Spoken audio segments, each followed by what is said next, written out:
ourselves every single day, and the guys did a great job day in and day out of preparing for this game. Their focus has been fantastic, and excited to see everything we got on display today.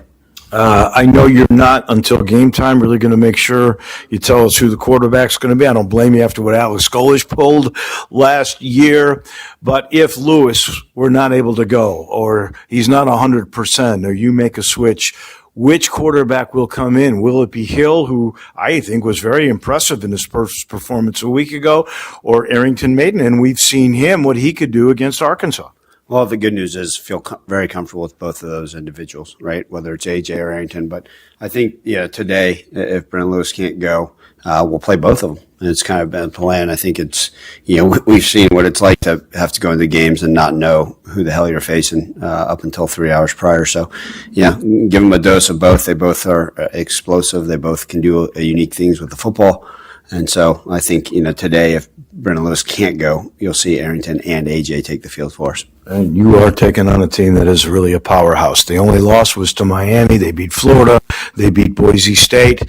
A year ago they had an injury to their quarterback, Byron Brown. They scored a field goal. The year before that, here, they scored 49 with him. He's that kind of a guy, isn't he? Yeah, he's everything. I mean, to that team, the way he carries and what he's able to do. He's an elite passer, not only in the pocket, but on the run. And by the way, he's also their leading rusher, and it's not even close. The way he can do things, 6'3.5", probably 235 pounds. They say he runs a 4.4 something 40. He's as talented as we've seen, and arguably there's a reason why they're having so many points on offense. So, and you're not kidding when you say that 57 points per game in the last 4 games is what they've averaged. That's pretty phenomenal. How do you stop him? Yeah, they're going to take their shots. Obviously, they're one of the most fast-tempo teams in college football. So the tempo is what they're going to try to do. They're going to try to play as fast as they can, take deep shots down the field. He's got great arm strength, and they got really, really good speed at wide receiver. So we have to be able to find ways to limit those explosive passes down the field. And then ultimately, when he does decide to run it, right, there's going to be quarterback designs, runs, roll over, where they're going to, hey, this is called. There's also going to be times, 2nd 8. His first read is not there. He's going to pull the ball down and try to run himself. We cannot let that get out of control. We got to be able to swarm to him, get shots on the football, and make him pay every time he decides to try to run it. Does it help that you played FAU and Tulsa? Those were both very quick tempo teams. And by the way, you scored 100 points against those two schools. Well, yeah, they're definitely tempo teams. Obviously, South Florida's had a little bit more success in all 3 phases than those 2 programs. So, but being able to see the actual tempo of a game, getting our calls and quickly and not have to panic, yes, that certainly will help us today. But ultimately, I think it's different beasts, especially with their signal caller. You're a guy who's an O-line coach. That's your build. You're in the trenches. I've never seen this before. If you look at all 5 of their offensive linemen, and then you look at their front, 4 down linemen and 2 linebackers, they're all grad students, all 11 players. I don't think I've ever seen that, and the vast majority are transfers from Power 4. Yeah, well, they've done a good job. They've invested a lot into their program and found ways to get some of the top guys in the portal to their place, so credit to them. They've got depth. They've got seniority, if you will, guys that played a lot of football. But ultimately, look, I like our bunch against anybody in the country, so let's see what we got versus what they got. But, yeah, they got some guys up there that have played a lot of football. We've talked about Byron Brown. What do you got to do to try to slow him down a little bit? This South Florida defense is pretty good, too. They don't give up a lot of points or really that many yards compared to what is today's game. It's just 23 points a game and 378 yards. And we mentioned how big they are up front. They do yield passing yards, not so much, only 113 yards on the ground. 1, can you run on them? And 2, will you pass more than what you have shown for most of this year? Well, just like with a lot of teams, right? If they're going to load the box, then we're going to have to find ways to find holes in their scheme. They may try to play us in man coverage, think they've got better talent than us, and try to play us in man like they've done to some teams. but we're going to see what they can give. Obviously, we're going to find ways to have to establish a little bit of a run game regardless, because ultimately that will open up lanes in the passing game. And if the passing game's open, then it will maybe they start dropping a little bit more into coverage and allow us the ability to run the ball later in the game. So we got a good feel for it. We'll see how they decide to play us, as we know every team has decided to jump into something new versus the Memphis Tigers. But we'll be ready, and the nice thing is we feel comfortable with the game plan regardless of pass or run. And then the third phase, which you've been pretty good, 99-yard kick return, pretty good punter, really good field goal kicker at this point. But their special teams are, in a word, tricky. Yeah, they've last week versus Florida Atlantic, up 14, they decided to try a surprise onside kick, which they recovered. Versus Boise State in the opener of the season, they put a quarterback back there, a punter. He threw the ball over the heads and was able to, they ran a fake punt for a touchdown. There's going to be a variety of different things. So that's kind of what we always have to be prepared for. As always, be ready for everything. And they're going to throw everything at you. This is really going to be an incredible game. I can't wait for it to start. As always, we end with the keys.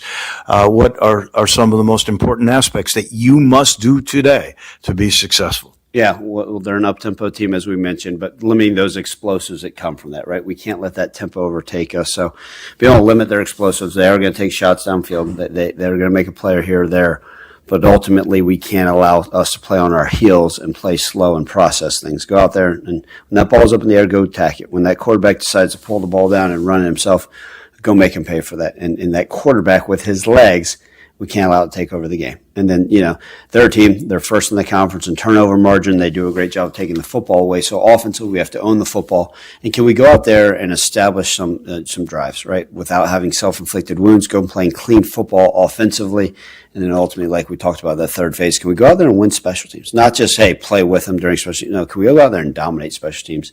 That will be the key. If we can handle those things, I think it'll be a fun afternoon here in Memphis. I can't wait. Thank you much, Coach. We appreciate it. Not long from now, we will kick this thing off. The Tigers and the Bulls, but plenty more pregame coming your way in a minute. Jeff, Matt, and Russell all standing by right here on the First Horizon Radio Network from Learfield. This is Dave Woloshin, the voice of the Tigers. How do you hedge against the rising cost of funerals? By locking in today's prices and peace of mind at Memphis Funeral Home. Dignity Memorial Professionals will help you choose exactly what you want without limitations. It's a lasting gift your family will appreciate later. Choose traditional, contemporary, or anything in between, and your investment is safe at Memphis Funeral Home. It's the most trusted name in Memphis since 1931. 2 locations to serve you, 5599 Poplar in East Memphis and 3700 North Germantown Road in Barton. Proud partners of the University of Memphis Athletics. Since 1958, the Highland 100 has been the driving force behind Memphis Tiger football. As the official booster club, we're dedicated to raising awareness, generating support, and funding the future of our team. Whether it's game day energy, scholarships, or program enhancements, the Highland 100 stands strong for our Tigers. Join us today and be part of a tradition more than 6 decades strong, because together we make Memphis football roar. Visit highland100.org to learn more. Throw a flag before ants, termites, and other pests invade your home by calling Cook's Pest Control. Cook's proven pest control methods and superior termite control system protect your home from unwanted pests and are backed by a 110% satisfaction guarantee. Make the right call and call the South's most trusted name in pest control for a free inspection. Cook's Pest Control. Looky, looky, looky, here comes Cookie, Cook's Pest Control. Hey golfers, have you heard of Timber Trust Golf Course in Olive Branch? Imagine if the PGA grabbed a couple of 6-packs and some friends from college and had a let-loose weekend in Mississippi. Then you might get close to what Timber Trust Golf Course is all about. This 180-acre golf course features Bermuda greens, lush fairways, GPS-enabled golf carts, and an all-new clubhouse with an outdoor lounge, making this a great spot to enjoy the perfect day of golf. Visit timbertrustgolf.com and book your tee time today. The guaranteed best fans in football deserve the guaranteed best prices on kitchens, baths, floors, doors, and more. Tiger fans, visit your 100% employee-owned home outlet today for the largest selection of in-stock kitchens, waterproof vinyl plank, and bath vanities, plus accurate and timely free kitchen planning and project estimates. Unleash big savings with the team at Home Outlet of Memphis today, located at 4500 Summer Avenue. Shop online for in-store pickup at homeoutlet.com. Go Tigers, go! At Valvoline Instant Oil Change, we perform an 18-point maintenance check with every oil change to help make sure you're good to go. And? Yeah, you're good to go. Huh. Wonder why the dealership isn't that easy. Well, we'd let you know if we found something in our check. Oh, great. That was easy. Valvoline Instant Oil Change. Quick, thorough, and honest. Come with no charge.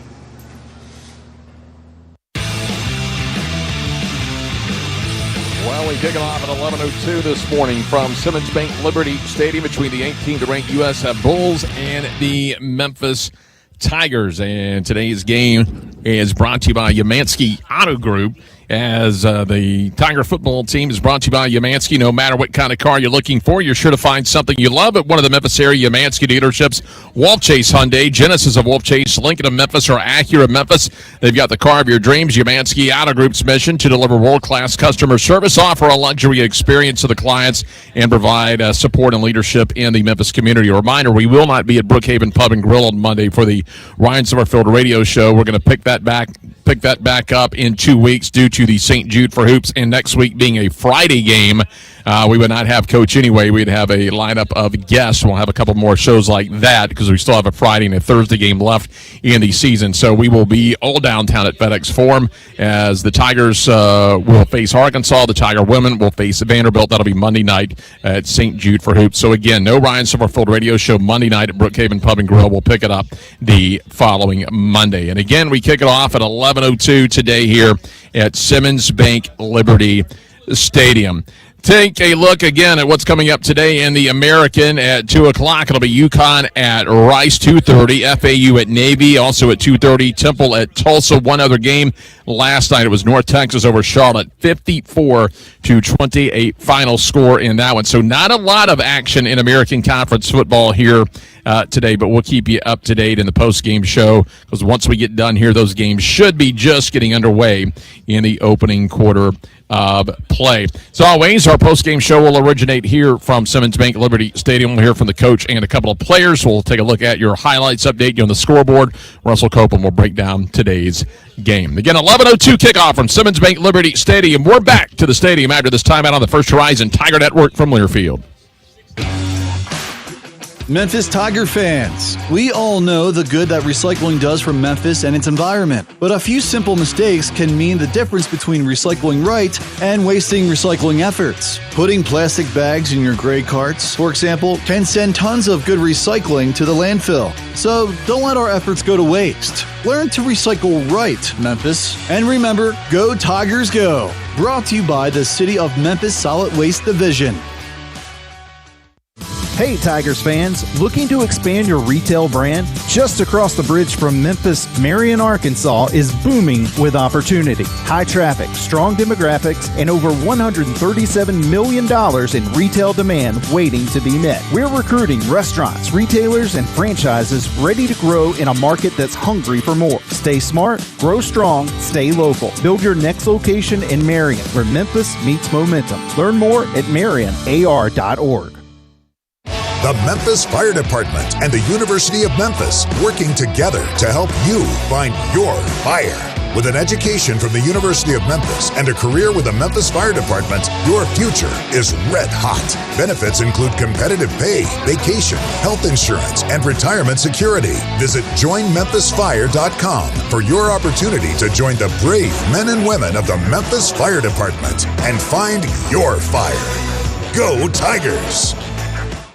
The Coach Ryan Silverfield radio show will be live from Brookhaven Pub and Grill this season on Monday nights at 7 o'clock. We'll be on the air breaking down upcoming matchups and providing you with the most up-to-date news about your Memphis Tiger football program. Brookhaven Pub and Grill is located at 695 West Brookhaven Circle in the heart of East Memphis. Brookhaven Pub and Grill offers great food and drink specials, and it's the perfect place to cheer on your Tigers all season long. For more information, visit brookhavenpubandgrill.com. Looking for a financial partner that plays for your team? Join Southern Security Credit Union, where you are the MVP. With low loan rates, checking with no monthly fees, and mobile banking that keeps you in control, Southern Security helps you score big with your money. Whether you're saving for a goal or planning for your next big play, we've got your back every step of the way. To learn how you can join the Southern Security team, call 901-452-7900 or visit southernsecurity.org. Southern Security is a proud supporter of University of Memphis Athletics and 901 Women and is federally insured by the NCUA. Southern Security Credit Union, your home team credit union. I'm on Deadman's Bend at midnight when my gas light pops on. I see a gas station ahead. Just my luck. Or is it? I walk in. The attendant lifts a bony finger towards me and croaks, "You want a Halloween jumbo bucks?" I whisper it terrified, "No." And as I leave, he asks the lady behind me. She says, "Okay." And then, she won $75,000! Scare up some cash with the Halloween Jumbo Bucks instant game. Only from the Tennessee Lottery. Game-changing, head-raising fun. Please play responsibly. Kicking it off at 11:02, so we're a little less than 12 minutes away from opening kickoff. This portion of the broadcast brought to you by Conway Services. For all your heating, cooling, plumbing, electrical needs, call Conway Services, the name you can trust, and proud supporters of Memphis Tiger football. We've taken a look at the schedule today in the American Conference. Let's take a look at the top 25 schedule coming up today and get started along with the Tigers at 11 o'clock. Second-ranked Indiana hosting a pretty hot UCLA team since they made the change. They have not lost. They're now 3-4 on the season, so that could be an intriguing matchup today in Bloomington, Indiana. Meanwhile, Georgia Tech, the team flying under the radar at 7-0. Could the Yellow Jackets make a run toward the college football playoffs? They host Syracuse today, also at 11. Also at 11, in Norman, Oklahoma, 13th-ranked Oklahoma facing 8th-ranked Mississippi. 16th-ranked Virginia, 6-1 on the year. They'll be in Chapel Hill to face North Carolina. Games then moved to 2:30 this afternoon. 4th-ranked Alabama at 6-1 going to South Carolina, who sits at 3-4 on the year. Up in Nashville, it's the you got the Woody Woodenhofer Bowl. It's 15th-ranked Missouri at 10th-ranked Vanderbilt. Again, they kick it off at 2:30 this afternoon. 11th-ranked BYU up at Iowa State. Iowa State got out to a hot start, but they have had back-to-back losses. They have fallen out of the top 25. 23rd-ranked Illinois at 5-2. They'll go out west to face Washington in a classic Big Ten game. Oklahoma State will be at 14th-ranked Texas Tech in Lubbock today at 3 o'clock. Also at 3, Baylor at 21st-ranked Cincinnati, as Cincinnati is going to get adjusted out of the Big 12. They're 6-1 on the season. 22nd-ranked Texas, 5-2 on the year, will be in Starkville to face Mississippi State at 3:15. Then it moves to the night games. 6th-ranked Oregon hosting Wisconsin at 6. 9th-ranked Miami coming off that loss to Louisville last week. They'll host Stanford. 3rd-ranked Texas A&M in Baton Rouge against 20th-ranked LSU at 6:30. Also at 6:30, 19th-ranked Louisville, who got that win over Miami. They'll host Boston College tonight. 25th-ranked Michigan in East Lansing at Michigan State at 6:30. 6:45, 17th-ranked Tennessee Knoxville will travel to Lexington, Kentucky to face the Kentucky Wildcats. And then the 7 o'clock game tonight will be 24th-ranked Arizona State. They will face the Houston Cougars. And so that's how it lines up today in college football. And again, we are going to kick things off here at 11:02 this morning against 18th-ranked USF and the Memphis Tigers around the university. Again, we'll have the Hoops for St. Jude. You'll have to go through their website for tickets. That is not a Memphis home game, even though we're playing at FedEx Forum. That is run by the Hoops for St. Jude organization, so that is not a season ticket deal. That is not a University of Memphis deal. You'll have to go through their website for tickets, so we'd love to see you out there. Monday night, the women will face Vanderbilt. The men will face the Arkansas Razorbacks as part of that doubleheader. The second straight year they've had the Hoops for St. Jude class invitational, so we hope to see you out there Monday night, and that's why we will not have the Ryan Summerfield radio show, as well as it being a week that we will play a Friday football game. That's the nights that we usually have the guest and not the coach. So we will pick up the Ryan Summerfield show in a week and a half. We'll be back there on that following Monday at Brookhaven Pub and Grill. Also, tomorrow, the last regular season game of the year for 4th-ranked Memphis women's soccer. They'll be at the Park Avenue campus. That'll be a noon kick with the Temple Owls. Temple coming off their first conference win. They beat UAB the other night by a score of 1-0. And then the women will be on their way to the conference tournament and likely at least one home NCAA tournament game. We'll see what kind of seeding they get when it's all said and done, but it'll be the last regular season game of the year for the Memphis women's soccer team, currently ranked 4th in the country, again at the Park Avenue campus at the corner of Park and Getwell. So coming out and check out the 4th-ranked Tigers tomorrow. Again, at the half, we'll catch up with Ryan Silverfield, and Russell and I will break down the first half. We'll update you on the scoreboard. Post-game show, again, originates here from Simmons Bank Liberty Stadium, where we will hear from Coach Silverfield and a couple of players. Russell will break down this afternoon's game once we get to the afternoon. We will take your texts and your calls to the Papa John's delivery hotline. We'll look ahead to the next game. That's going to be next Friday night on the road in Houston to face the Rice Owls back to historic Rice Stadium next week, as the season is starting to go by quickly now. On the back half of the season, there'll be just 4 regular season games left after today, this being game number 8 of the year, and a big one here today with USF. Still a lot of people making their way into Simmons Bank Liberty Stadium, so make your way on down to the stadium here at the fairgrounds at Liberty Park. Should be a good one today, and the big news is Brendan Lewis did warm up, and the reports coming nationally from ESPN and Pete Thamel that he will get the start, and we'll see here shortly in just a few moments if he does indeed get that start, as we are less than 7 minutes away from the opening kickoff here today between 18th-ranked USF and, again, the Memphis Tigers before they head back on the road next week, and they head down to Houston to face the Rice Owls. And, again, one more reminder, we'll see you tomorrow afternoon at noon. Park Avenue campus, 4th-ranked Memphis women's soccer facing the Temple Owls. Before we get to the final break, we're at the top of the hour, so let's let our affiliates of the network have a chance to identify themselves. We pause 10 seconds for station ID as you listen to Tiger Football.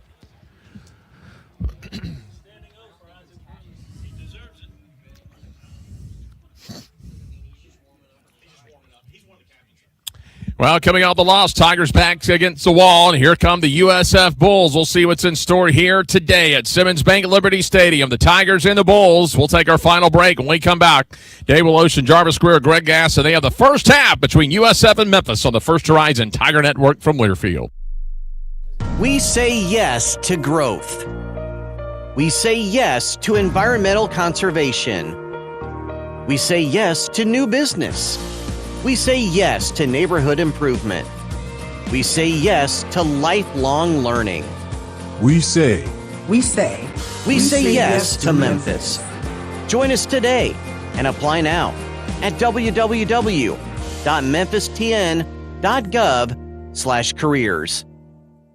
Tiger fans, Chuck Hutton Toyota and Chuck Hutton Chevrolet are proud partners of your Memphis Tigers and are ready to help you find the vehicle of your dreams this season. Visit Chuck Hutton Toyota at 55 and Shelby Drive or visit ChuckHuttonToyota.com for amazing savings on Toyotas like the all-new RAV4, Highlander, Tacoma, and more. Find Chuck Hutton Chevrolet at 240 in Mount Moriah or online at ChuckHuttonChevrolet.com, where they're ready to put you in a new Tahoe, Blazer, or Silverado. All you have to do is stop and see for yourself today. And remember, go Tigers, go! The Tennessee Highway Patrol is looking for community-oriented individuals with a passion for helping people to help fill several positions within the Memphis district. We offer an excellent benefit package with salary starting at $66,960 a year, plus an extra $10,000 if assigned to Shelby County. Your patrol vehicle and equipment are furnished, tuition discount for employees, and much more. Apply now and learn more about our mission to serve, secure, and protect the people of Tennessee. Applications are now open, so don't wait. Follow us on social media or visit jointhp.com. Hey Tigers fans, Coach Silverfield here. I want to talk to you about a major challenge off the field. Did you know there are over 88 million pieces of litter on our roadways at any given time? Last year alone, TDOT spent more than $35 million cleaning it up. But they can't do it alone. Join thousands of Tennesseans in being part of the solution to end littering. Visit NobodyTrashesTennessee.com to learn how you can help. Let's show our Memphis pride and prove we're champions, not just on the field, but in protecting our beautiful state. Kohl's lowest prices of the season are here, and they're so good. You're going to wish you had enough hands for a second cart. Save on cozy tees for women, comfy jeans for boys, refreshed essentials for your home, and so much more. Because when prices are this low, self-control is overrated. Shop Kohl's lowest prices of the season and stock up now. Select styles. Offer ends October 26th. Some exclusions apply. See store or Kohls.com for details. What if, instead of choosing between a big bank or a small bank, you could choose one bank that's the best of both? That's First Horizon, with big bank reliability and small bank resolve. You get 160 years of financial strength and stability and an enduring commitment to personal service. When the best of big meets the best of small, you get it all. To help you on the road to your horizon. First Horizon Bank. Visit firsthorizon.com/getitall. It's game time. We're going to do it the right way at all times. To the 2, to the 1, touchdown! One of the most emphatic, my will is better than yours touchdown. We wear 901 on our sleeves and on our heart. He's sacked for the 4th time today. Into the end zone, intercepted, 10-5, touchdown. Man, what a play. Incomplete. The Tigers pull it off here in Tallahassee. How about that? Go Tigers, go. The opening kickoff is presented by Chick-fil-A. Download the Chick-fil-A app, where you can earn points with every purchase and redeem for a reward of your choosing. Here's the opening kickoff with the voice of the Tigers, Dave Woloshin. We get set for a showdown. Charles Lamartina just tossed the coin. Elected to receive at this end. Gentlemen. So South Florida won the toss. They took the ball. That could be a factor. The Tigers will have the wind in the first and in the fourth quarter. We are all set now. The Tigers in blue and gray, white, green, and gold for the USF Bulls, the number 18 team in the country, undefeated in the league, 6-1 overall. The only loss to Miami in Miami. Wins over Boise, wins over Florida. The Tigers a juggernaut till last week. A bummer in Birmingham. Can they overcome that? The weather, very nice. Cloudy, a little bit of sunshine filtering in, 66 degrees. It'll get up to 64.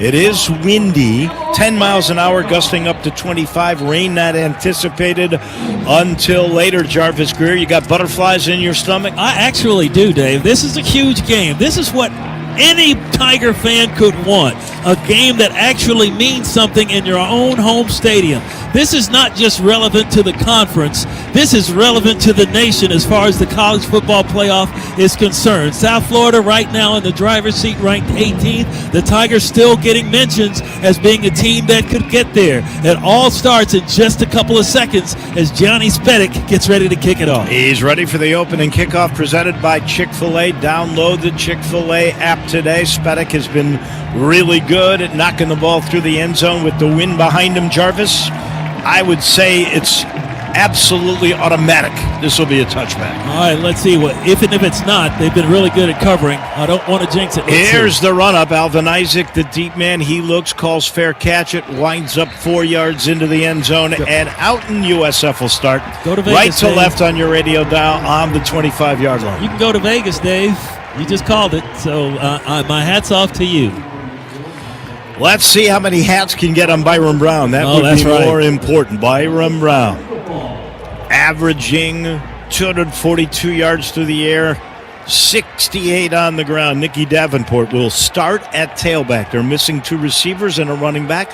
They send 1 wide receiver in motion. They hand the ball off right up the middle. It's Davenport, and he is met right at the 28-yard line. A pickup of 3, ran right into Kamari Wilson. We told you he was going to have a big game on the pregame. Kamikaze Kamari, we want to call him because when he hits you, you are hit, and he gets him down for a 3-yard gain. 2nd down and 7. Drew Watts made a big hit there. Here's the snap, and Brown starts to his right, throwing deep over the middle. He's got a man who dropped the ball at the 40-yard line. Their speedster, the 6'3", Keyshawn Singleton, had it wide open at the 45-yard line of Memphis, and the ball went through his hands. What a break. It'll be 3rd down and 7. Still can't relax because this quarterback, Byron Brown, is at his best when he's at 3rd and distance because he can take off running. They send 3 to the right side. two to the left. Now Davenport, the running back, goes back into the backfield. He's to the left of the quarterback. There's still trips to the right. Memphis will send 4. 3rd down and 7 from the 28. Here's the snap. Brown throwing over the middle. Incomplete, or no? Did he catch it? It's the tight end. It's Jonathan Eccles, and he goes down and makes a tremendous catch right at the 37 for a first down. He got 9 on that. They work quickly. Here's a handoff. It is to Davenport. He tries the right side, got stopped, no gain, but there's a flag. Full start. Offense number 67. 5-yard penalty. That is on the left guard, Thomas Schrader, kid who played at Florida State and App State. They get penalized a bit. That's their 47th penalty this year, although the opposition has had 15 more penalties than the Bulls. Yeah, but the Tigers are one of the least penalized teams in the country, and that time the Bulls, trying to go so fast, they went too fast for themselves. Memphis only 36 penalties on the year. Here is 2nd and long, and here's the snap, and Brown looking, throws over the middle, intercepted at the 40, to the 35-30, ball's fumbled, loose on the ground, everybody's diving at the 28-yard line. USF says they've got it. I think they do, Dave. And the Tigers have it! They don't. Wow. What a break for Memphis. Everybody diving at the football. The Tigers got the big pickoff. A big hit knocked the ball loose. One of the Tiger DBs jumped on it and got away from him, but I guess he got it back under the pile. So the Tigers make the pick. It was an interception and a fumble. It was recovered by the defense. First down, Memphis. Everett Russo, who came up with the pick.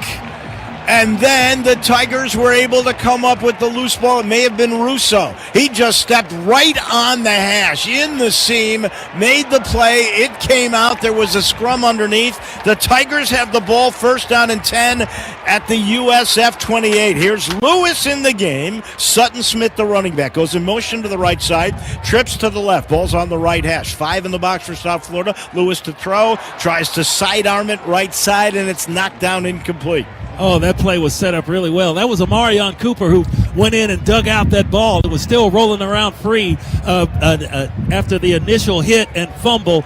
But Memphis in good position here, even though that play was knocked down. They had Sutton Smith in the flat, and he had room to roam if he could have completed the pass. Sutton Smith stays in the game. He's to the left of Lewis. They got 2 on the left side, an H-back on the left side. This time South Florida with only 3 down linemen and 2-3 linebackers close to the line of scrimmage. Here's the snap. Lewis shovel pass left side. Smith looking for room. He's got room. 25, 20. He's going to end up near the 18-yard line, and a first down for the U of M. Tigers going quickly with the quick sweep there. It's more like it looks kind of like an option, but it's going to be a pitch all the way. 2 steps, pitch the ball to Sutton Smith. He's got speed. He's got blocking. That speed got him to the corner. He turned it enough to get a Ooh, I thought it was going to be a first down, but that's going to be a third down. Oh, it is third down and less than a yard. They bring in Frank Peasant for the short yardage work here. They've got an H-back on the right side and 2 tight ends over there. They overload the right side. Lewis is under center. Now he backs up. He shifts Peasant to his left. They got 1 receiver either side. Here's the snap. Peasant's got it. Big hole. First down. Stays on his feet. Breaks a tackle. 10, 5. Touchdown U of M. The Tigers D gets a turnover. The offense cashes in.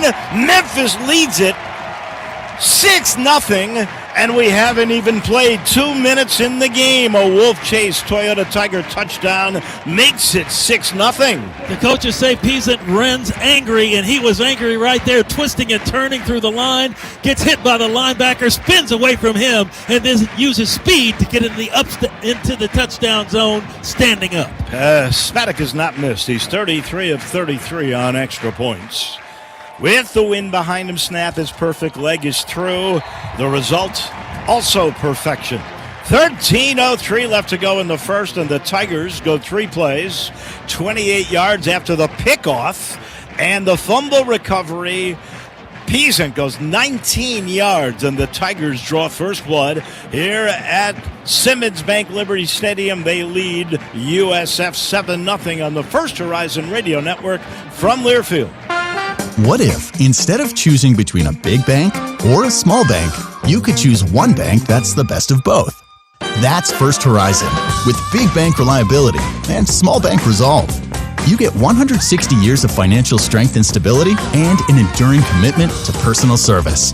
When the best of big meets the best of small, you get it all. To help you on the road to your horizon. First Horizon Bank. Visit firsthorizon.com/getitall. At Kroger, you never compromise. You get high quality and low prices. Like you never compromise your meal with our spring salad mix, guaranteed fresh.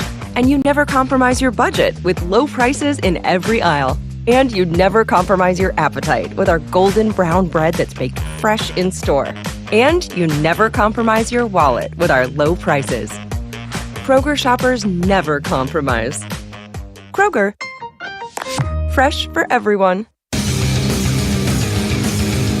What a start here at Simmons Bank Liberty Stadium. The U of M gets a turnover. Everett Russo, he came up with the pick. He fumbled the ball at the 28. Amarian Cooper came up with that loose ball.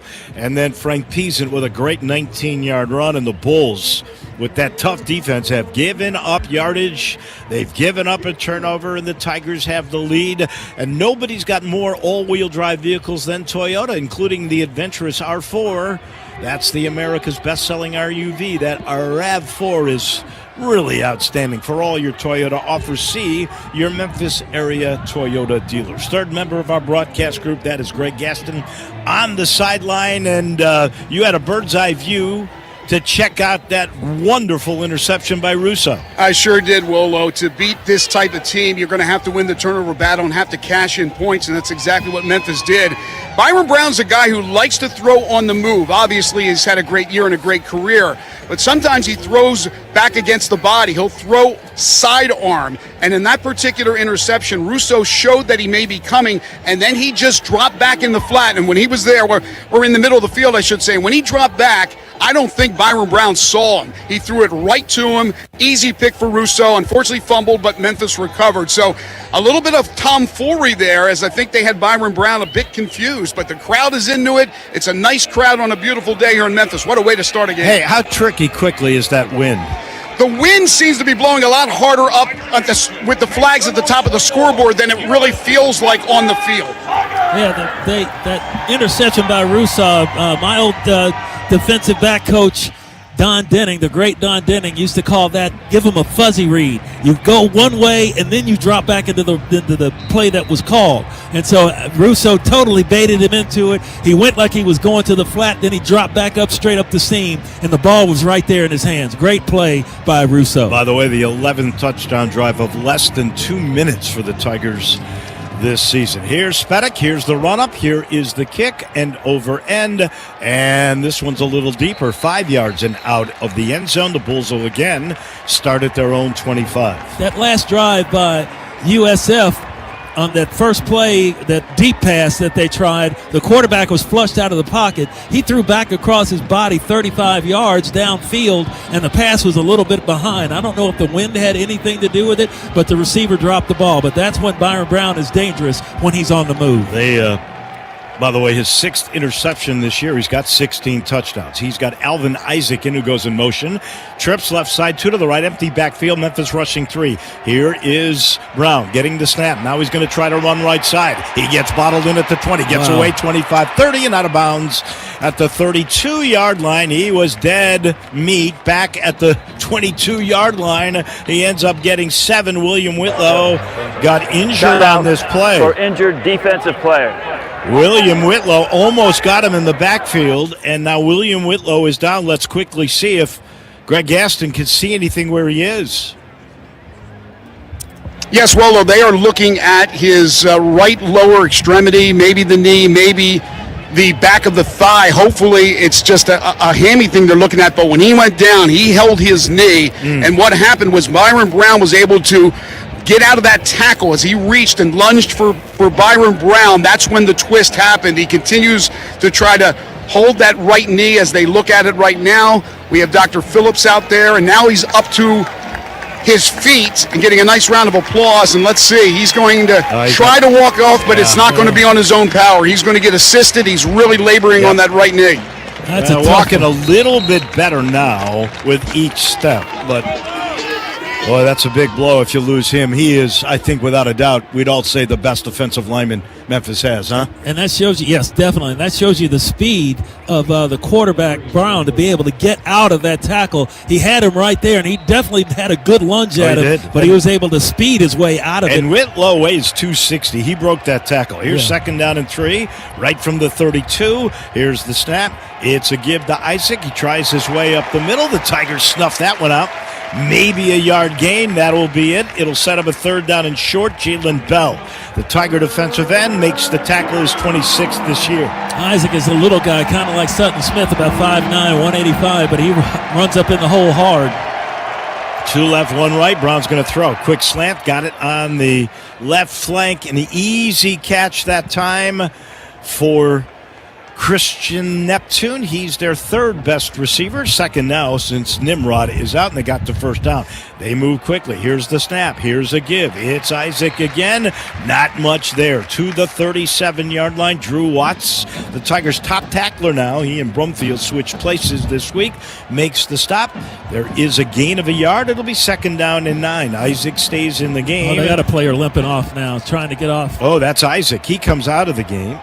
I think he got twisted up on that run. They bring Sam Franklin, who'd been their starter, into the game on 2nd down and 9. Tigers shuffle a defensive lineman in and out. They're going to go with 3 down linemen. Ball is in the middle of the field at the 37. Here's the clap. Here's the snap. Here's the play fake. Brown wants to throw. He's got all day. Now he backs up. Here's pressure. Left sideline. He's got a man. It's Jeremiah Koger wide open. He gets across the 45-yard line. Steps out of bounds at the 49, and they're going to get another 1st down. Eventually, if he gets enough time, he's going to find somebody, and he had a man open on the sideline. Tigers are right there to get him out of bounds. He gets 11. Here's 4 down linemen this time. Quick play. Brown's going to keep it. He's got room across the 50-yard line. Gets bumped there. It's a good Knocked tackle. down right at the 46-yard line of the U of M. A pickup of 5. It'll be 2nd and 5. They just do it so effortlessly. Here's a quick move, and again, it's the quarterback faking and running, and he's going to get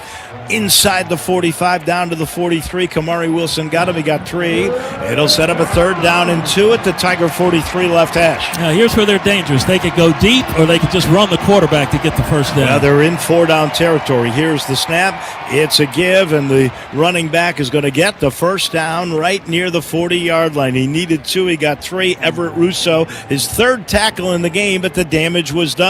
Yeah, they went right up the middle on Memphis and got it right through just past Puda Walker, who was trying to get there but was being blocked at the time. 3 1st downs already in this series. 2 right, 1 left. They got 4 1st downs in the game. Here's a play fake. Brown wants to throw. He does left sideline. He's got a man wide open. 20, 15, 10, and shoved out of bounds near the 7-yard line. There's the 2nd catch in the game by Jeremiah Koger, and they're just wide open when they get outside of 20 yards. That's good for 34 yards. Yeah, they had everybody going to the middle of the field or to the right, and he snuck out to the left open. 1st and goal at the 6. Brown wants to keep, and he gets stood up right at the line of scrimmage. That's a TFL. That was outstanding D by the U of M.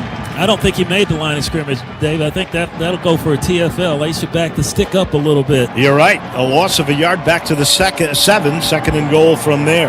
And they're not messing around. They get up quickly. One of the Tiger linebackers, I thought, might have been shaken up. He's okay. The Tigers load the box. Brown looks over there, looks at that, goes by his center to change the play. Middle of the field from the 7. 1 back, it's Franklin to his right. Here's the snap. They give it to Franklin. He busts through across the 5, gets down to the 3. 3rd and goal from there. That's a really hard run because they had him initially stopped, but he kept his legs going, and the lower he got a couple of yards just off 2nd and 3rd effort. But this is big 3rd down here for Memphis. Let's see what they can do. It's tough when you're facing a running quarterback. It's like that extra attacker. Can the Tigers stand the test? By the way, that was Russo again who made a stop. 1 right, 2 to the left. Franklin to the right of the quarterback, Brown. Only 4 in the box for the U of M. This is a bit of a spread offense. He's dangerous to run here, Brown is. And he's run for 6 touchdowns this year. Here's the snap he wants to throw. Now flushed, running to his left, fakes to throw. Now he's going to run. We've got a flag in the end zone. And he gets into the end zone, does Brown, but I don't think it's going to hold up. Oh, wait, no, it's against Memphis. That's a touchdown. Holding. Defense number 1. That penalty is declined. Result of the play is a touchdown. I think when the Tigers saw that flag, they kind of gave up on the play, and Brown didn't. They got into the end zone. He made a tremendous fake he put pressure on the defense, had a guy one-on-one, made a tremendous fake to the outside, then cut inside, and that speed got him in the end zone. And he's got speed at 236 pounds. So here comes Nico Gramatica of the famous Gramatica family. Snap, down, kick, through, and this ball game is tied up. So, 8:31 to go in the first quarter. We thought it would be a shootout. South Florida, 12 plays, 75 yards, 4:32 off the clock. Some great runs by Brown, a great long pass of 34 yards. He gets the 4-yard touchdown scamper. A hold penalty on Memphis' defense declined, and just like that, we are all knotted up. Folks, you can earn your degree online through the U of M Global. That is accredited programs designed to advance your career and over 100 areas of study all online. Visit memphis.edu/U of M Global and you will learn more. Knotted up 7-7. The Tigers get the ball back with 8:31 to go here in the first on the First Horizon Radio Network from Learfield. Hey, Tiger fans, it's college football season, and SeatGeek is the official ticket marketplace of Hail Marys and walk-on heroes. SeatGeek makes it easy to find tickets so you can be a part of all the action this season. Whether you're buying or selling tickets to Memphis football games or to any other live event in your area, SeatGeek is the place to do it. SeatGeek is the official ticket marketplace of the Memphis Tigers. Let's go, Tigers! SeatGeek. Sissy's Log Cabin is the official jeweler of the Memphis Tigers. And this football season, they're ready to help you show your Tiger pride with a spectacular selection of jewelry featuring exquisite gems in all your Tiger colors. Sissy's can also help you find an engagement ring, the perfect gift, or any other piece of jewelry you may be looking for, all while treating you like family. Stop by their store in East Memphis or visit sissyslogcabin.com to enjoy the Sissy's experience for yourself, because life's too short for ordinary jewelry. It looks like it'll be a shootout at the Sim. 8:31 to go. Tied 7-7. Speaking of shootouts, 2 years ago, what a game. Guess who was the quarterback? Remember? Seth Hennigan? He's with our Greg Gaston. A lot of dignitaries here. Like you said, Seth is with us. 2-0 against South Florida in his career. Last year, the win in Orlando. But the 59-50 win here in this stadium was crazy 2 years ago.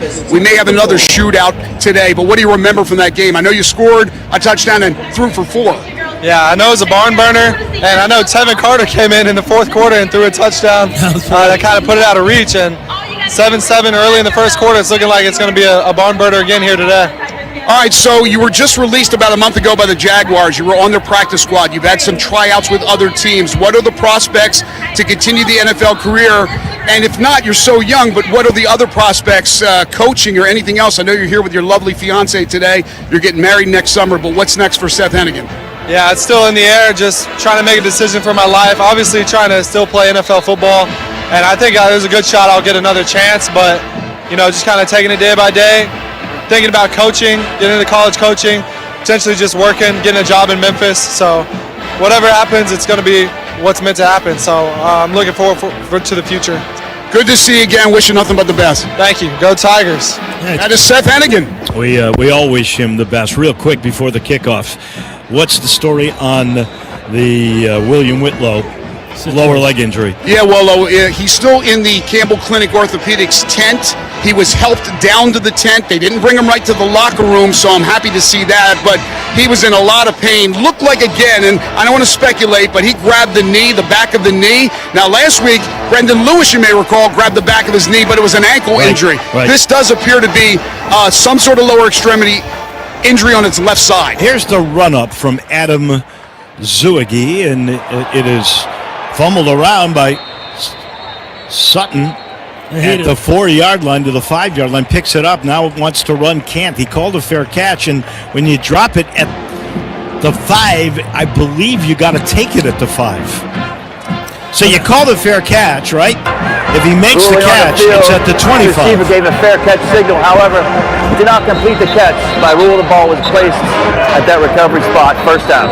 Travis Lamortino with the perfect explanation. Well, that's a bad break, and that could be because the wind above the low end of this bowl here at Simmons Bank Liberty Stadium is probably swirling around a little bit. It looked like he started to catch it one way and then had to scramble back the other way to make the catch. So that's one way the wind is probably going to bother the receivers. Yeah, it cost you 20 yards right there. 1st and 10, Tigers after Sutton Smith forced kickoff last week, 99 yards. Here's the snap. Here's the give. DeWozier caught in the backfield.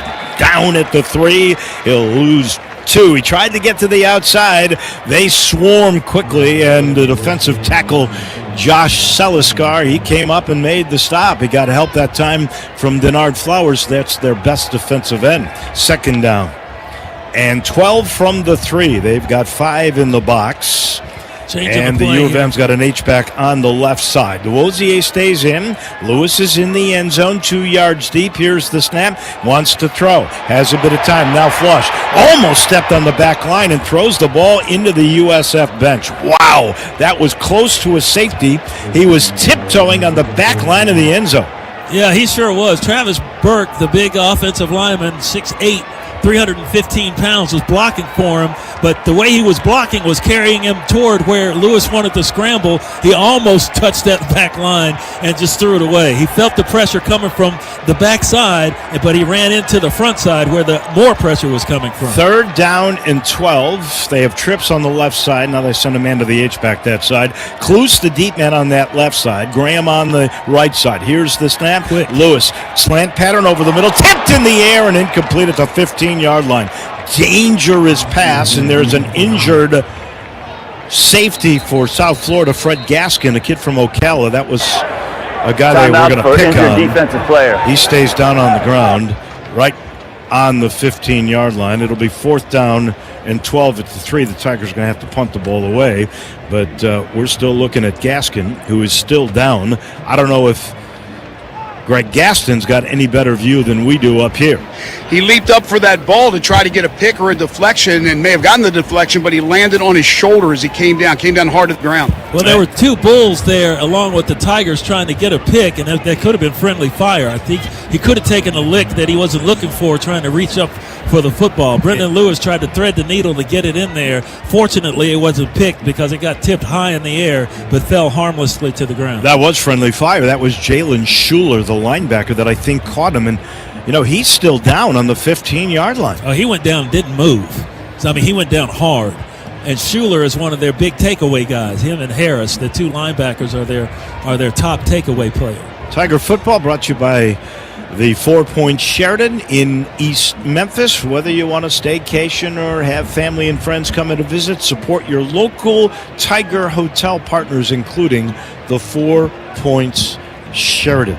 The replay just showed that they were both going for the football, and so was the Tiger receiver. And I think he just got hit not knowing.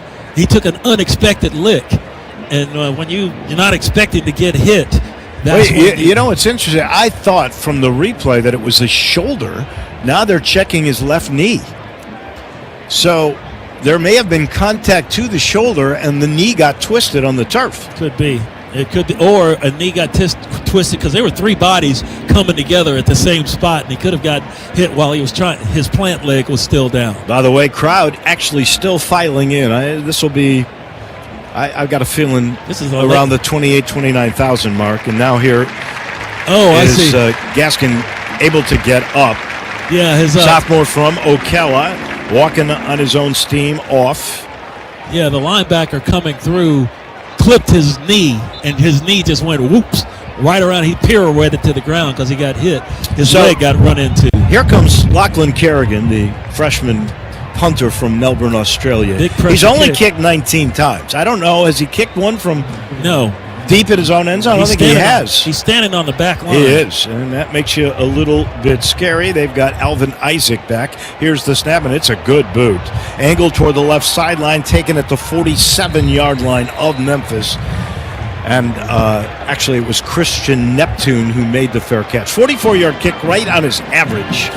And another fair catch, and that, by the way, is the 13th fair catch off a Kerrigan kick out of 20 kicks. That's pretty good. He does get it up high, but good field position now for the Bulls as they get the ball 1st and 10 in Tiger territory at the 47-yard line. 7:41 to go.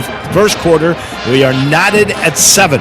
So that muffed kickoff by Sutton Smith basically is almost like a turnover because it sets up USF in good field position. Twins receiver, both sides. Now one goes in motion. That's Rubin. Here's the snap, and Brown going to keep by himself. Gets a little bit of a hole and gets 5 yards to the 43-yard line. Kamari Wilson has the spy on him.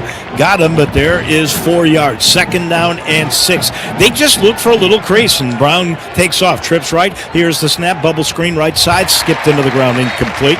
So it's going to be 3rd down and 6. He was looking at Medea Rubin, the kid who transferred from Stanford. And this is a big 3rd down. This would be a great place for another interception or another turnover by the Bulls. They threw one on their first possession, which led to the Tigers' first score of the game. They're 4 of 4 in this game on 3rd downs, 46% on the year. Twins either side. Tigers almost drawn off sides. Taylor Burton was the guy that took a step, got back. Now there's 5 in the box. Here's the snap, and Brown's going to look. Steps up in the pocket. Pressure thrown over the middle. Incomplete at the 30. Great defensive play by the DB. The pocket collapsing on Byron Brown. Omarion Cooper following his man all the way across the field right there to make sure the catch was not He made. was looking at Jonathan Eccles, the tight end, and that's going to force the first punt in the game for the Bulls. Here comes Chase Leon on to kick it away. Now you got to watch this wind, which is the flags are out straight. They're not totally straight, but they are flapping pretty. And you got to watch out for trickery. The Tigers have one back, Sutton Smith. Here's the snap, and Leon takes his time. Here's the kick, and Sutton Smith lets it come down right at the 10, and a bullet bounce right to a special teamer at the 7. That's where the Tigers will get the football. We're knotted at 7. Both teams scored first possessions. The U of M able to stop them 3 and out with 7:04 to go in the first. 7-7. That's our score on the First Horizon Radio Network from Learfield. Tigers fans know it takes teamwork to win. And when you choose Blue Cross Blue Shield of Tennessee, you get a team that served Tennesseans for nearly 80 years. Whether big or small, babies to seniors, Blue Cross Blue Shield of Tennessee has the health coverage you need from a company right here in your community. Now that's what we call a big win. Blue Cross Blue Shield of Tennessee. The heaviest metal credit card of all time. Rumored to be one of only 18 in existence. Plated with the very same tungsten that forged the International Space Station. And wielded at business dinners like a samurai sword. It's a classic corporate power move. But the real power move? Having end-to-end visibility on your most critical shipments. FedEx, the new power move. Well, we had offense early. Both teams scored first possession. Tigers did it off of a turnover. And then each team's defenses have forced 3 and outs. We got a game, 7-7, brought to you by Semmes Murphy. Sports injuries, they're no game. Make a play for the best spine, pain management, and concussion care with a team of experts at Semmes Murphy Clinic, the leaders in brain and spine care. Greg Gaston is checking on the whereabouts of William Whitlow. We got a feeling he is in the locker room, went down with a lower leg injury. That would be a big missing piece, Jarvo, if he can't come back. Yeah, I said before the game that he would be a huge part of this ball game for the Memphis Tigers defensively because he is a proven rusher, a proven pass rusher getting after the quarterback, and he's big at 260 pounds and can run. but he got injured trying to chase down Byron Brown, their big quarterback, who is also can run. And so to back him up, we got two redshirt seniors in Rayon Buell, who's 6'2" and 275, and Marcus Burris, who's 6'5" and 270. Buell wears number 88. Marcus Burris, Jr., my old number 34. So they both have size at 6'2" and 6'5", 275 and 270 respectively. But, you start for a reason, and you back up for a reason. The starter's usually your top guy, so let's hope that they can up their game with William Whitlow Jr. sideline. Well, Buell is a kid who transferred from Colorado. He's been in already a couple of times. Burton, we saw come in, and he's the young man from Whitehaven who went to UT Martin. And that's the thing about the Tiger defense. They got a lot of players that play a lot of snaps, so it's not like they haven't played. So they're getting some more experience here and getting a chance to play against a top-rated team in the country, one of the best in the country, and the Tigers believe they are one of the best in the country. Strength on strength, hat on hat, let's go. Field position important. The Tigers started the last drive at the 5. Now they're going to start at the 7. So the last two inside the 10-yard line. DeWosier is back. Hard to run on this South Florida team. Bulk, experience, they're all grad students, and they only give up 113 yards. Sometimes you got to pass to loosen up the running game. DeWosier is in. He's to the right of Lewis. Here's the snap. Little delay on a read. They give it to DeWosier. Picks his way up the hash behind the center for 2. It'll be second down and 8 near the 9-yard line. Very slow developing play right there as they wait on the handoff and let Greg pick which hole he wanted to go through. He found one, and just a leg drive got 2 yards on that. And now he lines up to the left of Lewis. Tigers loosen things up a little bit from the 9. Ball's on the right hash, to left side. They send a man in motion. It's a receiver. It's Kluse. He's now on the left side. Here's the snap. Here's the throw. Got a man. 20-yard line. Catches it. Backs up across the 25 and out of bounds near the 28. That was the motion man, Marcelo Bussey. He kept going outside, then cut up field, pass right on target, but Bussey juggled it, or he would have had a few more yards there, but he did make the catch and picked up the first down. Good for 19, and Lewis now 2 of 4 in the game. Has 1 right, 2 to the left side, H-back on the left from the 28. They send a man in motion, right side. Here's the snap and a play fake. Lewis running to his right. Lewis going to keep, now throws. He's got a tight end, makes the catch, 35, butts head with a linebacker and is finally forced out of bounds near the 37-yard line. That was Adcock. Lowered his head and knocked the linebacker over. And a nice pass on the run by Lewis. Took his time. He knew where he wanted to go with the football.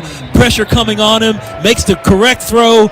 Meet with the catch. Bowls over a guy. First down. Timeout for injured defensive player. Wow, another injury. This game's so physical. We were expecting that. And that was a pickup of 9 by Adcock. I'm looking to see where the defensive player is injured. And we're going to get a little look at the replay. Lewis did such a good job of making you think he was going to run, and then his third read was Adcock. And, he absolutely knocked over Schuler. It's their top linebacker, number 1 tackler, the kid from South Carolina, grad student. That's why they call him Meat. He put them ham hocks out there on him. He did. And just totally bowled him over. And I thought he got enough yards for a first down, but it looks like it's about, foot and a half short? Yeah, just short. So the Tigers will have a down to play with here, or 2.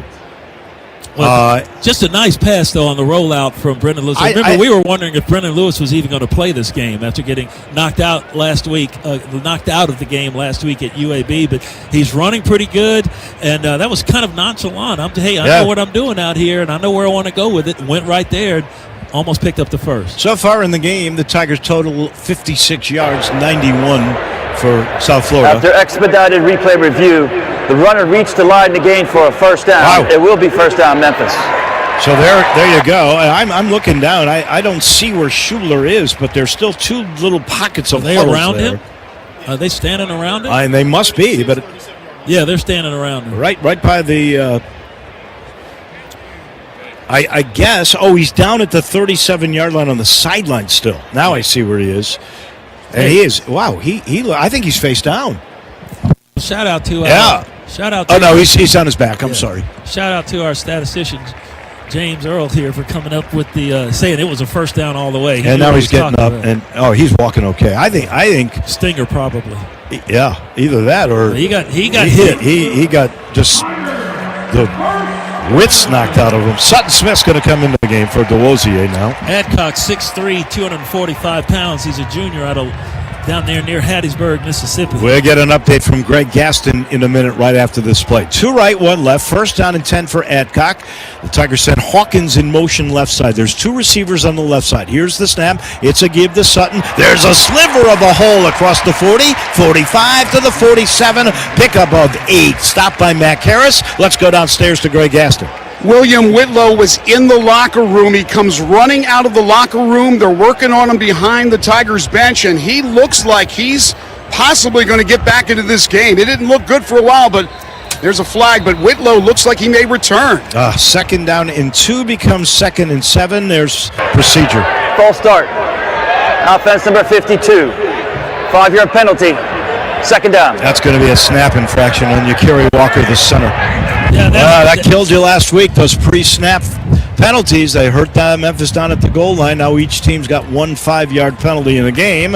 And from 2nd and 2, 2nd and 7, back it up to the Tiger 41. Middle of the field. Sutton Smith stays into the right of Lewis. Here's the snap, and Brendan wants to throw. He's got time. Over the middle, incomplete. Great defense. Man. That was close. That was right. Clean. I thought over the side of the receiver. Fans don't like it. Taven Ward, I thought, timed it perfectly. The tough thing, though, you had the receiver, Sutton Smith, out in the flat, was wide open, but Brendan Lewis decided to go up. They're going to look at it. Or no, timeout. South Florida calls their first charge time out of the half. Crowd didn't like it. Alex Golish comes out on the field. Did you think that was pass interference? Well, I thought he got there just a hair too early. I thought he made a nice break on the football, but I thought he got there just a hair too early. Well, we're going to get a good look here on the replay. The good thing about ESPN being way ahead is you get to see the replays. And I don't know. I look at it again, and I think it was well-timed. He was trying to slide that ball to, I think that was Hawkins. And you're right, he had a man in the flat, but that pass looked like it might be open for half a second there. That was just good defense by Tevin Ward. Yeah. And then, obviously, the Tigers caught USF in a defense that looked vulnerable because Golish uses his first time out right there with 4:42 to go here in the first quarter. We're tied at 7. The U of M's got a 3rd and 7 at their own 41. They're 1 of 2 on 3rd down conversions. 2 left, 2 right. Ball again in the middle of the field. Here's the snap. DeWosier is in the backfield. Lewis is going to throw, has time, throws underneath. Right at the 45. DeWosier breaks a tackle and then gets knocked backwards right to the line of scrimmage. He got 3 yards, got hit, recovered, tried to turn the corner, and USF's defense was there. And for the second time now, after a couple of first downs, the Tigers are going to have to punt the ball away. At least they flipped the field with field position. That's true, because they started this drive on their own 8-yard line.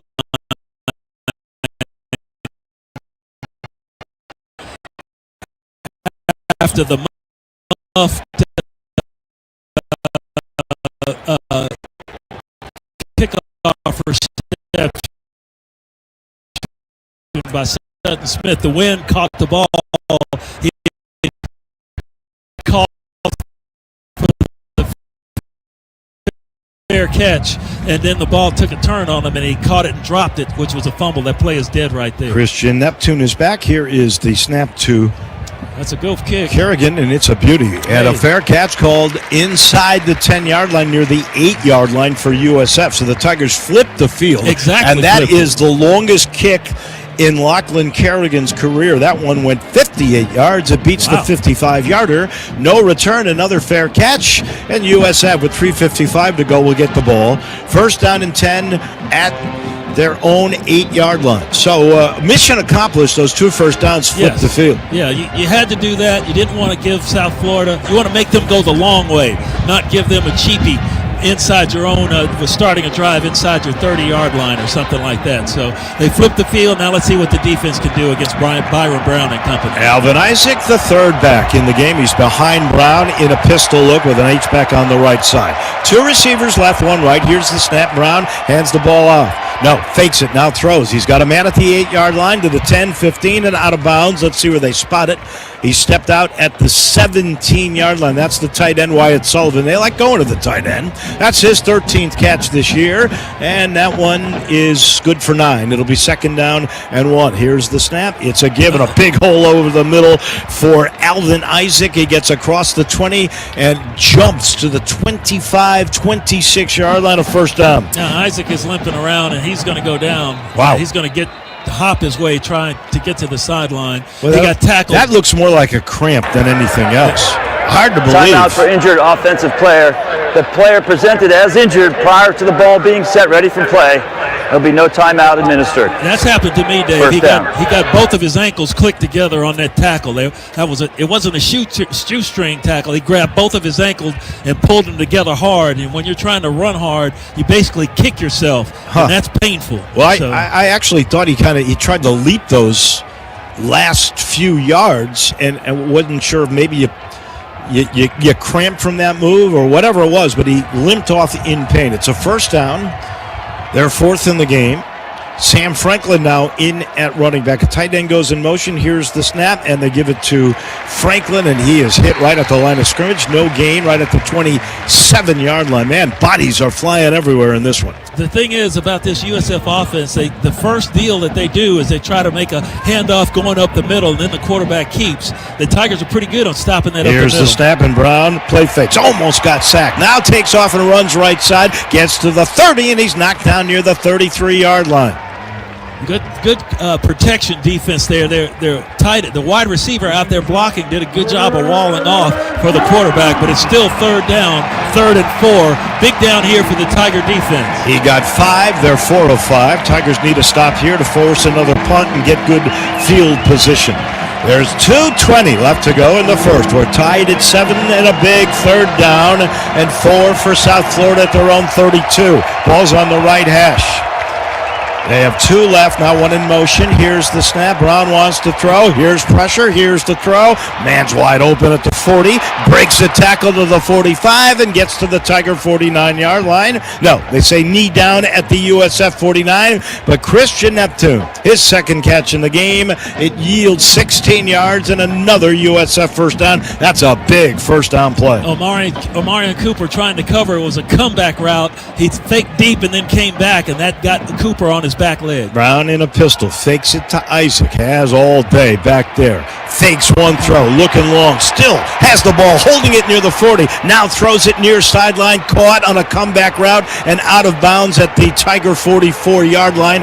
Christian Neptune, another catch, and man, he had literally 15 seconds to throw the ball. Fans will be mad at that, but it was only a 3-man rush. The Tigers had 8 in protection on the defensive end back there in the backfield, and so he took time. He did have the time to throw. Finally found somebody. Pickup of 7, 2nd and 3. Here's Brown. Flat out run, sweep right side. Breaks the tackle, 35-30. Another tackle, he breaks at the 20. Cuts to the middle, 10, 5. Touchdown, Byron Brown. That's why he's so good. You couldn't bring him down. He broke tackles right and left, and the Bulls had their first lead in the game, 13-7. That's really something. That's an All-American right there. He should be at the tops of the All-American list because he can run and throw. And boy, you saw a great example of right there of how he can run. He ran through 3 tackles on the way to that touchdown. Well, the Tigers said he's really a running back with a good arm,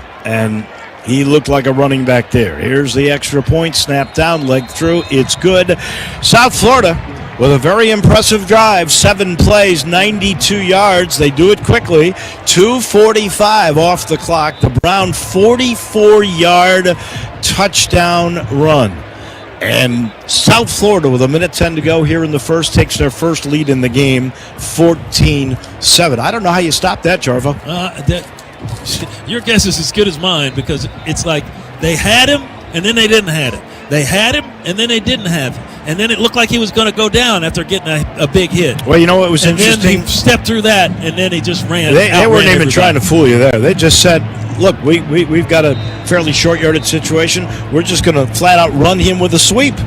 And the Tigers actually strung it out. They just couldn't bring him down. No, that's why he's Byron Brown. That's why everybody said this guy is the real deal. And as we saw in that particular play, he is definitely the real deal. So here's Sutton Smith. He's back deep, man. Here's the run up, and here is the kick, and it's a little poocher, and it's going to go out of bounds. Well, that's a break. So the Tigers are going to get the ball at the 35-yard line, and that's a major break right there.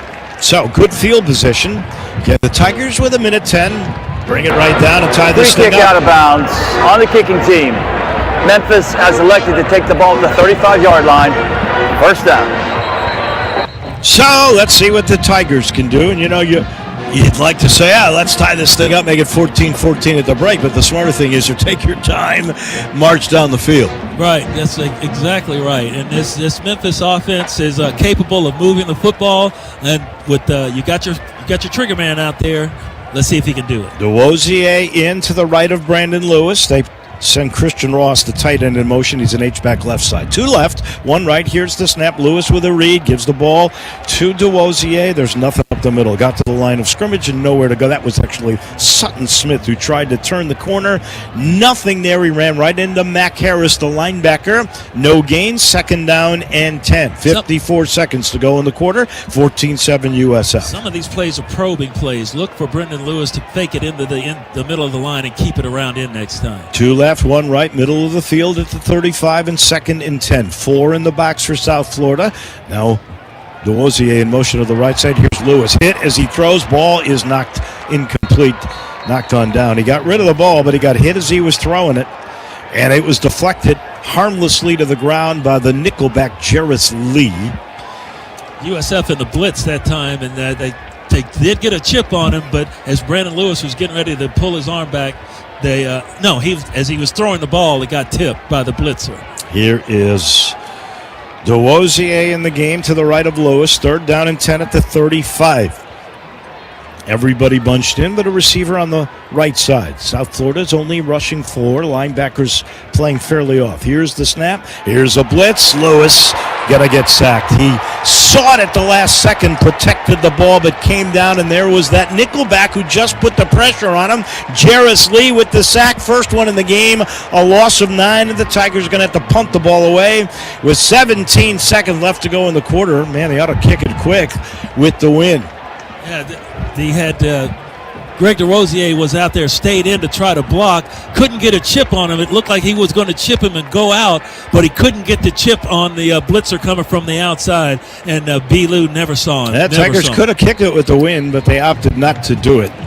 And the quarter is going to come to an end. It's all brought to you by 1910 Frameworks. They got the perfect frames and mats to give new life to your art, photos, and posters with their creative framing that can change your favorite sports memorabilia into a great piece of art. If it's worth framing, it's worth framing right. 1910 Frameworks right there at 2029 Union Avenue. 14-7. USF, and they're about to get the ball back. The Tigers are going to have to kick it away from their own 35-yard line. The Bulls have put the pressure on the Tigers now. 1 chapter in the books here at the Sim on the First Horizon Radio Network from Learfield. Rotolo's Craft and Crust is the destination to unwind and refuel with flavors everybody loves, guests we consider friends, and backed by a team we consider family. Our championship pizza crew has the dough you really need. Come on in, kick back with a drink or two while we fix up something delicious for you. Maybe an old-time favorite like our original cheese sticks or our one-of-a-kind deep dish pizzas. Visit us at 681 South White Station or order to go at rotolos.com. Memphis Tiger fans, we all know the good that recycling does for Memphis and its environment, but a few simple mistakes can mean the difference between recycling right and wasting recycling efforts. Putting plastic bags in your gray carts, for example, can send tons of good recycling to the landfill. So don't let our efforts go to waste. Learn to recycle right, Memphis. And remember, go Tigers go! Brought to you by the City of Memphis Solid Waste Division.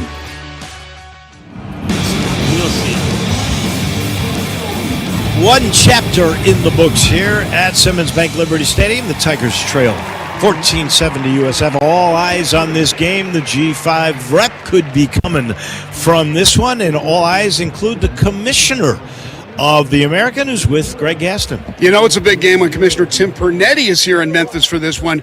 And Tim, so far, it has been really competitive through 2 months of the season. There's a lot of teams that are in this thing to try to make the championship game. A lot of other teams that are giving some of the others in the conference fits. What is your thoughts on what you've seen from your conference through the first 2 months? We're really excited about the competitive depth. I mean, you nailed it. There's almost half the league has a shot at the league championship still, and a lot of the games in November are going to dictate how that plays out. But everybody's got predictions, right? Well, this will happen in this game, and I show up and I don't predict because the league is very, very deep. It's gritty. It's competitive. And a lot of the games we're seeing already in October going into November are going to be meaningful for the American. You're always going to sing the virtues of your conference. I know we got a long way to go, but is there any doubt in your mind that the team that wins this conference championship from this conference is going to the playoff? Zero doubt. And I don't like to even talk about the playoff in October, and it is October. But, the reality is we've positioned ourselves really, really well as a league, and it's not just about one team.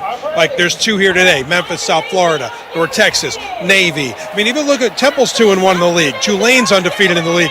I have no doubt. And the thing I love is our coaches expect to be the representative in the playoff, and it's playing out nicely so far.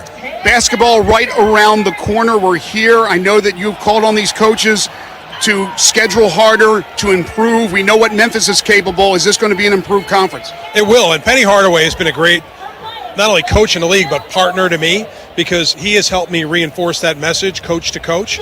And you've seen it this year. Like, if you look at USF's non-conference schedule, and you look at Wichita State, you look at North Texas, we've made real progress. Like, we're not going to fix this thing overnight, but overall the league is going to be more competitive. We'll have more teams in the hunt. Should be really excited. Thank you, Commissioner. Thanks for having me, Greg. That's Commissioner Tim Pernetti. Wallow? Hey, you got me all fired up. Speaking of basketball, don't forget Monday night, John Calipari back in town with a bunch of, I think, 37 former Calipari Tiger players will be on hand for that game. Right here, Tigers are going to punt the ball. Here is Kerrigan, gets the ball near the 15, just gets it off. It's a beauty, and a fair catch called for as the ball comes inside the 30 and out of bounds near the 27-yard line of USF. The Bulls, 183 total yards in that first quarter, and they did it with balance. 90 yards through the air, 93 rushing Brown, 8 carries, 71 yards, and that beautiful long touchdown. They are a handful. They have won so far the battle of the trenches. Memphis only 58 total yards so far. Well, Tigers had the ball, at the 5 or inside the 5, and then at the 8, moved it out. Couldn't move it out the first time, got to midfield the second time, and then USF got that long drive to score. Davenport, the running back. Here comes an end around. And they've got Neptune. He's got a broken tackle 30, 35, 40. Finally tripped up about the 43-yard line. So Jeremiah Jordan saved the day. That was a beautiful end around from the slot position, the right side. They got it a first down. Here's the snap. Here's Davenport caught in the backfield, tried to break away. He's going to lose yardage back to the 38. That'll be a loss of about 5. Great play up front by the Tigers' defensive line. Man, they just came through, shot the gap, and caught him as soon as the ball got there. He tried to break away from that, but then 4 gray shirts right there to bring him down. It was Drew Watts. Here's second down, and Brown's going to run himself, and he's got lots of room left side across the 40, 45, 50, and out of bounds at the Tiger 47-yard line. There's another big scamper for another first down, 15 yards. That is their 9th first down of the game. Memphis with only 3. Yeah, USF had everybody line up to the right side. The quarterback takes the ball, doesn't even fake. He just takes off to the left. He only had the corner over there and to try to beat around the corner, which he did, but finally forced out of bounds. How many yards, double digits, have they had in explosive plays? Here's the snap. Brown to throw, got all day. Now running, throwing under duress. Got a man right side, and it is incomplete at the 40-yard line. He was looking for Jonathan Eccles, a very fast tight end. Kamari Wilson was right there, and I don't know if he knocked the ball away or it was too low, but it's second down and 10. We played a minute and a half here in the second quarter. USF in Tiger territory at the 47, and the Bulls lead our Tigers 14-7. Brown running for his life, threw that off his back leg. That shows you the arm strength of him. That was 30 yards on a rope, and the diving attempt was no good. One left, two right, pistol look, and it's an option to the right side. Brown's going to keep it. He gets caught back at the 49-yard line of USF by Chris Bracey. That's a big play, and we've got a player down. It's Jonathan Eccles, the tight end, who was out there blocking. We have had more injuries in this game. He's holding his knee. Sure is. That might have been a non-contact That was a long sort of injury, too. That was a long run for Bracey because he was lined up on the right side, came all the way through the line of scrimmage to get that tackle for according to our statistician, James Owen, who's always on the money, that's their 5th injured player. We're going to get another look at that play, and I'm going to check to see if the tight end goes, when he goes down, if that is a non-contact foul. Boy, the Tigers came over in a hurry. I really couldn't see where it was. Like Bracey read that play so beautifully. Let's go downstairs. Greg Gaston, what did you see? Yeah, well, I did not get a good view of that injury, and it may have been non-contact, but James' statistic, it's pretty alarming for South Florida. They've had a number of guys go down. Memphis is laying the wood. The problem has been Memphis is not tackling well. If they can tackle better, they got a pretty good scheme going. That was a great play right there and a great tackle by Bracey. But as far as the injury is concerned, not sure, but he is still down. Yeah, that's a great point. If the Tigers did not tackle well in Birmingham, some of this, though, has to be given to the credit of Brown, who just breaks tackles. And I'll tell you what, Neptune broke a tackle or two. These guys are shifty now. They're not small guys either. Well, you don't get to have a number by your name. They're 18th in the country and don't have players that are really good. Looking at the replay, it seemed like the injured player was trying to get in position to block a Tiger who jumped around him and trying to cut to make the block. He twisted his knee and he went down. He's getting up walking okay. Look at that.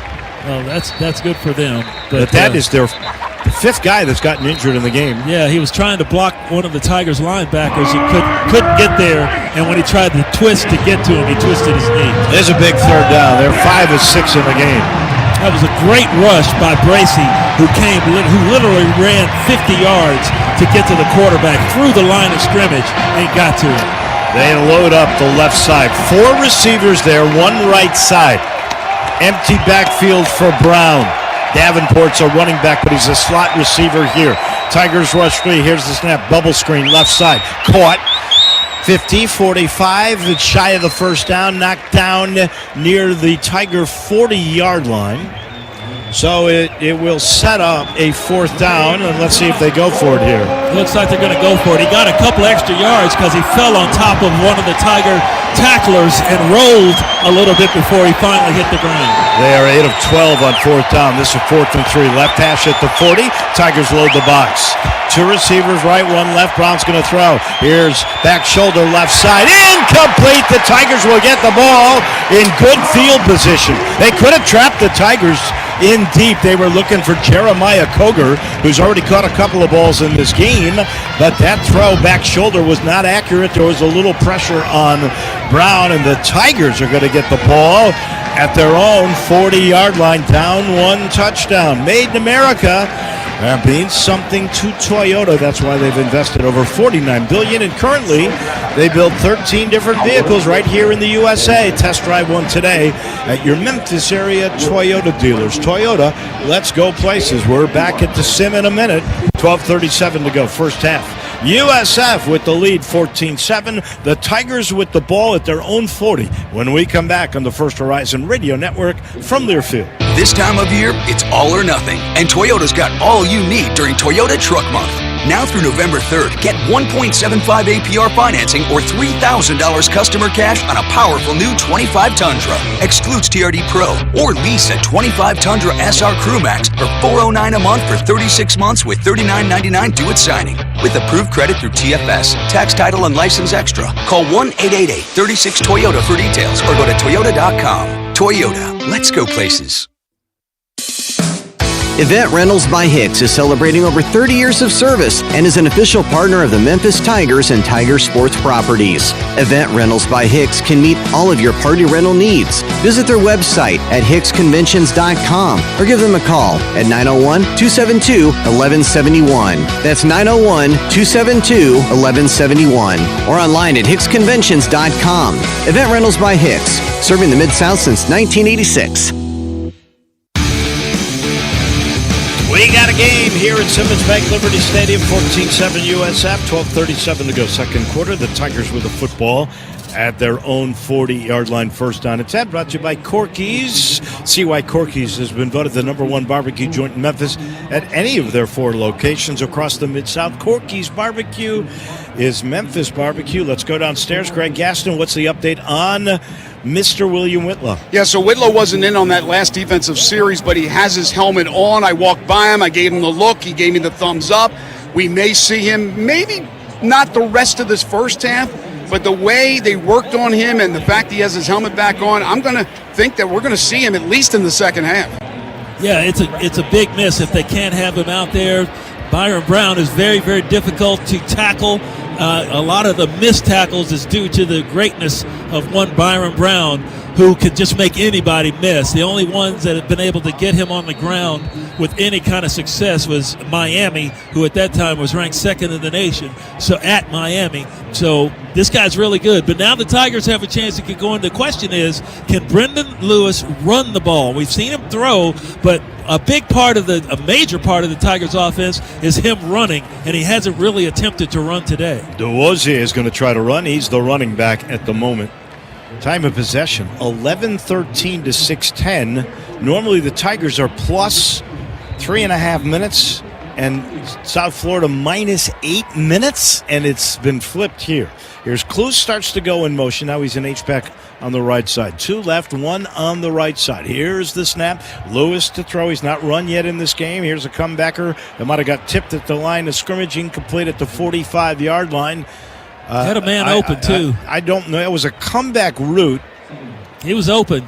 He was definitely open. Is that the third tip pass this game? I think so.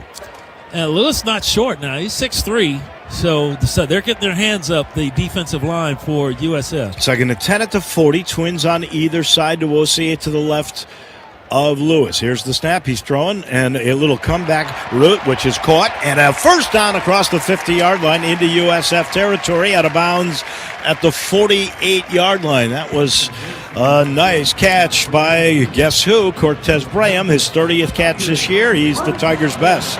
Cortez Braham, tough. He makes a little catch on the quick out route, and that's one thing the Tigers said. To beat this defense, you got to hit them quick. He hit them quick that play, got a first down. 12 yards and the 4th first down in the game. Pistol look, and here's a handoff to Wozier. Caught in the backfield. Nothing lose doing. Yard back at the 50. Nothing doing there. There's just no Cannot hole run right there. Yeah, Tigers so far in this game have only rushed now for 28 yards. The defensive line, they said they got some studs now, and that's what they told us, and that's how you get to be as good as they've gotten. And running the football against them has been difficult for everybody they played. So they'll have to figure something else out, play action. Their nickelback, Jarius Lee, has got a bunch of tackles in this game. He's been terrific. Trips to the right, 1 to the left, tight end. That is Bryce Anderson, goes in motion. Here's the snap, and here's a dump pass left side. It is caught near the 50, trying to get to the outside, cannot. Nice attempt that time by DeWozier out of the backfield. He could not get past Jonas Staclona. He is the corner, and that'll be a pickup of 2. It'll be 3rd down and 11. We know Greg is very shifty, but he couldn't get away from it. From the 49 of USF, the Tigers are 1 of 4 on 3rd down conversions. Twins right, 1 to the left side. You got an H-back on that right side. Here's a free play. Oh, they're stopping it. They got the right defensive end. I think that was Denard Flowers to jump. I don't know why they didn't let him play it. Unabated to the quarterback. Defense. Yeah, that's right. Number 34. Yeah, they were coming to kill. kill. Penalty. 3rd down. That was actually a blitz or Rico Watson. But I'm not sure why they didn't get the free play. Oh, it looked to me like he'd gotten it before. Well, they said it's unabated to the quarterback. The other side, where they were coming, had a free shot on Brendan Lewis. So to avoid that, they blow the play dead. So it'll be 3rd down and 6 for the Tigers at the USF 44. They split trips to the right side, 1 man to the left. Now Anderson, the tight end, lines up as an H-back. There's 5 in the box for USF. Here's the snap, and it's a handoff right up the middle. There is nothing there for DeWozier. Got 2 yards to the 43. That'll do it. So you got a 4th down now. He spun out of a tackle and picked up the 2 yards, but then there were another 2 linebackers there. He beat the one tackle at the line of scrimmage, spinning away, and the Tigers are going to go for this. So they're going to go for it on 4th down. Both teams have done that now. The Tigers are 8 of 12 on the year, 67%. Trips right, 1 left. Big play at the 43 of USF. Down 14-7 with 9:57 to go in the half. Tigers almost get him to jump, and I'm afraid they go procedure. Now they're going to sort it out. Who jumped? Which Is this on the side center? judge saw what? What the umpire see? What the referee see? They're conferring right at the M logo. Yeah, this is where you really would expect to see Brendan Lewis put pressure on the defense with his legs as well as his arm. Well, he has not run the ball yet, and you got to wonder if he's limited with that ankle. Full start. Offense number 61. 5-yard penalty. 4th down. So that's Chris Adams, and that'll take that decision right off. Your Tigers are going to bottle these guys up. All right, so what you have to do now is get a really good punt again from Lackland Corrigan, who's been an excellent punter. You know, there was a big question coming in special teams-wise this season. How would your punter do? The Tigers have had great punting over the years. Great kicking? Yes, great kicking over the years. And great returning from Sutton Smith. They've been good. So is Lackland Corrigan. He's had a 58-yarder, a 44-yarder. This one's designed to go inside the 20. It comes down right near the 20, takes a Tiger hop, and is down at the 18-yard line by a special teamers. So that's where USF will get the ball. With 9:31 to go in the game, with the Bulls up over our Tigers by a score of 14-7. Tennessee Highway Patrol is looking for community-oriented individuals with a passion for helping people to fill several positions within the Memphis district. They offer an excellent benefits package. They got a great competitive salary, and you get an extra $10,000 if you're assigned to Shelby County. Visit their social media pages at TN Highway Patrol. You can visit jointhp.com, and you'll learn more. Back in a minute. The Tigers have given the ball to the Bulls, and the Bulls lead our Tigers 14-7 here at the Sim on the Tigers First Horizon Radio Network from Learfield. You or someone you know or care about has dealt with a difficult divorce. When facing divorce, you need the attorneys at Rice Law. Nick and Larry Rice lead the firm with 3 generations and 7 decades of experience. Located in Memphis, serving the entire state of Tennessee and North Mississippi. Rice Law is who you need to call. Simple or difficult divorce, they know how to handle it. Call Rice Law at 901-526-6701, or for more information, visit them at aboutdivorce.com. That's aboutdivorce.com. Did you know air pollution triggers asthma? No, I didn't know that. Wait, my son has asthma. What can we do to help clean our air? It's easy. Just taking a few simple actions can reduce air pollution. Like stop at the click when pumping gas, don't idle your car over 1 minute, and share in the ride when commuting. That is easy and helpful information. To learn more, visit shelbytandhealth.com.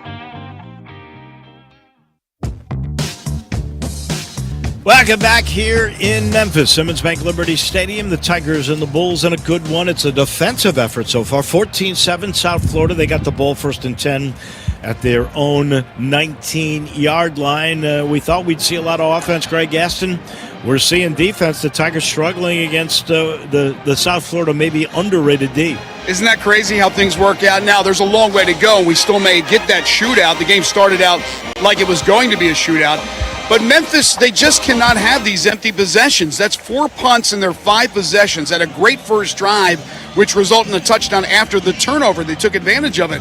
But the more and more you're punting to these guys, the more you're playing with fire. And I go back to what Jarvo just said before the break about Brendan Lewis. With the ankle, it's great that he's out there, but is he limited on being able to run with that zone read and RPO? And to me, I think the answer is a resounding yes. I haven't heard that from the coaches, but I'm looking at it, Wolo, and they have not been able to run with the quarterback. Well, here's the deal. He's 5 of 11 for 43 yards.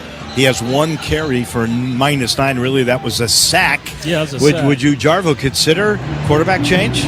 He said he might play 3 of them, remember? Yeah, do you put one of your youngsters in a situation like this, in a big game like this? You know, sometimes you got to roll the dice. Hey, to shake it up, but your main man has got a bad wheel. Brendan Lewis, he is among the Tigers' leading rusher, if not the leading rusher, going into this game. And that is such a huge part of the Tigers' attack. And to take that out, now he's a gamer. He's going out there playing. You know, he went out, halftime of the last game. He's out there trying to get it, but part of his arsenal is gone. 215 total yards to 70. Here's the snap, and Brown wants to throw. He's got all day again. Now lets it go. Underneath, he's got a man who trips and falls at the 21-yard line. That'll be a pickup of 2. I think that was self-preservation. That was Christian Neptune. You may be right. They're going to work quickly. Here's Brown with one back to his right. Here's the snap, play fakes. He's under duress, and he's finally brought down right at the line of scrimmage. Right at the 21. It's going to be third down. And they'll call it 7. Sam Brumfield got him. Finally, he got corralled. Franklin's going to be the running back. They work quickly again. Tigers fans on their feet here. Great crowd here at Simmons Bank Liberty Stadium. They're all wearing blue and gray, and they want to see their guys get the job done. By the way, Jonathan Eccles, who'd been hurt, is in as an H-back on the right side. The running back is Franklin on 3rd down and 7. They've been outstanding. They're 5 of 7 on 3rd downs. 2 to the right, 1 left. Ball's in the middle of the field near the 22. Tigers going to rush 4. Here's the snap. Brown to throw. Sacked! Back at the 12. That time an inside blitz. It came from Sam Brumfield. That's his 4th and a half sack this year. USF will have to punt with 8:15 to go. Here in the second, the Tigers will get the ball back down 14-7. That's a big defensive play for Memphis because you could see momentum kind of going toward the Bulls in this game. But the big sack takes them out of anything they want to do offensively. They've got to punt the football. First sack in the game for Memphis. Leon is in his end zone. Starts to rugby to his right. Lets it go. It's a shank. It is out of bounds. Let's see where they mark this. It may be out of bounds near the 40-yard line of USF. He's still marking it. Let's see where they're putting it down. Where is he? I think he's marked it near the 40. He's marked at 45. Fans say no. Wow. That should be inside. At the 46 of USF. 46. That's where they caught it. Out of bounds. I'd ask for clarification of that. It had to go I don't out know of if you've bounds got a replay that would show that. It's a 32-yard kick if it stands right there. It's in USF territory. The Tiger fans think it should be about the 40. That's what I would have thought. Me too. I mean, gee whiz, they caught it 5 yards out of bounds right about there. Here's B. Lewis. He's got a running back to his left, 2 right, 1 left with an H-back on the left side. They've overpowered that left side. Here's the snap. It's a zone read. Lewis going to run for the first time. Flags fly everywhere from behind the play. Lewis gets to the 43-yard line. Oh, we got a little fisticuffs going on down there. Another flag flying. And another flag from after when the play was whistled dead. So this is going to get sorted out by this crew of Charles Lamantina. He's been a long-time ref in this league. That was the first run by Brendan Lewis, and you can see his wealth. He got 4 or 5 yards on that, and he falls forward to get you some more yards. You get 4 yards or better on first down, you'll take that every time. Long discussion here, and here's the word. There are fouls by both teams on the play, and both will be enforced. Holding, offense number 52, 10-yard penalty. After the play, dead ball foul, personal foul, unnecessary roughness. Defense number 15. 15-yard penalty, automatic, first down. So the center, Yakari Walker, with the infraction from Memphis. It's an automatic first down to the 41-yard line of USF. Did he say 15-yard penalty? That don't look like 15 yards to me. Well, they went 10 back first, okay. and then they went 5, so you got a +5 on that. It's Denard Flowers, their defensive end, with the unsportsmanlike. So the Tigers got a first down at the USF 41. 7:36 to go in the first half. Sutton Smith in. Tigers trail 14-7 on the move. Twins right, 1 left. Now an H-back in motion to the right side. Here's the snap. Lewis with time throwing. Left sideline, back shoulder. Caught, but I think out of bounds. Oh, just barely. Inside the 15-yard line, and really good attempt that time. But I think Graham was out of bounds when he made the catch. He did everything he could to keep a foot in bounds. B. Lou tried to made a back shoulder throw and tried to tiptoe down there to Cortez Graham, but just barely on the white, just barely stepped on the chalk there to be on the bounce. Caught the ball, but just on that chalk. Frank Peasant into the game. He's the one that had the 19-yard touchdown run to get the Tigers on the board in the first quarter. There's a man in motion. Graham goes to the right side.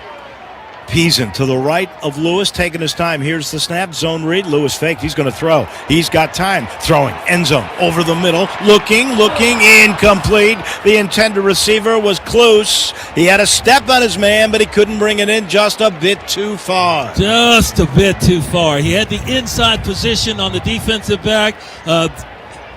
B. Lou floated it up there. Not really floated. He threw it up there with a good arc on it so it would drop into his hands, but just a little too much of it. And that throw was into the wind, too. B. Lou, 5 of 13. Here's 3rd down and 10 at the 41. Trips right, 1 left. Duozier in.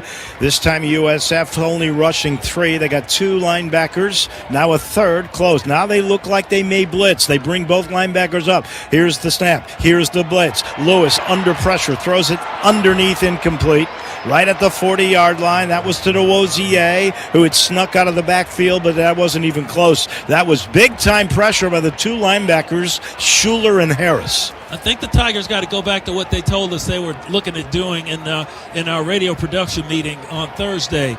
Short, quick passes, get the ball out quickly before they get a chance to set themselves. That was a 5-step drop, and the more he dropped back, the more trouble he was in as the blitz was coming.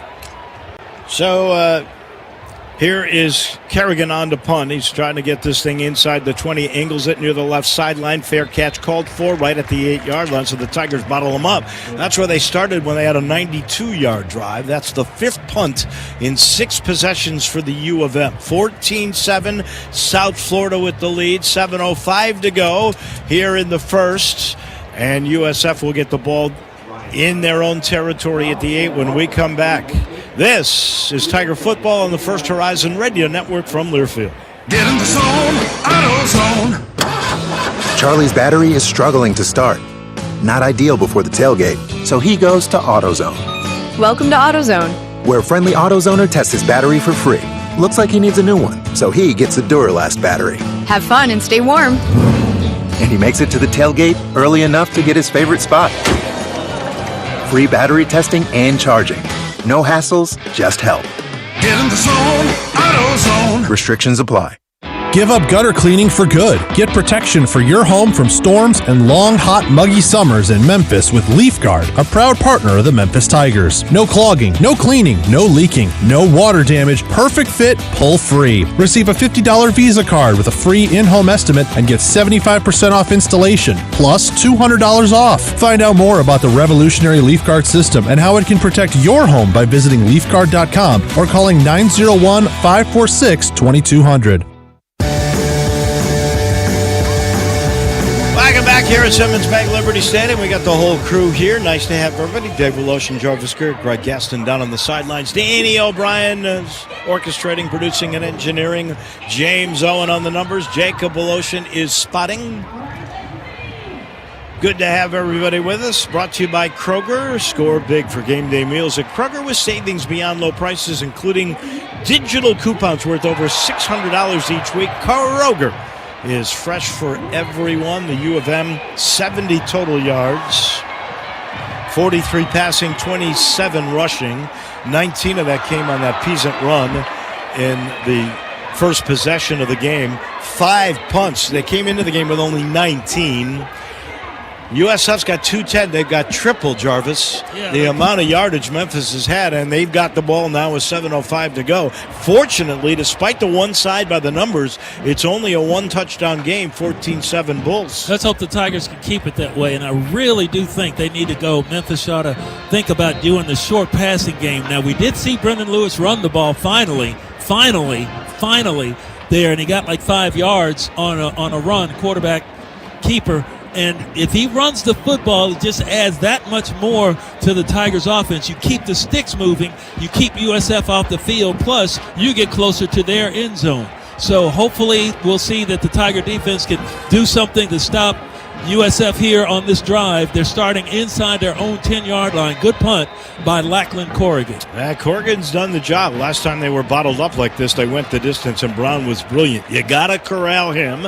Nicky Davenport is the running back in. The Tigers have 4 down linemen. They creep the middle linebacker Brumfield up. Here's the snap, and Brown, quarterback draw, breaks a tackle, got to the 6, and got nailed right there. Got hit hard by a Tiger linebacker. Well, that was a free safety blitz coming from 20 yards away. Snap of the ball. He's coming in like a missile, just coming right in there. Byron Brown had nothing to do but go down. 5th tackle for loss in the game. It was Drew Watts who got it. That is his 6th this year. Here's the snap from the end zone. Throw into the flat. Caught at the 10. Knocked down at the 16. Shy of the first down. That was just a 3rd read by Brown, who normally takes off. He found Wyatt Sullivan, the tight end. That is a pickup of about 10, so it'll set up 3rd down and 2. That's what I'm talking about the Tigers should do. Just a quick 2-step drop, get rid of it. Here's Brown, throws quickly, and it's caught right near the 19-yard line. Man, he had to really reach out. And that dive. Was Medea Rubin, who had a dive to get it. And just barely. He didn't make it. Well, did he or did he not? Here's the snap. And another throw underneath. Medea gets the catch on the right sideline across the 25 to the 29 and knocked out of bounds right near the 30. Well, that was some one yard marker said first down. Another yard marker said 4th down. So I guess he did make the first down on that play. But that was a heck of a play to make that catch. But that's what I'm talking about. Just the quick stop and throw. Get the snap, drop back 1 step, and throw the football. They make an offensive change, so the Tigers bring in a fresh set of defensive linemen. They're only going to go with 3 here. 1st and 10, USF at the 30 on the right hash. Twins right, 1 left. Here's the snap, and it is Davenport with room. Left side 40. Now there's a hole in the middle, 50. Angles left sideline 40, 30, 20. Caught from behind near the 15-yard line. Great speed by Amarion Cooper to come all the way from the other side of the field to run him down, chase him down because he was gone. They had a big hole at the line of scrimmage. He cut to the outside. They were in man over there, so they didn't get off their receiver until, here he comes. 59 yards. They knock it down at the 10. Here is another give Davenport, who finds room on the left side, and he is hit hard right at the 5. He started to, I think, leap, and somebody hit him. By the way, it was Bracey who made the big stop at the 10. 2nd and goal at the 5. 14-7 USF threatening again. Twins right. They spread it out. Ball's on the left hash. 1 man on the left side. Here's the snap. Brown wants to throw into the end zone. Incomplete. They were looking for Rubin again. Medea Rubin with a little curl right on the E in the end zone of Tigers. Jeremiah Jordan was right there with good defense. Here's 3rd down and 5. I think that was a throwaway by the quarterback because Jordan was right there on top of the receiver. There was no way, there was no window to get the ball in there. Good defense by them. Trips right, 1 left. Pistol look for Brown on 3rd and goal at the 5. Big time stop needed for the Tigers with 4:27 to go. 2nd quarter. And a 1 touchdown lead for USF. Tigers load the box. Here's the snap. Brown wants to throw, has all day now into the end zone. And it is caught for a touchdown. Wide open for Koger. His 5th touchdown catch. That's the most touchdown receptions by anybody on the team. There wasn't anybody near him, and there was no pressure on Brown. And just like that, now it's 20-7. Yeah, they flooded the zone to the right. They flooded it to the left. And then all of a sudden, the receiver sneaks back into the middle of the field just as the pressure was finally getting to Brown. But he had enough time to pick out his target, find the one open, hit him for the touchdown. So they scored 20 points, now 21 with the extra point, to open up a 2-touchdown lead. Here's the snap for the EP. It's right down the middle. 21-7. They're on a pace now to get over 500 yards. They go 8 plays, and once again, that is their second 92-yard play. They had a 60-yard catch and run, and they are in total control of this game. They've had over 300 yards here in the first half, and the U of M only was 70. And just for momentum, and there's plenty of time, 4:21 to go, 3 timeouts, and the 2-minute timeout. The Tigers have to come up with points on this possession. Have to come up with points. There's no question about it. There's plenty enough time to do it with 4:21. But USF is in control of the ball game right now, simply because they're picking up the first downs, and their quarterback has been able to run the football. The battle of the quarterbacks is going to USF's favor right now. Here's Adam Zuaji, kicked it out of bounds the last time. This one is into the end zone with a wind behind him midway through, and out it will go. The Tigers will have it 1st and 10 at the 25. Only 70 yards. That's all they've been able to muster. 43 through the air, 27 on the ground. They have struggled everywhere. Lewis, 5 of 14. If you look at it, Smith has 18 yards, a long of 9. DeWozier -1 on the day. Lewis Sack is -9, and that is with 1 positive run. Sutton Smith in at running back. There's a triangle of wide receivers on the right side on the hash. And here's the snap, and Sutton Smith was in motion, comes back out of motion, gets the handoff, has room, 30, 35, all the way to the 39-yard line. So that'll be a pickup of 14 yards at a first down. Fred Gaskin, who had been injured earlier, he's the one that made the stop. Tigers will go in tempo. 2 to the right, 1 to the left, H-back on the right side. Smith stays in the game. Here's the snap. Lewis with time. Throws left sideline, and that ball is caught out of bounds, but have we got a flag? Yeah, I think we do, and that's going to be pass interference or holding. It'll be an automatic first down either way. Yeah, that Graham running up the sidelines, and it's definitely the preliminary call is pass interference. Pass interference, defense number 9. Squad foul, automatic first down. That's on James Chenault, and that's a bright. I'm not sure that ball was going to get to Graham, but part of it was because he was interfered with. Trips to the right, 1 to the left. They're back in USF territory at the 46-yard line. First down. Here's the snap, and it's a give to Sutton Smith. He gets hit in the backfield, breaks away, gets across the 45, down to the 42. Nice run of 4, 2nd and 6, 3:42 to go. Here in the second quarter, the Tigers down 21-7, but driving. Actually, this is a little bit better blocking right now for the running back. He only got one arm. He ran through an arm tackle at the line of scrimmage. Greg DeRosier, when he was in, did not have that kind of luck. They were hitting him in the backfield before he could get started. Twins right and left. Ball's on the left hash at the 42 of USF. Smith goes into motion, left side. Here's the snap, bubble screen. It is to him. Makes the catch, spins around, gets inside the 40, down to the 33, and that will set up a 3rd down and short, about a yard and a half to go. The Tigers are blessed to have 2 backs that have speed and that ability to make people miss, and we're seeing Sutton Smith do his thing. 3rd and a yard and a half at the USF 38. It's a straight give, and he's not getting anywhere, and the Tigers are going to have a 4th down dilemma here. They gave it to Smith, and he got hit as soon as he touched the ball. No gain. He's lucky he didn't lose a yard. That play looked promising because you had another blocker out there, including Adcock out there to block the tight end coming down, but they got him pretty good. Now here they're going to run up to the line of scrimmage, and this is where you got it's 4th and a good yard, almost 2. 4th and 2 is what they're calling. They send a man in motion. They're going to throw for it. Now Lewis is going to run. Lewis looking for a little seam. Lewis got to the 35-yard line. Did he get enough for the first down? Yes, he did. That was needed with 2:19 to go. Yeah, you got to have it. You got to have your quarterback run here, and this has been Memphis offense all season long so far. Brendan Lewis getting out there, putting pressure on the edges, and then picking up yardage. DeWozier into the game. Can the Tigers get the snap before the 2-minute timeout? The referee wouldn't let them. 2 minutes, and that will end a threat for the moment. This is the 2-minute timeout.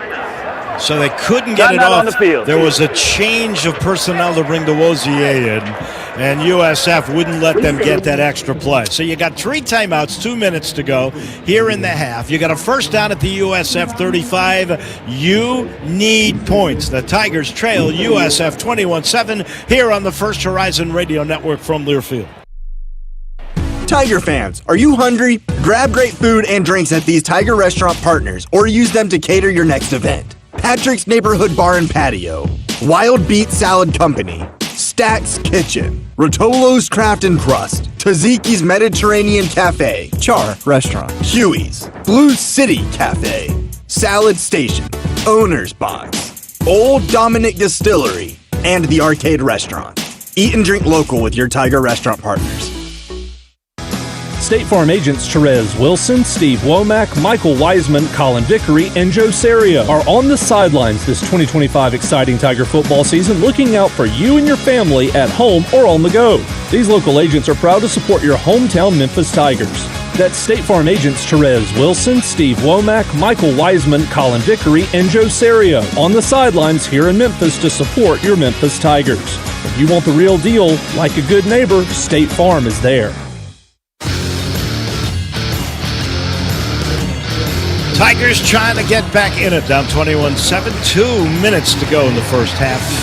They got a 1st and 10 at the USF 35-yard line. It's all brought to you by Toyota. See your Memphis area Toyota dealers for the trail-dominating new Toyota Tacoma. More powerful, more capable, and more efficient than ever with its available iForce Max hybrid engine. It's terrific. Enjoy Toyota. Let's go places. So the U of M worked with a little tempo there and have worked it down to the 35. Lewis 6 of 15, 48 yards. Smith's got 6 carries, 35 yards. Peasant the only touchdown for the U of M. That came after a Russo turnover, a pick on the very first possession by South Florida. So the Tigers got a Peasant run for 19, led 7-0. It's been all USF since then. So the Tigers with a total now of 95 yards, but 302 for the Bulls, 171 on the ground, 131 through the air. Brown, 13 of 20, 131 yards, 1 touchdown, the 1 pick, 13 carries, 74 yards, 2 TDs. He's the load we expected. And time of possession, we thought Memphis would have the lead. It's really 15:41 to 9:58.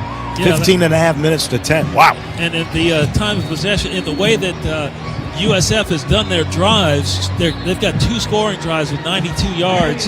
They have actually had a couple of really big plays in their drive. It wasn't like they were 15, 18 plays, 10 yards here, 5 yards there, 8 yards here. No, they've had a couple of big plays in order to get them off their own line of They've scrimmage. had 44 to 28 for the Tigers. Of those 44, how many do you think are double digit? 4. 15? 15. A lot. Yeah. Here we go. 1st and 10. 2 to the right, 1 H-back on the right side. Now a man in motion to the left side. I believe that's Bram. Here is the snap. It's a give to Sutton Smith. Hit in the backfield. Is going to lose a yard back at the 36. There, at that time, there was just a white and green swarm. Trevion Mitchell, the nose tackle. All 282 yards of him. Beats Sutton Smith to the spot. Back to the 36-yard line. 2nd down and 11. Clock is ticking with 1:40 to go. There's 4 in a quad left hash. Here's the snap, and it's a screen. It's going to be a pass back to Lewis, who makes the catch at the 40. Up the sideline, 30. Makes a man miss, and down at the 20-yard line on the number. Yeah, it's time to get creative because you're down by 14 and you against a team that can put up a lot of points. So the Tigers go into their own trick bag to come up with a nice play. Great pass back to the quarterback. Lewis has blockers in front of him, and he makes good yards after the catch, and a good play by Memphis, and we got another bull down. How many bulls have gone down? That was the 6th bull to go down. He's sitting on the 20. Now he's starting to get up. He's got his knees up, and he's prone on his back. And the U of M just went very tricky there, where they had 4, and they Timeout for injured defensive player. I think that was Brady Cluse. The game clock operator. Please reset the game clock to 1:27. 1:27, please. So you got 1:27. You get 5 seconds back. Tigers got a 1st and 10 at the USF 22-yard line. They are still working on the injured player. Brady Cluse is now 1 of 1, and that is the first catch this year by Brandon Lewis. It looked like a quarterback, too. He wears number 12, so he caught the ball, and the offensive line stayed in. They waited. The ball comes out in that diamond formation. Cluse makes the pass back to B-Lou, and Brendan Lewis takes off. They go to block, knock a couple of people out of the way, pick up a 1st down. Tigers now over 100 yards in the game. South Florida's defense has been outstanding. They got 108 now. They used a trick play. They really needed the trick play. Cluse put it right on the money, and Lewis knew what he was doing. This game's so physical. We have yet to identify who that South Florida player is. So we think it's Jacob Merrifield, one of their linemen, who is one of the tackles, 6'2", 290. Did he get the breath knocked out of him? They're looking like he got the breath knocked out. You know of him. what? I don't know if Greg Gaston is still changing batteries, but he's right near the injured player. What do you see, Greg, if you're with us? Yeah, I'm pretty quick in changing batteries. That is Merrifield, and he got hit in the old family jewels, guys. Okay. Yeah, okay. That'll do it. That'll do it. It's tough, man, when you get hit like that, and he's got to regain his residuals there. Well, he's getting up. They got him to his knees at first, and now he's getting up. He's walking on. I think he's going to be fine. I think Greg absolutely was spot on with his prognosis. The trainer down there exhorting the crowd, waving his hands up in the air like, hey, we got him. He's doing it again. And that brings out a chorus of boos. I don't think that's the trainer. That's Alex Golish. Is that Golish himself? It is. He's trying to, to egg on the crowd a little bit. I don't think you want to get this crowd against you, Alex. I mean, maybe that'll get you another job somewhere. Well, the Tigers had to get points, and they are in static territory if they don't get more. Lewis has an empty backfield. Trips left, one right. Ball's on the right hash at the 22. Here's the snap, and here's pressure, and Lewis is going to get nailed back at the 31-yard line. He never had a chance. Oh, flag. That came. Rico Watson got him. That's just a straight defensive end tackle, and then he egged the crowd on, and he draws a flag. That's a 9-yard loss, and let's see what they call here. Is this helmet to helmet? He came free and got him. I'm not sure if it's a taunt or if this is a target. This might be a target. Let's see. Make the call, Mr. Referee, if you can think it. Does he have his batteries on? The flag was thrown for potential targeting on the play. However, replay has confirmed that there is no targeting on the play. It's second down. Wow. Okay, so no targeting. He caught him up under the... takes their first charge time out of the half. It's a 30-second timeout. He caught him up under the. He caught him up under his helmet and hit him more in the shoulder, but he drove Brendan Lewis' shoulder to the ground. So we'll see how that works. I will tell you this: I do like the fact that they quickly made the decision here. It's not going to be a long time to figure it all out. I, to be honest, we're sitting here watching the action. I never really did get the chance to see if that was that. I thought it might have been a taunt because he then got up and started doing what the head coach was doing. Exactly. A minute 17, that's what's on the clock. Now you got a second down and 19. And, of course, the Tigers had to cash in on a timeout. There's still a little conference of the officials right at the 30-yard line where the ball would be. Well, the Tigers have scored from this position on the field many times. They've scored from back inside their own 20-yard line with this much time left on the clock this season a couple of times. So we'll see what they can pull out here. Brendan Lewis still back there at quarterback, so he's okay. But he took a big lick on that blitz. Sutton Smith to his right. Cluse splits to the right side, 2 to the left with an H-back on the left side.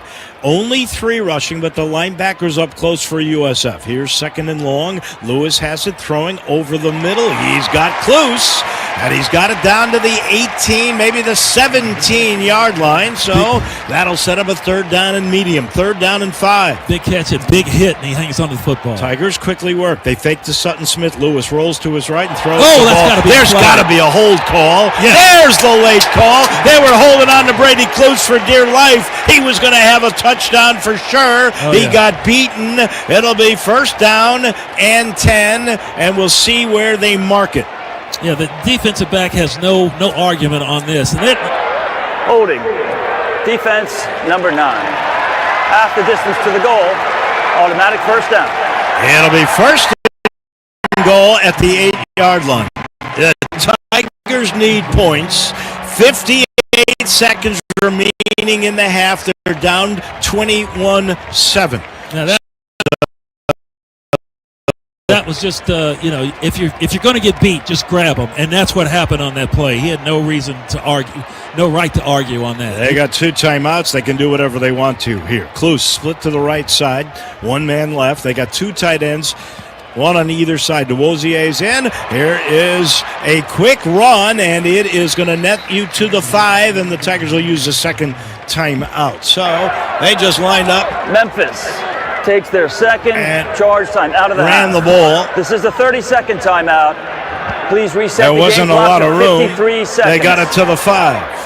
DeWozier is really good with the yards after contact, and he got the ball down deeper inside the AutoZone red zone to the 5-yard line. Memphis on the march here played this drive aided by the pass back, the double pass to Brady Cluse, and then the pass from Cluse back to the quarterback, Brendan Lewis, and then Brendan Lewis takes off and picks up a first down right at the AutoZone red zone. Now Memphis is at the 5-yard line of USF. So you got one timeout remaining. 53 seconds to go. You can still run anything you want, but you would suspect you would try to pass on this particular play. Well, this is a second down here, and I'm thinking the quarterback can just take off and run, put pressure on the ends, and Brendan Lewis is a load at 226 pounds. They list him. I don't know why they do that. They list him at 210, but he's 225 pounds. We talked about ball possession, 11th play of the drive. DeWozier into the left. Here's the snap, and it's a throw. Inside screen, caught, touchdown, Tigers are back in it. Cortez Braham, his 6th touchdown of the year. This Wolf Chase Toyota Tiger touchdown gets Memphis right back in with 50 seconds left to go in the half, and they make it a 21-13 game. Great play, just a quick pass to Brand, had on the screen pass. He cuts up in the middle of the field, takes on a big hit at the goal line, and powers his way into the end zone. Cortez Brand. Here's Spaddock for the extra point. This would make it a 7-point game. Then you hold them for 50 seconds. Snap down, leg through. It's a 21-14 game. So that was very impressive. 11 plays, 75 yards, 3:31 off the clock. Lewis to Braham. That's the combination. It's been magic all year long. And the Tigers make it a 1-score game to start the second half, if they can hold them for 50 seconds here. Yeah, that's the question. Remember last week they scored? Now there was a little bit more time, but UAB marched down the field and put a little damper on it all. And that was very deflating for the Tigers in that situation. They scored right before the half to stretch out their lead, but right now. And the good news, remember, South Florida took the ball. Yes. So the Tigers are going to get the ball to start the second half, have a chance to tie the game up if they can make the hold here. Really good crowd here today, Dave. Really good to see Memphis coming out and supporting the team.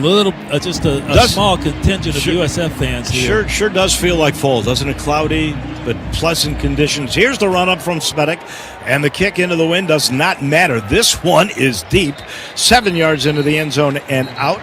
So here come the Bulls with 50 seconds left to go. We'll see how Alex Golish decides to play this.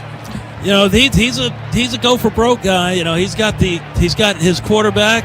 He's got pretty much, they've got a couple of people hurt, and a lot of people have been going down in this game. It's a physical football game, but as long as you got number 17 back there, Byron Brown, he's not afraid to try anything. Let's hope the Tigers can put a lasso around this bull. They're going to rush 3. Sam Franklin, the running back.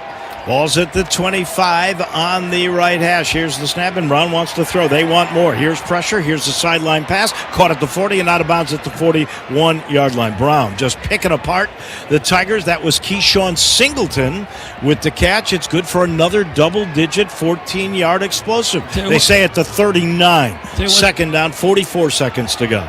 Their offensive line is really, really tough. Twins left, right, left. Here's another throw. Oh, knocked away and almost picked. That was really well read that time by Chris Bracey. He's having a whale of a game. That'll stop the clock with 41 seconds to go. Second down and 10 from the 39 of USF. Bracey with a quick break on the ball. It was going to be a quick out, but Bracey read the play.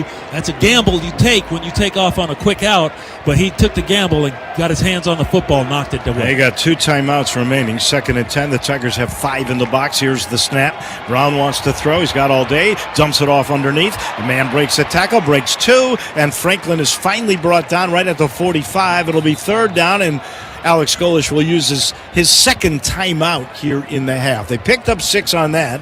It'll be 3rd and 4 with 31 ticks left. Takes their second charge time out of the half. It's a 30-second timeout. This team, you look at that scoreboard, it's 21-14, right? Right. Look at the numbers, though. Sometimes they're deceiving, but 322 total yards for USF, 121 for the Tigers. They have 201 more yards than Memphis. Numbers cannot always tell the story, but I do think it says a lot about just how potent this USF team is. Yeah, they're very potent. And remember now, on this drive, they got one of the great kicking families in all of kicking in Grammatica. That has nailed some long field goals. So let's hope that the Tigers can keep them out of field goal range here. They've got 31 seconds on the clock to see what they can do. They are 7 of 10 on third down conversion. They split Singleton. He's their big play guy to the right side. They got trips on the left side, including the tight end, Jonathan Eccles. Here's third down and 4, right at the USF 45. Tigers load the box with 5. This time you've got a bunch of DBs up close, especially on Singleton on the right side. Long count, crowd in it. Here's the snap. Brown wants to throw over the middle. He's got Singleton for a first down at the Tiger 40. It'll stop the clock with 27 ticks left. Wow, he caught that just in front of Sam Brumfield, who delivered a big lick. That was a strike and a great way to hold on to the football. 15 yards. Here's the snap, and here is pressure. Brown running and just dumps it away with 17 seconds left to go. That time backside pressure by the U of M. Looked like a linebacker, might have been Everett Russo, who was trying to get to Brown before he just threw it away. I think it was Russo coming in there. Now you've got to figure out some way to get the quarterback on the ground, get some more pressure on him, because they need to get closer if they want to try a field goal. They've got it at the Tiger 40. Grammatica's got great range. Twins left, twins right. Here's the snap. Brown to throw. Flush from the pocket. Hit as he throws. Incomplete at the 15-yard line. Brown got hit hard that time. No flag on the play. 12 seconds remaining. Third down and 10 for USF at the Tiger 40. Alex Golish has 1 timeout remaining. That was Jaden Flaker coming in on the from his linebacker spot to get to the quarterback. Hit him right in the chest between the 1 and the 7. Rifle arm, got it out of there, but no way was it near the target. Yeah, the big guy got right back up. So he's got Franklin to his left. The Tigers rushing only 3. Third down and long. Here's the snap. Brown's got all day.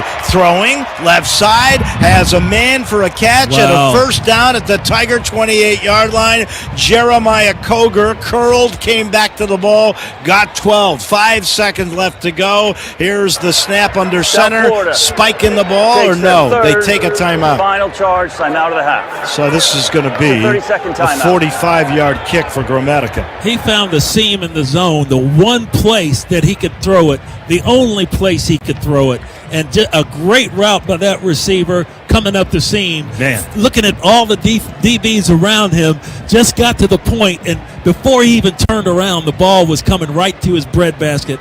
Beautiful throw. And you talk about, that'll get you in the league. You make throws like that. But the Tigers were zoning at that point, and he found the seam in the zone to get the completion there. Well, Grammatica and that family, as you mentioned, so good. His father kicked in the NFL. That's why he's in the Tampa area. His father's Martin, right? Martin Grammatica. And he is set How many to let this one go 2, from 3? Looks like it'll be the 46-yard line, 36-yard line, a 46-yard kick. Tigers Memphis will call a takes their third timeout and final here. charge, timeout of the half. This is a 30-second timeout. This team it's impressive. There's just no doubt about it. Well, on the year, he's 10 of 13. He's got a long of 52. From this range, he is 3 of 4. Well, whatever happens, if you're down 7 or down 10, you have shaved a little bit off of that lead that they had because they were up 21-7. But when you come out here and look at it, this is a legitimate team. You're giving up yards against a team that legitimately has chewed up yards against some of the best in the country. Well, they're on a pace for almost 700, 349. Tigers are going to have to buck it up. So, Leon, the punter, will hold. Here's the snap. It's down. Kicks on the way. Looks like it's got the distance. And it's good. Just inside the right upright. And so they go the distance in the last 50 seconds. The half is not over. Hey, come back. Don't leave yet. Tigers were ready Time to come has back. expired on the play. That is halftime. Oh, okay. Oh, now they say it is. Okay. Wow, interesting. That's an impressive drive to get 3 points and a 10-point lead. 8 plays, 47 yards, 50 off the clock, a 46-yard field goal for Gramatica. So the Tigers get a little momentum, but not as much as they would have had because this team, South Florida, marched right down the field. And here's Ryan Silverfield with Greg Gaston. Coach, I know you're not happy giving up that 3 at the end. Defensively, what do you guys have to do in the second half? They had 349 yards of offense. Yeah, we got to tackle better. We're giving up the explosive play. We can't do that. Make them try to earn it, and we're not doing that.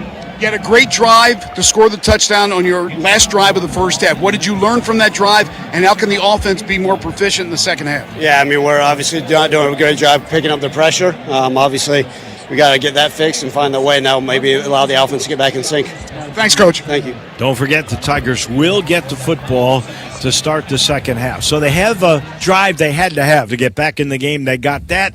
Unfortunately, Byron Brown was brilliant on that last possession. He marched him down the field. He's got 178 yards through the air. He's run the football quite well for 74 yards. He's the real deal. The Tigers are going to have to figure him out and figure out really how to get a little bit more possession of the ball. Time of possession will be critical. They had 349 yards, and they ended up with the ball a whole bunch of time. They had 16:31, 16 and a half minutes they had the football. So the Tigers have their work cut out for them, but it's not impossible. They're down 10 at the break, 24-14. Jeff Brightwell, Russell Copeland. They've got your halftime show. It comes your way momentarily right here on the First Horizon Radio Network from Learfield.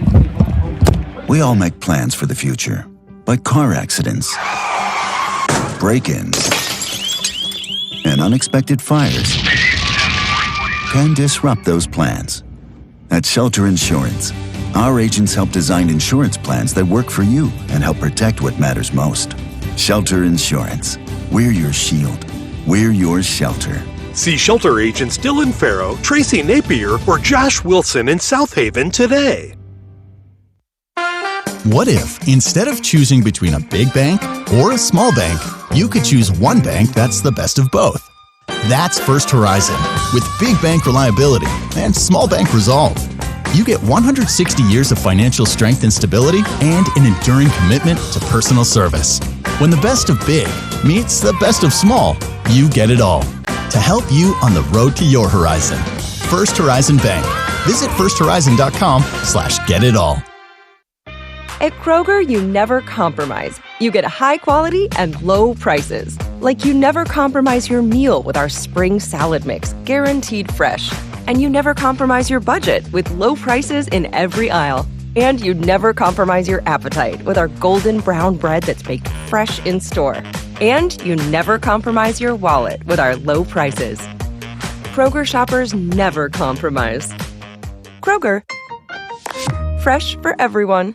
Hey guys, are you tired of the bathroom breaks ruining your game day? Does your prostate think it's in overtime? Get back in the game with the VIP Prostate Team. Do you feel like your prostate is calling the shots these days? BPH happens to all of us at some point, but that doesn't mean you have to sit out the game. Our team of doctors can treat BPH and keep you in the game until the final whistle. Call 901-747-1007 or visit VIPprostate.com. Go Tigers Go!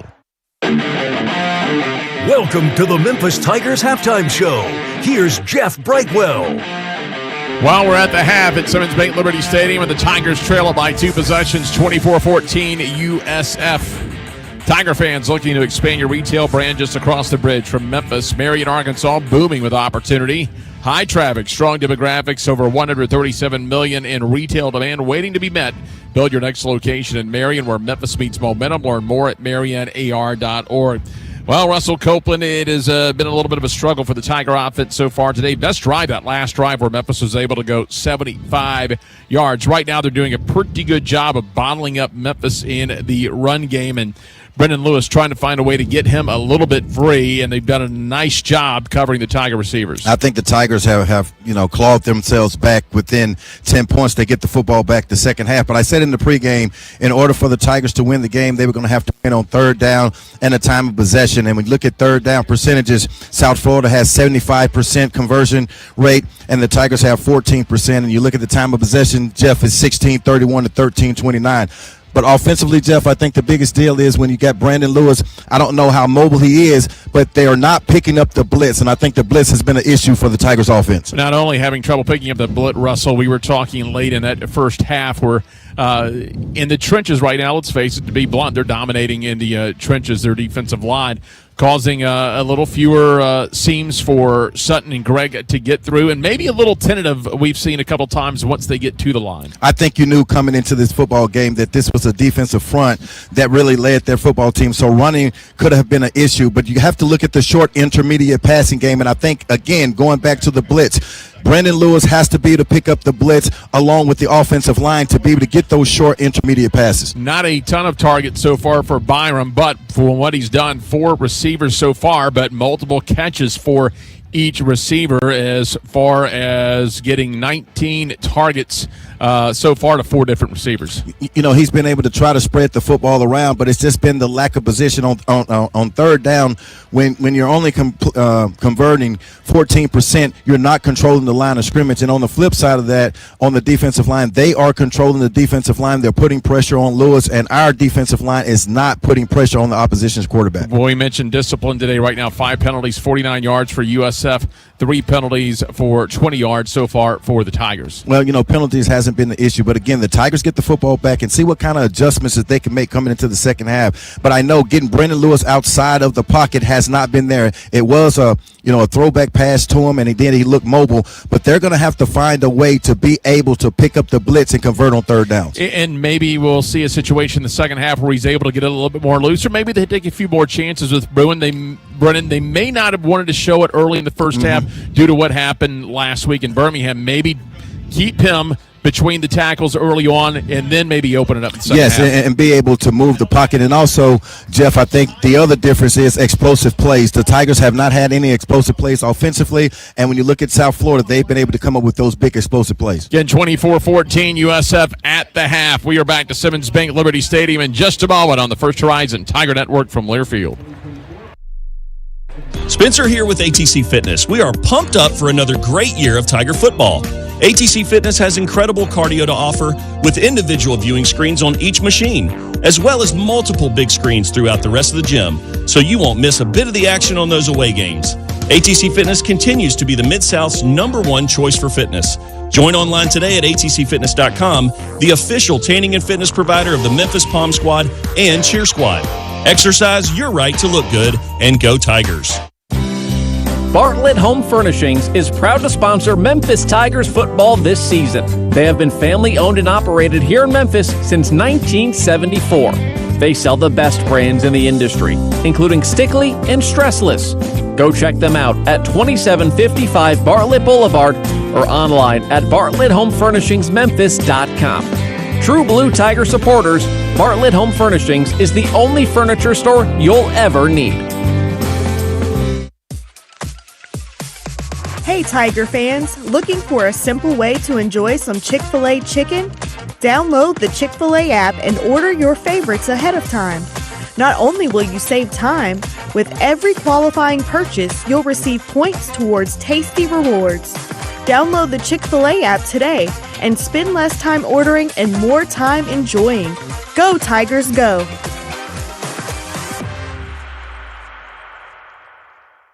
Cooling or heating system on the fritz? Dripping faucet? Call the pros at Conway Services today and we'll waive the service call fee with any HVAC or plumbing repair. Expert technicians available 7 days a week. Call 384-3511 to schedule your appointment. Visit conwayservices.com for details, terms, and conditions. License number 64210, 64365 EAS, MS 19688. Call 384-3511. Conway Services. Call Conway today.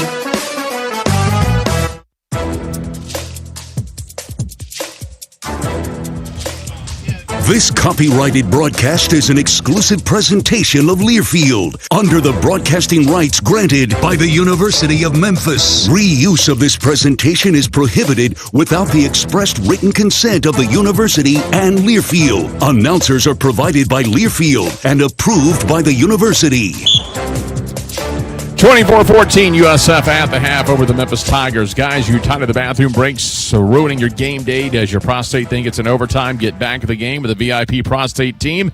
The team of doctors can treat BPH and keep you in the game until the final whistle. Call vascular interventional physicians at 901-747-1007 or visit VIPprostate.com. We're at the top of the hour. We need to let the affiliates on the network have an opportunity to identify themselves. Let's go ahead and pause 10 seconds for station ID as you listen to Tiger Football.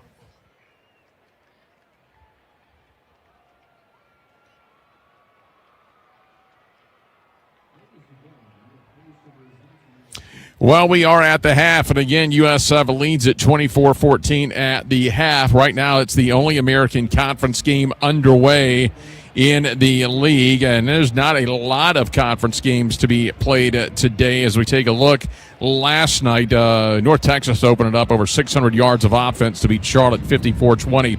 Coming up in an hour, it'll be UConn at Rice at 2:30, FAU at Navy, Temple at Tulsa today at 2:30. But here at Simmons Bank Liberty Stadium, again, a 24-14 score. USF leads. Couple of top 25 scores. Second-ranked Indiana leading UCLA 35-3. And Russell, UCLA was the hot team in the country there for a while after the coaching change, but Indiana more than legit we've seen over the last couple of years. Well, Indiana has proven it week in and week out that they are legit, top 5, top 10 team. We'll keep an eye on 7th-ranked Georgia Tech. They lead Syracuse 20-3 at the half. And again, Georgia Tech, the most under-the-radar 7-0 potential playoff team right now in the country. They definitely are, and how they run their offense similar to Navy, and if they get ahead of you, it's hard to come back to beat them. 16th-ranked Virginia tied at North Carolina at 10 apiece, and in Norman, Oklahoma, 8th-ranked Mississippi leading at 13th-ranked OU 22-10, and they're about ready to start the third quarter. Again, a 24-14 lead here for USF over the Tigers. We'll come back to Simmons Bank Liberty Stadium in just a moment on the First Horizon Tiger Network from Learfield. A pepperoni pizza for the table. Thank you. May I suggest trying it with our Pepsi Zero Sugar? It has just the right amount of sweetness to complement all that cheesy, saucy goodness, while the carbonation and notes of citrus enhance the flavor profile. Simply divine. Pepsi Zero Sugar? You've really outdone yourself this time. Pizza deserves Pepsi. What if, instead of choosing between a big bank or a small bank, you could choose one bank that's the best of both? That's First Horizon, with big bank reliability and small bank resolve. You get 160 years of financial strength and stability and an enduring commitment to personal service. When the best of big meets the best of small, you get it all. To help you on the road to your horizon. First Horizon Bank. Visit firsthorizon.com/getitall. At Kroger, you never compromise. You get high quality and low prices. Like you never compromise your meal with our spring salad mix, guaranteed fresh. And you never compromise your budget with low prices in every aisle. And you never compromise your appetite with our golden brown bread that's baked fresh in store. And you never compromise your wallet with our low prices. Kroger shoppers never compromise. Kroger. Fresh for everyone. At Papa John's, we start with better. No, seriously, every original crust pizza starts with our signature dough that's always fresh, never frozen, hand-tossed, and made with 6 simple ingredients. And now, our dough can save you dough when you order from the Papa Pairings menu. Pair a medium one-topping pizza with one or more of your Papa Pairings favorites for just $6.99 each. How about that for better? Order now on the app, only at Papa John's. 24-14, USF leading Memphis at the half. Family owned and operated since 1982. Billy Hardwick's the premier bowling destination located in the heart of East Memphis, 1576 Southwest Station Road, and open 7 days a week. Billy Hardwick's the perfect spot for your corporate outing with great food in a full bar. Billy Hardwick's the perfect for entertaining clients and employee appreciation outings. Proud partner of the Memphis Tigers in your home for family fun. Well, it is homecoming this week here at the University of Memphis. Nice crowd on hand. Homecoming court and the king and queen being announced right now as USF is starting to make their way out, as well as the Memphis Kickers for the second half. Russell, we've talked a little bit about the first half, and despite the difference in the numbers, if you just looked at the numbers in the game, it's a dominating performance right now by USF, but it's just a two-possession game.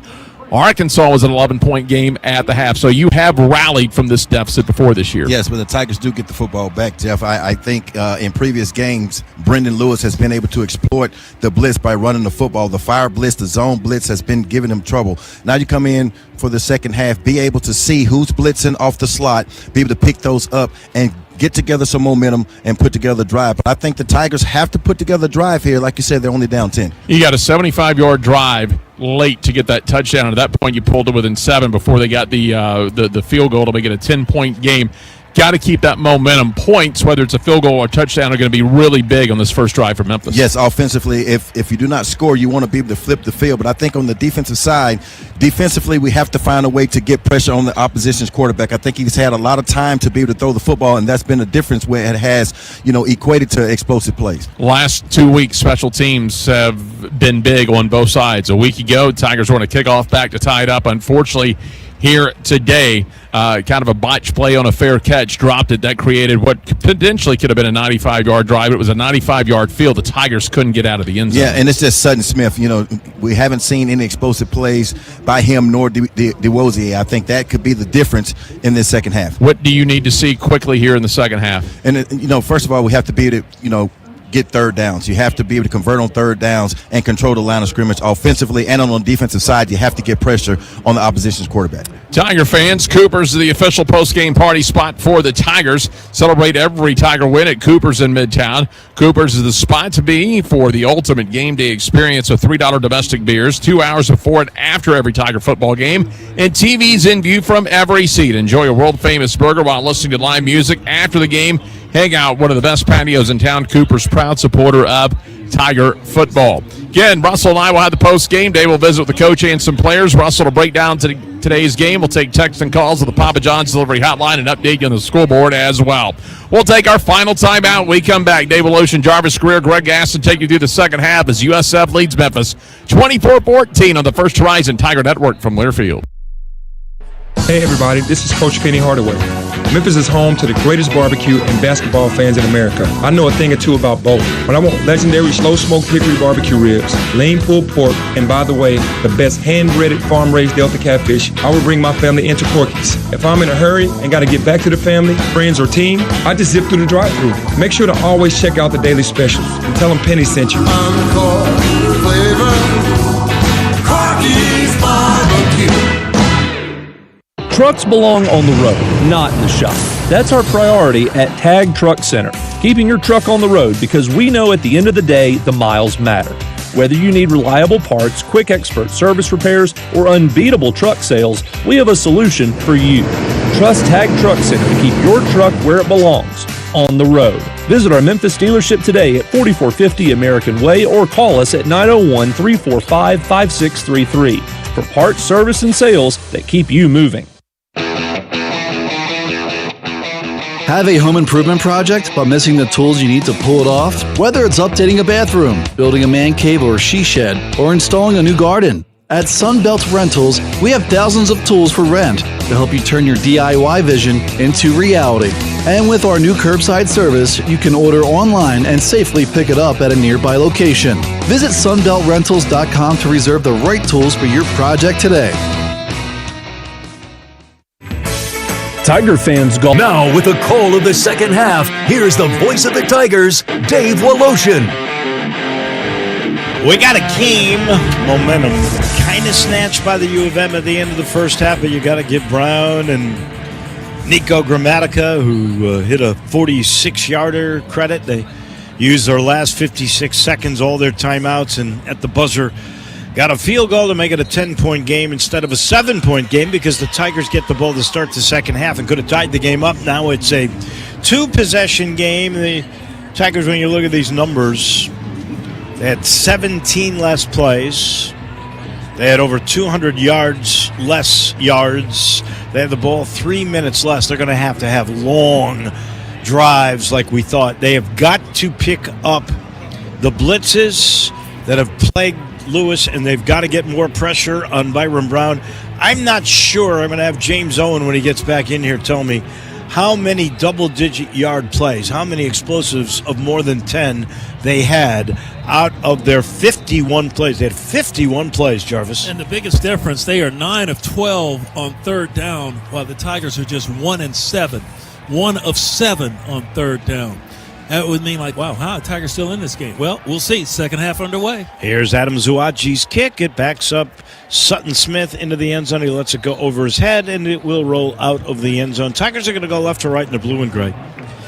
And they will start at their own 25-yard line, getting points. That's critical. Got to get something here just for confidence. I just think, you talk about picking up the blitz and all that stuff. I think they should just go back to the two-step drop, throw it, get rid of it quickly before they have a chance to blitz you. Now, we have seen their defensive line has knocked down a couple of passes by Brendan Lewis when he has tried to go with the quick game. We'll see if they can figure something out. DeWozier will start at running back. Here's the snap to Lewis, and he throws to the tight end. A dangerous pass in double coverage, but caught right at the 30-yard line. That was actually Marcelo Bussi, who went to the number and curled in. So the Tigers get 5 on that one. Second down and 5. Lewis needs these short passes. 2 left, 1 right. Tight ends on the left side. Here's the snap. It's a give to DeWozier. Makes a great cut and dives forward. Gets the first down right at the 35-yard line.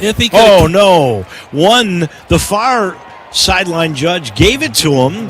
The near judge did not. It's 3rd down and 1. Tigers bringing in a lot of subs right here, but if he could have just kept his feet, it could have been like FAU. He would have been gone. A full head of steam going to that hole, picking his knees up, but somebody clipped him just enough to knock him off. Tigers wanted to go quick. They've got 2 tight ends, Adcock and Christian Ross. They go into motion. Peasant is in for the short yardage. They hand him the ball. Makes a great cut. Makes a man miss. Gets the first down. Gets to the 40. Tries to twirl around. Will get to the 41. Extra effort. He's got 25 yards on 2 carries now. 1 touchdown. 1 first down. Give him 7 officially there. And Peasant running angry. Just bullying a linebacker who tried to hold him up, spun away, but too many other white shirts there. Hard running by Frank Peasant. Yeah, the safety Jalen Stokes was holding on for dear life. Peasant stays in the game to the right of the quarterback. Trips left, 1 on the right. USF's going to rush 4. That ball's on the right hash at the 41-yard line. Just underway. Second half, 24-14 USF. Here's the snap, and Lewis throws underneath. He's got a man right at the 45-yard line. It was caught, and he got dragged back. He'll pick up 4. It'll be 2nd down and 6. So Lewis comes out, short passes, and he's on the money. Yeah, it's better than dropping back, 5-step drop, and getting sacked on a blitz or sacked by their defensive line. Keep the chains moving is what the Tigers should do in this second half to get back in the football game. Christian Ross made the catch. The linebacker Mac Harris made the stop. 2nd down and 4. Twins left, 1 right. H-back on the right side. Peasant still your running back. The ball's in the middle of the field. Here's the snap. Lewis to throw. Sideline pass. Has a man. Caught at the 50 to the 45. Still on his feet. Trying to turn around, and he gets down to the USF 41. That's a good pass. It got out there quickly. Allowed the receiver to have a chance to make a move. He did. Is that Braham? Cortez Braham made that play. He's tough to bring down. And it took Harris again a lot of effort to stop him. By the way, Jarvis Lee was their best tackler. He had 5 in the first half. He's their nickel. Twins to the right with an H-back over there. The ball's on the left hash. Braham splits on the left side. Here's the snap. Lewis is going to hand it off. It's Peasant. There's a big... Oh, no. Lewis keeps, goes left side, and he's going to get across the 30-yard line.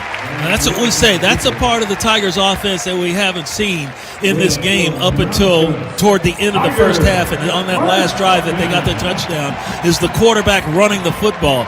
Big part of the Tigers' offense is that QB taking off with it, and we saw the result right there. They spot him down at the 31. It's a pickup 10 and another first down. That's the 3rd first down here on this series. 1 left. H-back on the right side with 1 receiver. on the other side of the right. And here is a blitz that comes from the black side, and Lewis didn't see him, and he gets tripped up back at the 40-yard line. That's a corner blitz by Jonas DeClona. And picking up that blitz is imperative for Lewis. He loses 7. Because his backside is unprotected, and the blitz came, and he never saw him. And I think that was Brady Cluse they were looking for deep there. They were going to try to catch him deep after those short passes. DeWosier comes in. 4 minutes gone here in the third quarter. 2nd and 17 and a 24-14 USF lead. Trips to the right, 1 to the left on 2nd and long. Here's the snap. Lewis, here comes the blitz. Dumps it off right side. And a great move made by DeWosier to get across the 40, but he's only going to get 3 yards. Oh, wow. All the way to the 37.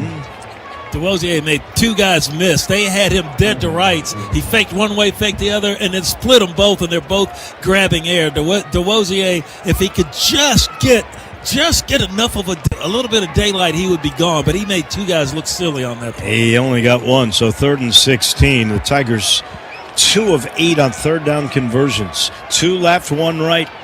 Here at the border of Spetic range. Here is long count by Lewis. They're down to 3 rushing linemen. Here's the snap. Lewis takes his time, runs to his left, buying time, throwing. Got a man near the 10. He overthrew him. He was open. He was right by the 10-yard line, wide open, and he just threw it too far. That was Bussey, Marcelo Bussey. The wind's picked up pretty good, and it's blowing in that direction. So I don't know if it got caught up in the air, but Bussey got behind the defender in the zone and was over there on the sideline. This is going to be a long one. This is going to be a 55-yarder. It will be put down. Man, he was over. At the 45-yard line. He's got a long of 55. He's good from this range. Snap is down. Kicks on the way. He's got the distance. It's good! So he matches what Grammatica gave USF, and they make it a one-score game. Had to get some points. Back to 1, 24-17. That was a good-sized drive. It was 5 minutes and 9 seconds long. They only get 3, but they do make it a one-score game.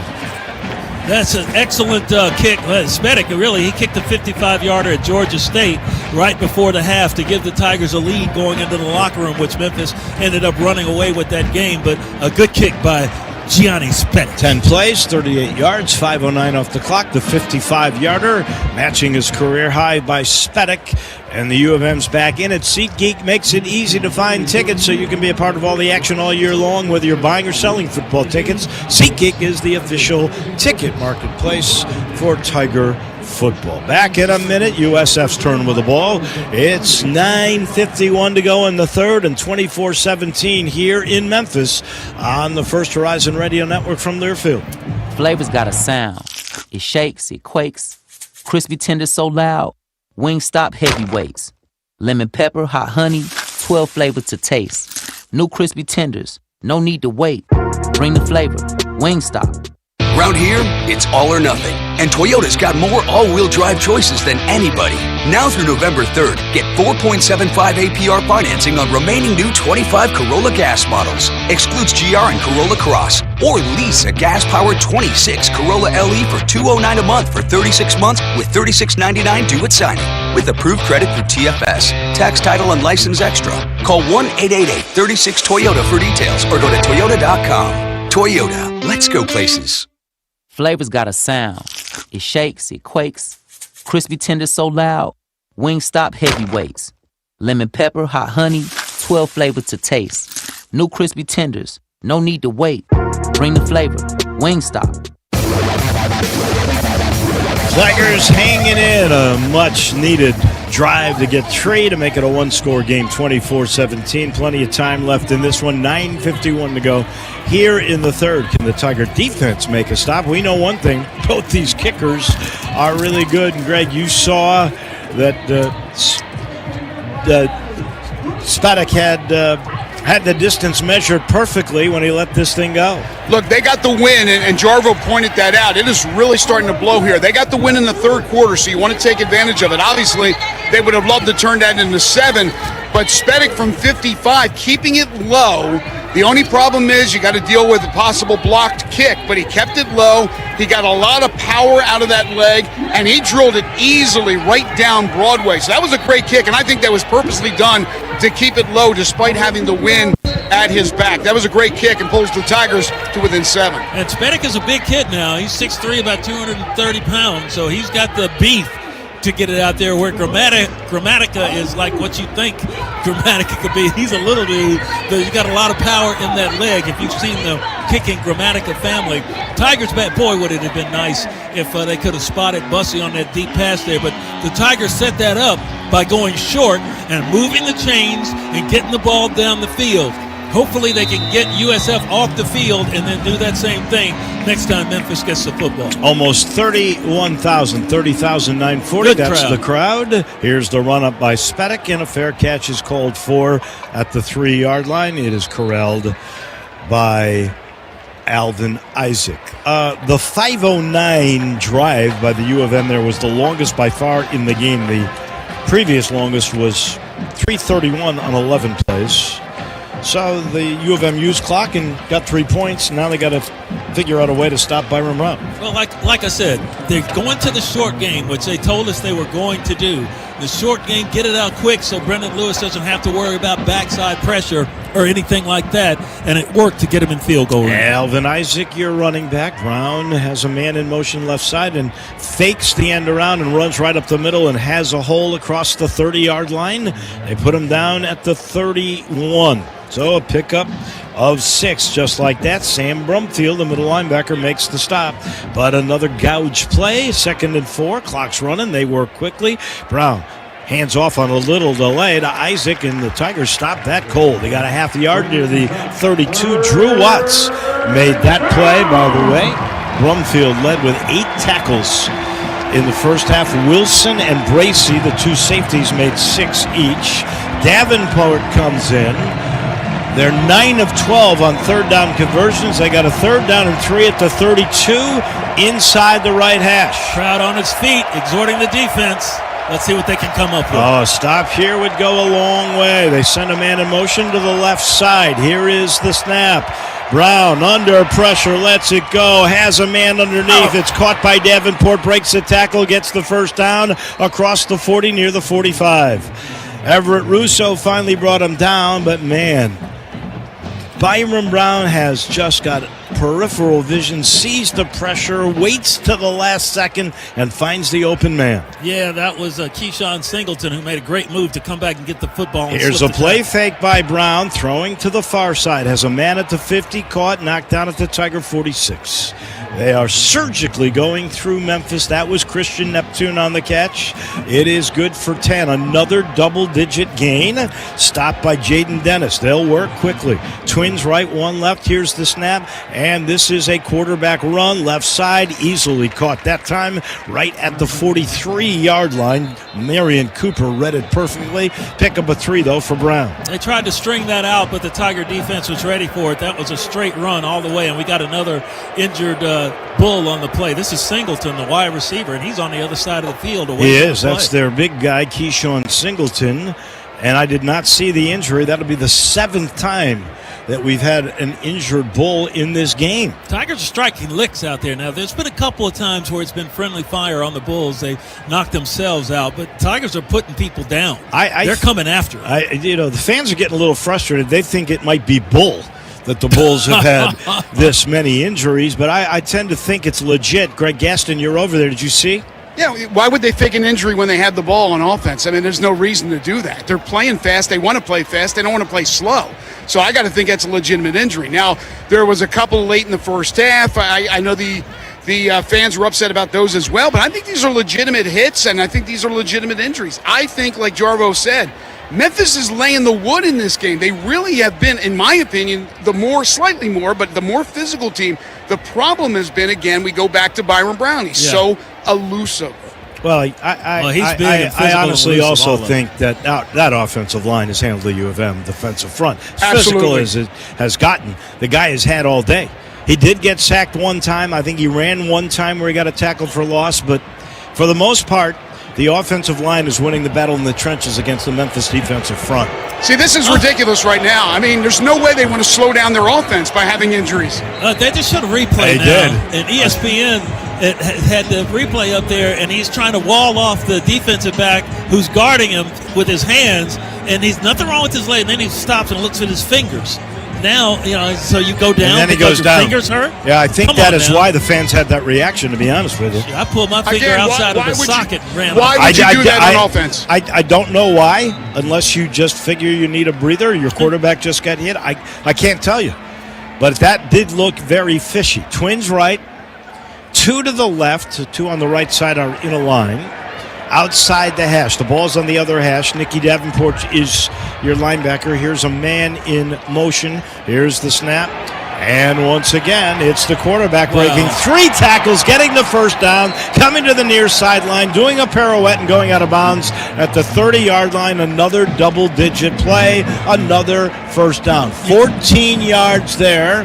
And I believe that's their 19th first down in the game. You think you got him, you get to his legs, and somehow he steps out or pulls out of his Here's the snap and a play fake, and they're throwing to the end zone right side. The Tigers are going to get caught for defensive holding without a doubt, and that's too bad. If he turns, he's got a chance to get position.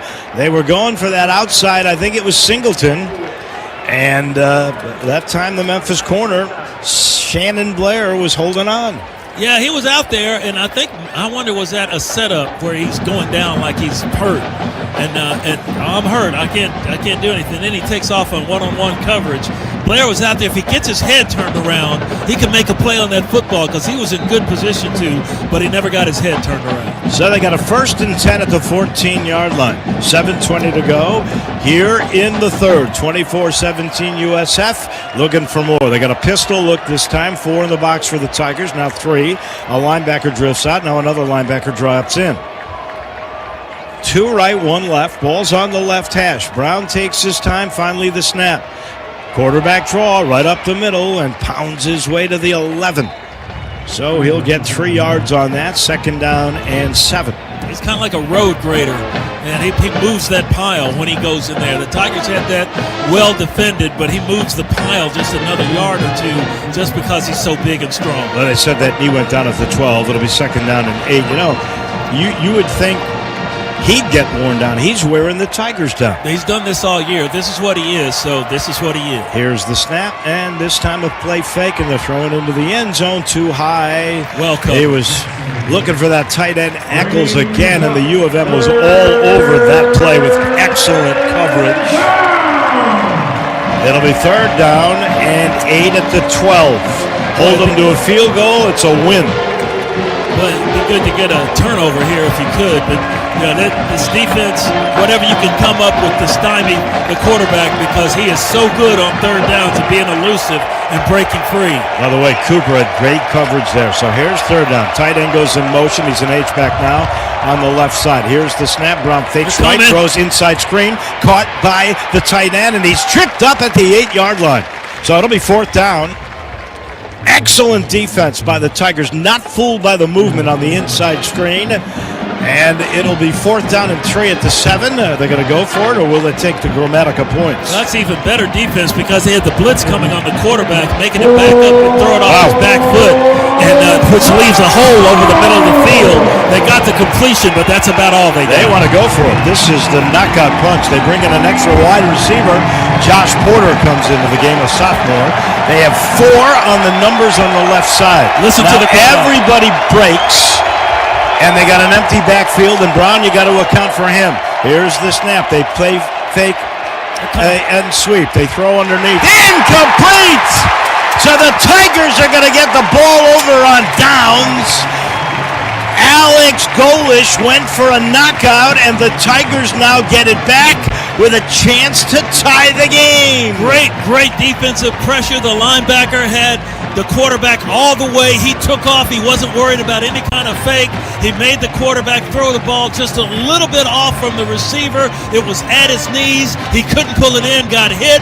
The ball falls harmlessly to the Simmons Bank Liberty Stadium turf. Planning to drink, don't plan to drive. The Tennessee Highway Safety Office reminds you, fans, don't let fans drive drunk. So Alex Golish with a gamble It failed. Can the Tigers capitalize? They're down a score. They've got the ball 1st and 10 at their own 7 when we come back. 5:51 to go, third quarter here in Memphis. 24-17 USF on the First Horizon Radio Network from Learfield. Hey golfers, have you heard of Timber Trust Golf Course in Olive Branch? Imagine if the PGA grabbed a couple of six-packs and some friends from college and had a let-loose weekend in Mississippi. Then you might get close to what Timber Trust Golf Course is all about. This 180-acre golf course features Bermuda greens, lush fairways, GPS-enabled golf carts, and an all-new clubhouse with an outdoor lounge, making this a great spot to enjoy the perfect day of golf. Visit TimberTrustGolf.com and book your tee time today. Life's complicated. Your checking account shouldn't be. At Simmons Bank, we keep banking simple, with you in mind. Get paid early. Avoid fees. Bank from anywhere. Everything you need, nothing you don't. Choose your account and open online in minutes. Visit SimmonsBank.com to learn more. Member FDIC. All accounts subject to approval. Restrictions apply. 51 to go here in the third. The Tigers and the 18th-ranked South Florida Bulls in a good one. Memphis with the football deep in their own territory at the 8-yard line. They trail 24-17. The defense and the crowd both just came up big. This time, Greg Gaston, the U of M got pressure on Byron Brown. It seems like, Wolo, when they have dialed up the pressure, they have frustrated Brown a little bit. Now, he still made some plays, certainly, in this game. But when they put the pressure on, they've at least tried to chase him down and forced him out of the pocket. Now, when they have not done that and they've only rushed the 3, they're not getting any type of pressure. He can have a cup of coffee and a ham sandwich back there and still pick apart 8 guys dropping back in the secondary. He has done that throughout the game. So I think pressure is the key for the Memphis defense, in my opinion. But you are right, Wolo. This crowd really helped them on that drive, on that defensive stand. Jarvo, let's switch the script here. Let's talk some offense. What have the U of M got to do? They came down, they moved the ball a little bit on their first possession and got the 3 points to make it a 1-score game. What do you want to see here? More of the short passing? More of the short passing and more of the legs of Brendan Lewis. I know that he's coming off that injury, but when he has run the football, the Tigers offense is clicking on all cylinders, and they're moving the chains. You got to do that. Keep this USF offense off the field and giving you a chance to score because you're getting in there, down there close to their own goal line. How about a Dowozier burst? He is to the left of the quarterback. Here's the snap. Lewis to throw. Fakes short. Tries to get out, gets the ball on the outside, and there's room, 20, 30, out of bounds, and a nice gain for the U of M on that one. The Tigers able to slide that ball into the flat, and 24 yards later, the Tigers got a first down. That was a heads-up play by C.J. Smith. That's his first catch this year. Good play. He's tough. He's very, very fast, as we just saw. Here's the snap, and here's Lewis looking over the middle with time. Now Flush starts to run to his right. He's got room to run. He's going to run. A late flag comes out. He's down the right sideline, 40, 50, and knocked out of bounds at the 47-yard line. That's going to come back of South Florida, but it's coming back with a hold.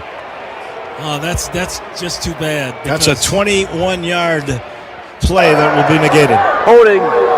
Offense number 78. 10-yard penalty. First down.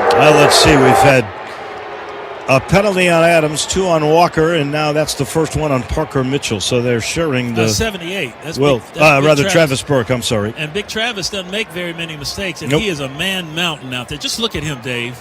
I mean, he takes up half. I don't know how the stadium's not tilted in that direction. You would have the ball in USF territory, and instead you're back at your own 22, first down and 20. Lewis sends 2 to the right, 1 to the left. The ball is on the left hash. He's looking at a 4-man front. Dowozier stays into his left. Here's the snap, and he throws to Dowozier left sideline. Try to deke a man and just gets to the line of scrimmage, maybe a yard. That was well covered in the secondary. Actually, it was the backer, DJ Harris, who made the play. They've done really well in one-on-one plays defensively because DeWosier and Sutton Smith are two very elusive players, some of the best in this conference, if not the entire country, and they've been able to hold them pretty much in check from breaking away and getting good breakaway yardage. He got 1 to the 23, second down and 19. Sutton Smith comes in to replace him. They have trips on the right side. They send a man in motion further wide right. Here's the snap. Here's pressure on Lewis. Screen pass set up. It is caught. Flag comes down, and down goes the receiver. It was Frank Peason who had come back into the game, and he got tripped up right at the line of scrimmage. Is this a hands to the face? This is going to be a hands to the face. Yes, I think it so. is. It's got personal foul, roughing the passer, defense number 0. 15-yard penalty, automatic, first down. That's on the nose guard, Trevion Mitchell. And that's an automatic first down, and that's going to be a nice walk-off all the way to the 38-yard line. All right, and that's that's one of those kind of plays where they're sending a big rush, and the Tigers run a conventional zone. That's the first one we've seen basically this year. They throw a lot of bubbles, but that was a conventional. You get a first down out of it, whatever way it works. Sutton Smith in under 4.5 to go, third quarter. Tigers down 24-17. They got that first down at their own 38 on the left hash. They look at a 3-man front. They've overloaded the right side, the Tigers have. Here's the snap, and it's a zone read, and they give it to Sutton Smith, and he picks his way across the 40, and we'll get to the 43-yard line. So he's going to get 5 yards on that play, and we've got a Tiger getting up slowly. Looks like an offensive lineman.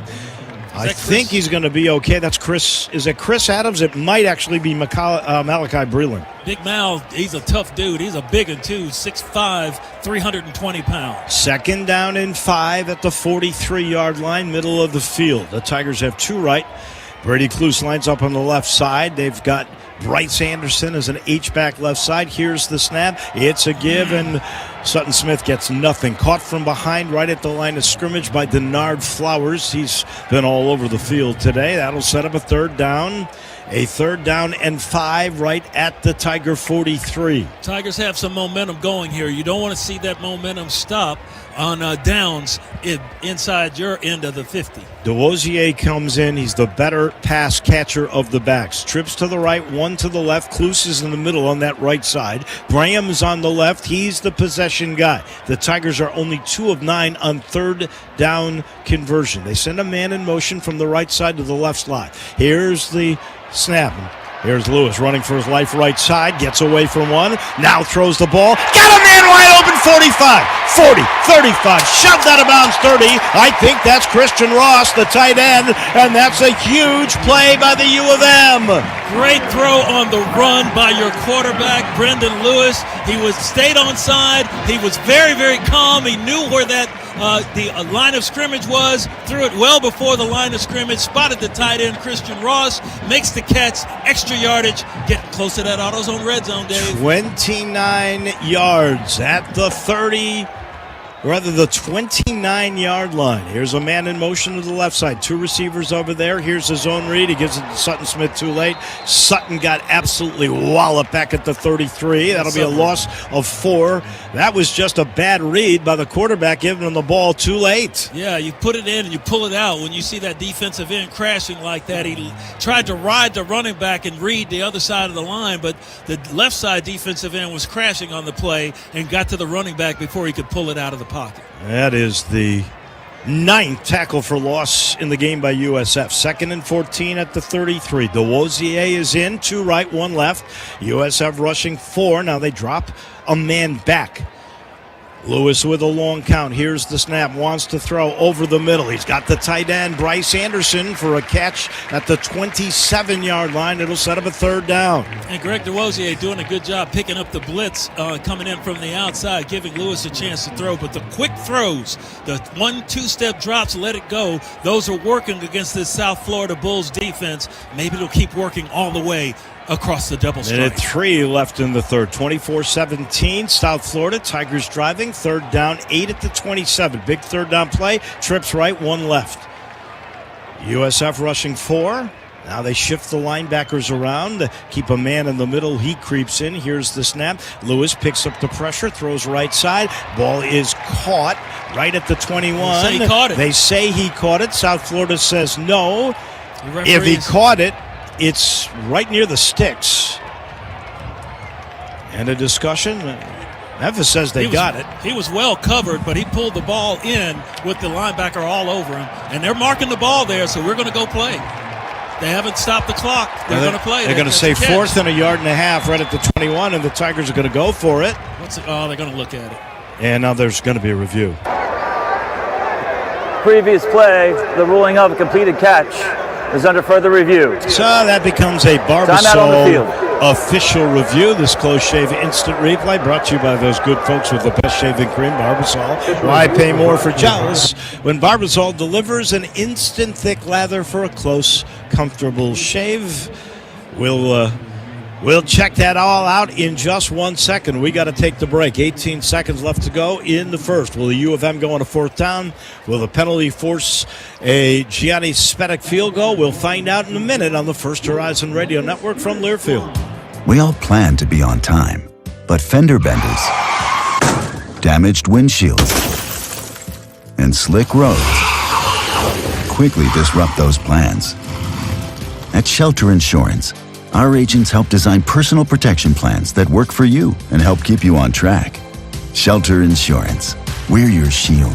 We're your shelter. See Shelter agents Antoine Davis, Chris Somm, or Brian Gore in Memphis today.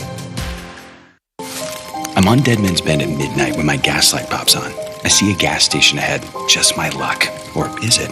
I walk in. The attendant lifts a bony finger towards me and croaks, "You want a Halloween jumbo bucks?" I whisper it terrified, "No." And as I leave, he asks the lady behind me. She says, "Okay." And then, she wants $75,000!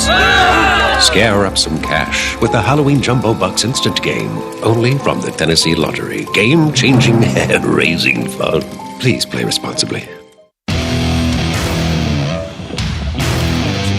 Gotta get points. Welcome back here at Simmons Bank Liberty Stadium. What a game. It's 24-17. There was a question of Barbasol review, and it was a close shave, but the Tigers did not get the better end of it. Apparently, it was an incomplete pass. So now we got a 4th down and 8. The ball will be at the 28-yard line, right in the middle of the field. You would think on 4th and 8 that the Tigers would go with a Spetic field goal here to get points with 18 seconds left to go here in the third. A one-score game, 24-17, brought to you by Grove Park Dental Group and Dr. Dory Sellers. Proud to be the official team dentist for all of Tiger Athletics, located in the heart of East Memphis. Grove Park Dental Group will take care of all your dental needs. They even offer Botox. You can visit online at groveparkdentalgroup.com. Jarvis Creer, you got to take the points, don't you? You got to get the points here. I mean, you got a really good drive going. 4th and 8 is a long way. If you can get this thing to a 4-point game, you'll take that.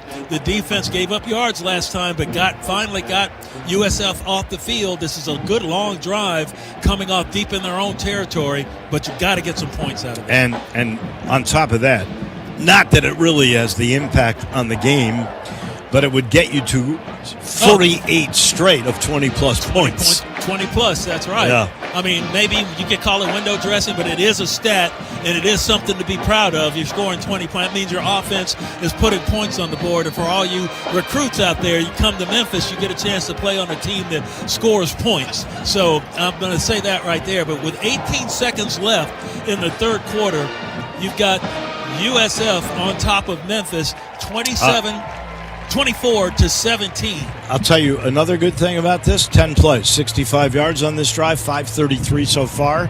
That means the Tigers on this 15-minute third quarter have had the ball almost 11 of the 15 minutes. Yeah, starting off, they had the ball first coming out of the locker room, and they got a field goal. Let's see if they can get another. So this will be a 45-yarder. This is where he's been a little shaky. He's 4 of 4 from 50 yards. He's 1 of 3 from 40 to 49 yards. In the middle from 45. Snap down, leg through, on the way, plenty of distance. Missed it. He missed it. I don't know what it is. What's it, wide left? About the 40-yard marks for him. He's now 1 of 4. That had plenty of distance. Greg Gaston, where did he miss it? He missed it wide left. I don't think he got the foot on it as well as he wanted to. He got a little bit of the turf. And it's interesting, that one he went a lot higher than he did on the 55-yarder because he needed the extra distance. That's a shame because he certainly had the win. If it was just his regular motion, I think that wouldn't have been a problem. But I think he stubbed that toe a little bit and didn't get it clean. Hit it like a wedge that gets hit fat. He just hit a little bit of turf before he hit the ball, maybe. Anyway, you look at it, it didn't affect the distance, but it affected the accuracy. So here's Brown, 1st and 10 at his own 27. That one hurt for sure. So Brown gets the snap, fakes the ball, gives the ball right up the middle. There's a big hole. It's Franklin, right side, 35, 40, 50, down the right sideline, one man to beat, 30, 20. A diving effort to stop him doesn't do it. That's going to be a 73-yard touchdown scamper.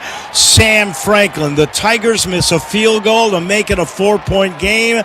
Just like that. One play later, it's 30-17 with 2 seconds left here in the third. Plenty of time, so it's not a total backbreaker, but it is clearly a heartbreaker. It puts USF in the driver's seat for sure.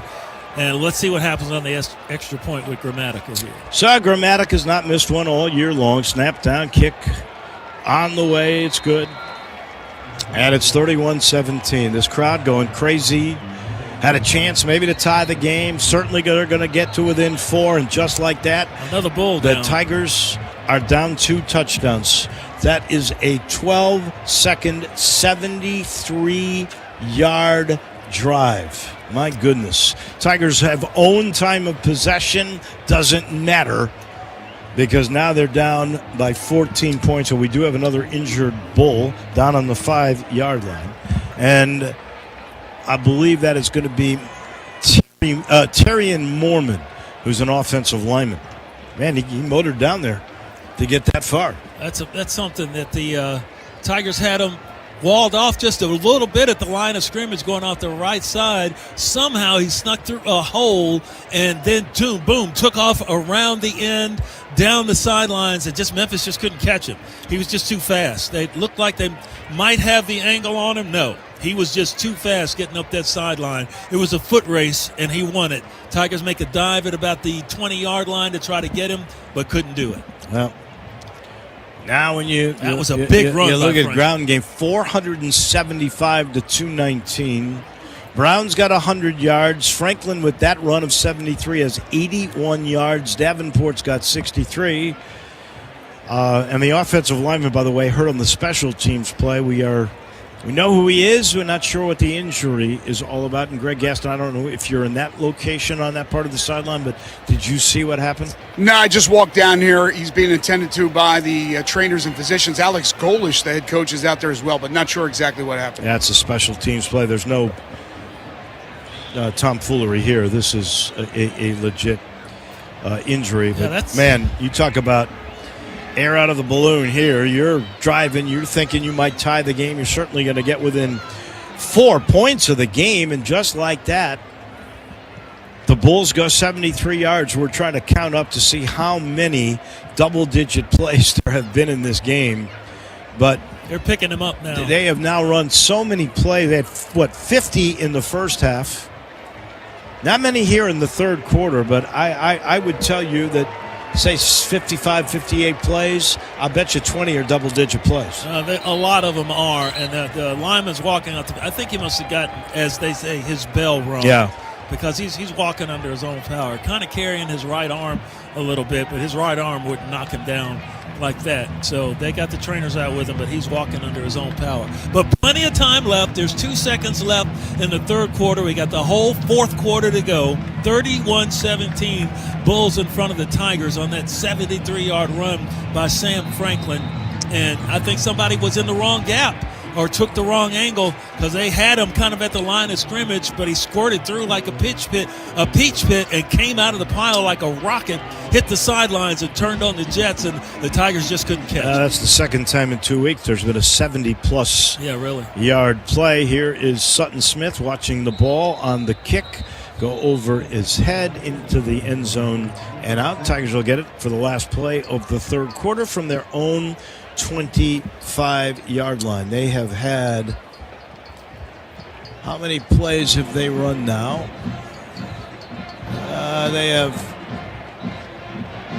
a total of 62 plays. Out of those 62, I think 16 of those have been double-digit plays. And that's amazing. Explosive. Yep, that's Trips what they do, right though. side, one left. Here's Lewis. He's got a running back to his left. Last play of the quarter. Here's the snap. Lewis to throw. Comebacker caught right at the 35-yard line for a first down. That, I believe, was Jamari Hawkins. That might be his first catch in the game, and that will end the third quarter. The Tigers will have a 1st and 10 at their own 35 when the fourth quarter starts. They'll end up going right to left and into the wind for the fourth quarter. Well, Tigers were battling back. It looked like they would be down only 4.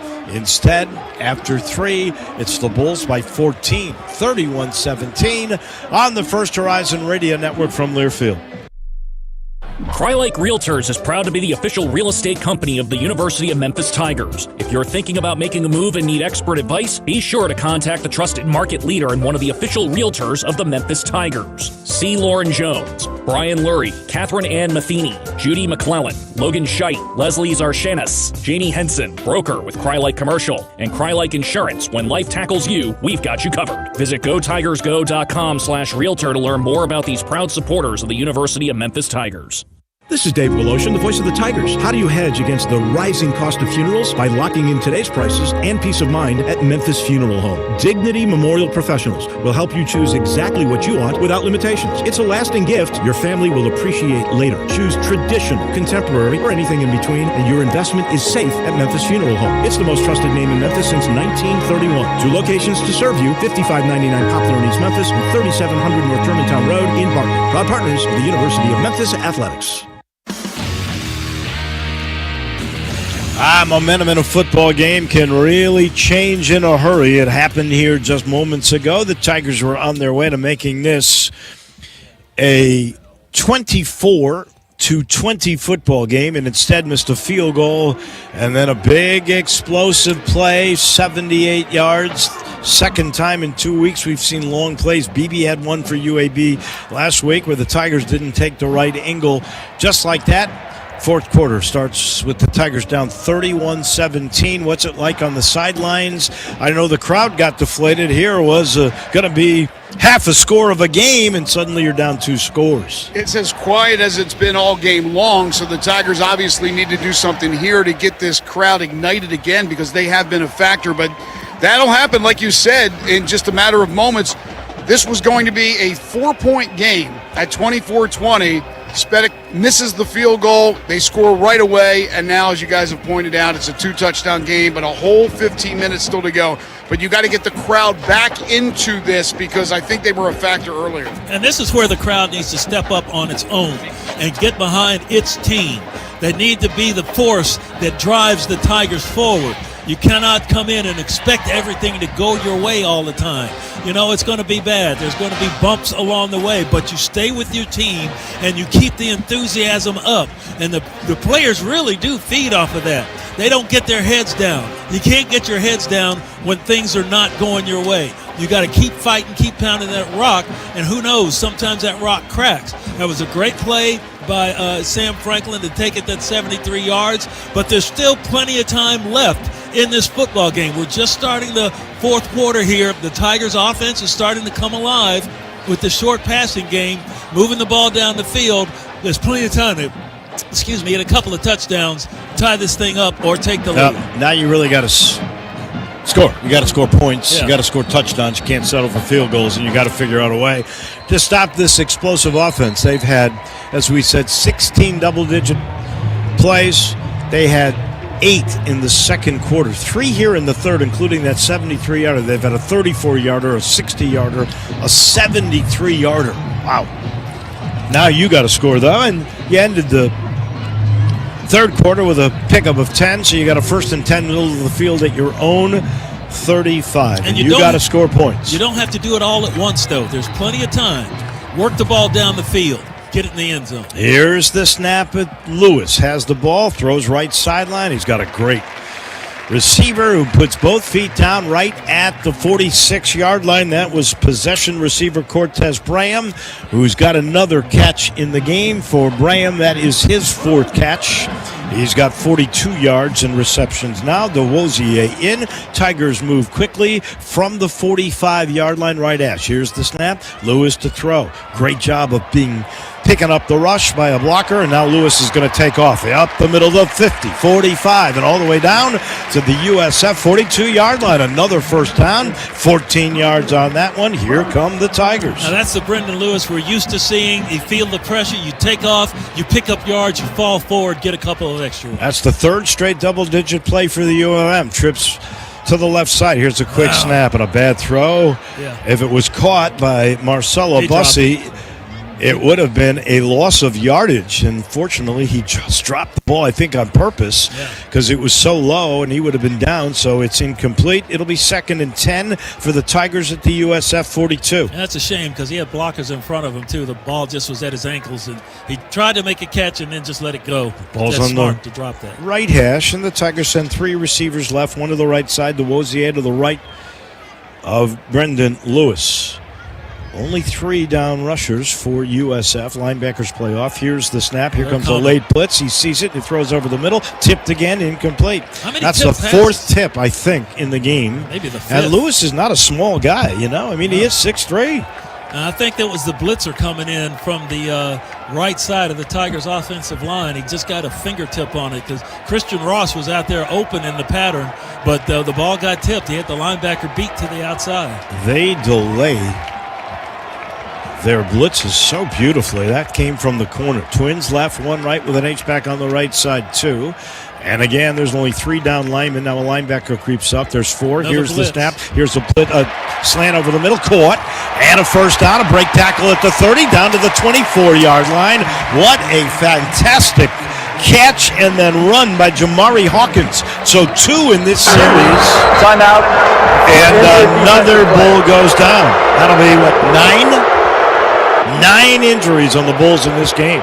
Jamari Hawkins is not the biggest guy, but he was running like Brendan Lewis and the USF quarterback on that play. He was just rolling people over, making moves and taking licks and getting some really good yak yards after the catch. But, yeah, we got another Bull down. Yeah, that's in this their game. defensive end, Rico Watson, a backup to DJ Harris. It's almost like they're trying to take the momentum out of the game. The Tigers got momentum going forward. I know the fans think that. Greg Gaston, you're down there. What did you see? Well, I think they may have an argument here. Now, when I was talking earlier, it was on offense. I don't see why they would try to go down as an injury and try to slow down their potent offense. But on defense right here, I think you guys hit it on the head. The momentum has switched to Memphis on this drive. The Tigers are going right down the field, and I didn't see much of the contact at all that would cause an injury. And these fans are letting them hear. Well, at least one thing, you got the fans back into this game. Yeah. That's a good thing. So, well, and you are marching down. So here's what the U of M have done on this series. The first play, a pass for 10 yards. Second one, a pass for 10 yards. Then a run for 14. Then an incompletion, and the big pass now for 17. This will be the 7th play of the drive with 13:49 to go. The Tigers have to have touchdowns, not field goals. 31-17, very much in it, but every time they try to get momentum, there seems to be a South Florida injury. It sure does seem that way, and he's still down. Jamari Hawkins, not the biggest guy in the world at 5'9", 185, but we saw him plow through several. And now he's up, and listen to the Boo Birds. They are not happy. There's another grad player. They're all experienced guys. 9th player Alex to go Golish down. got, and they're experienced at getting roughed up and then popping back up. It's like wrestling. Well, they're in the right place with the Mid-South Coliseum still standing over there. Well, maybe they can move it over there and knock it down. His helmet is off, and he's walking toward the tent.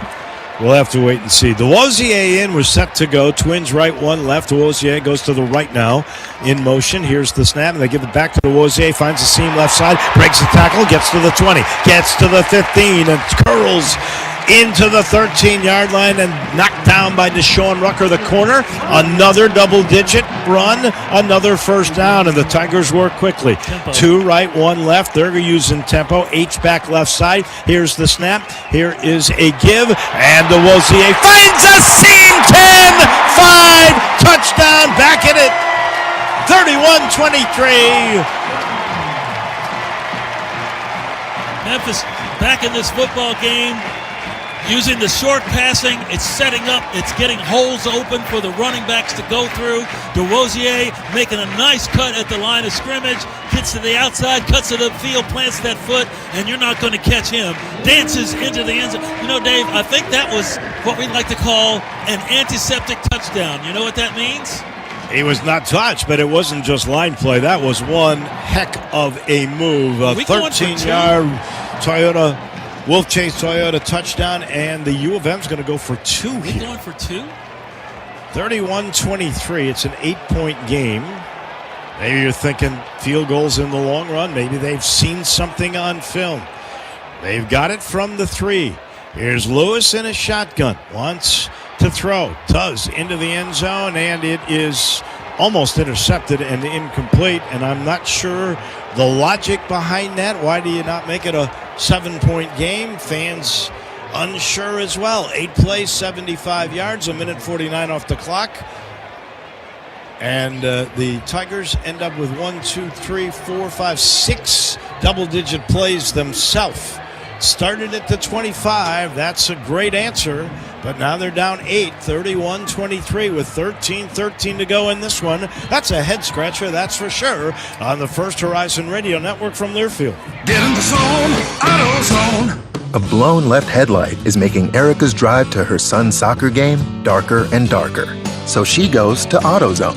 Welcome to AutoZone. What are you working on today? Where a friendly AutoZoner finds her 2 new bulbs. These lights have the most clarity. And helps her get back on the road so she can brighten her drive and the cheering section. All right, all right. See clearer and drive safer. With new lights, no hassles, just help. Get in the zone, AutoZone. Restrictions apply. The guaranteed best fans in football deserve the guaranteed best prices on kitchens, baths, floors, doors, and more. Tiger fans, visit your 100% employee-owned home outlet today for the largest selection of in-stock kitchens, waterproof vinyl plank, and bath vanities, plus accurate and timely free kitchen planning and project estimates. Unleash big savings with the team at Home Outlet of Memphis today, located at 4500 Summer Avenue. Shop online for in-store pickup at homeoutlet.com. Go Tigers, go! It's a 1-score game, but it's an 8-point game. 31-23. The Tigers make the decision with 13 to go in the game to try to make it a 6-point game instead of a 7-point game, and it backfires. So they're down by 8. It's brought to you by Shelter Insurance. When an accident after severe weather knocks you down, we're there to help pick you up. Visit shelterinsurance.com. Find an agent near you to help you choose the right coverage that fits you just right. Shelter Insurance. The crowd did not like that call, Craig Gaston. Well, they certainly did not, and you got all the momentum, and you talked about it, Willow, with your call of the touchdown. You guys, I know, were surprised when they ran out to go for 2, and then you don't complete the 2-point try, and all of a sudden you feel like you lost a little of that momentum. Now, it's still a 1-possession game, but now you're going to need a 2-point conversion. If it stays this way, and Memphis gets a chance to tie it, they're going to have to tie it with a 2. If they got that 2-point conversion now, they would have won it with an extra point. Again, a lot of things can happen in 13 minutes and 13 seconds to play. Yeah. But Jarvo said during the break, and I thought he was right, that you don't need to be chasing points with a whole quarter to go. This wasn't like it was 4 minutes to play. Yeah, I think, I just hate to chase points. When just take the points, get them while you got them, and then, when the game gets down tight, if you get in the end zone, then you got a decision to make whether you want to go for the win or go for the tie. I'm with you. If it's 2 minutes to go in the game and you don't want to go OT with these guys, then I could get it. But with 13 to go? We'll see how it plays out. I mean, the coaches are gambling on there. They didn't get it. They gambled and lost that time, but there's plenty of football left in this game. Plenty of football left in this game. The Tigers still have life. They still trail 31-23, but there's 13 minutes and 13 seconds to go in this football game. We'll see how it plays out. The the key here is you got to stop them. They just had a 78-yard one-drive play. Here's the run-up by Spedick, and this one gets into the end zone just by the corner. He has not kicked one out of bounds yet this year. It still has not. That'll be a touchback. It'll be 1st and 10 USF at their own 25. It worked when they put pressure on Brown, and I think they put pressure on Brown when he got it off into the Sam Franklin they put pressure on area, and he just beat everybody for 78. Let's see. The Tigers line 4 down linemen, 1st and 10, right hash 25. This is a Byron Brown run all the way, and he turns the corner and gets to the 30-yard line, just shy of it, 4.5 yards on the first carry. You know, I think just looking back in this football game, Tigers did not run Brendan Lewis at all, hardly in the first half. They've run him in the second half. The offense has looked much better. 2nd and 6.5, and here's a handoff. It goes right to Nicky Davenport, and he finds a little bit of room and gets right to the sticks. The yard to gain right at the 25 inside the left hash. Kamari Wilson, the Tigers safety, makes the stop. They get a first down. All right, the defense now can go a long way to redeeming itself if they can get a stop on this drive.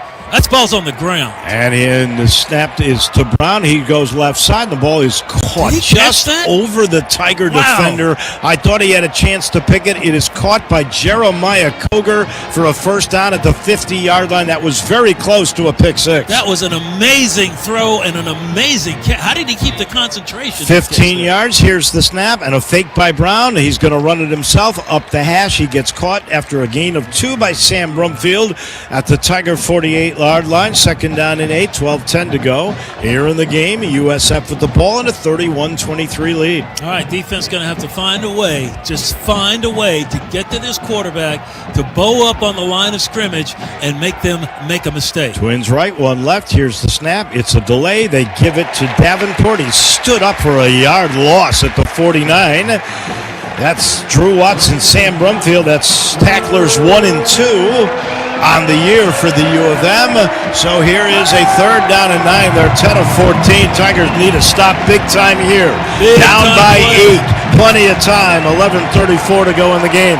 Trips right, 1 left. Tigers rushing only 3. Now a linebacker steps in. They're going to blitz from the left side. Brown sees it, looks over, gets the signal from Alex Gorish. Long count. Now the snap.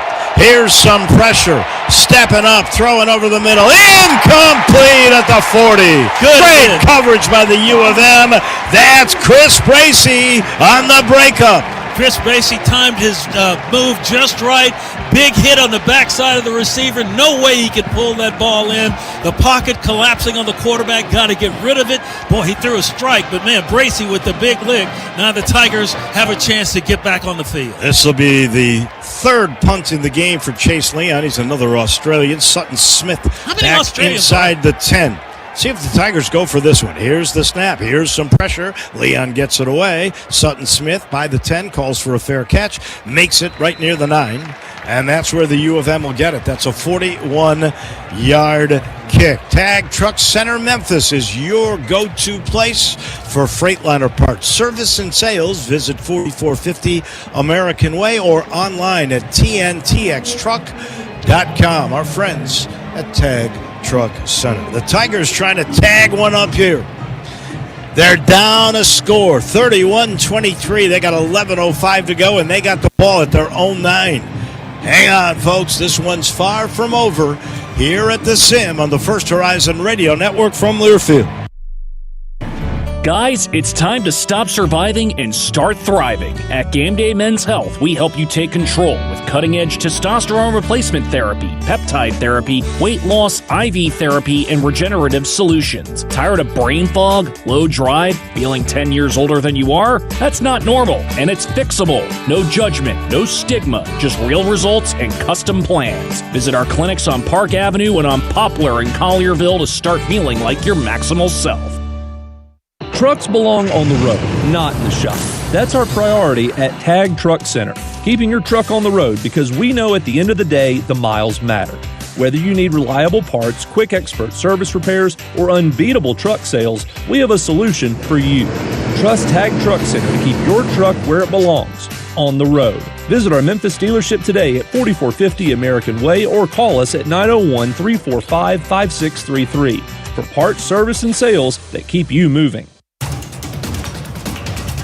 What a game we got here. Dave Willosh and Jarvis Greer, all the gang. Danny O'Brien producing and mixing. Ditch helping on the pre and the post. James Owen on the numbers. Jacob Willosh on the spotting. And we are enjoying this one, except for the score at the moment, 31-23. But Jarvis Greer, yes. Tigers have their fate in their own hands. They got the ball, 1st and 10, albeit at their own 9-yard line.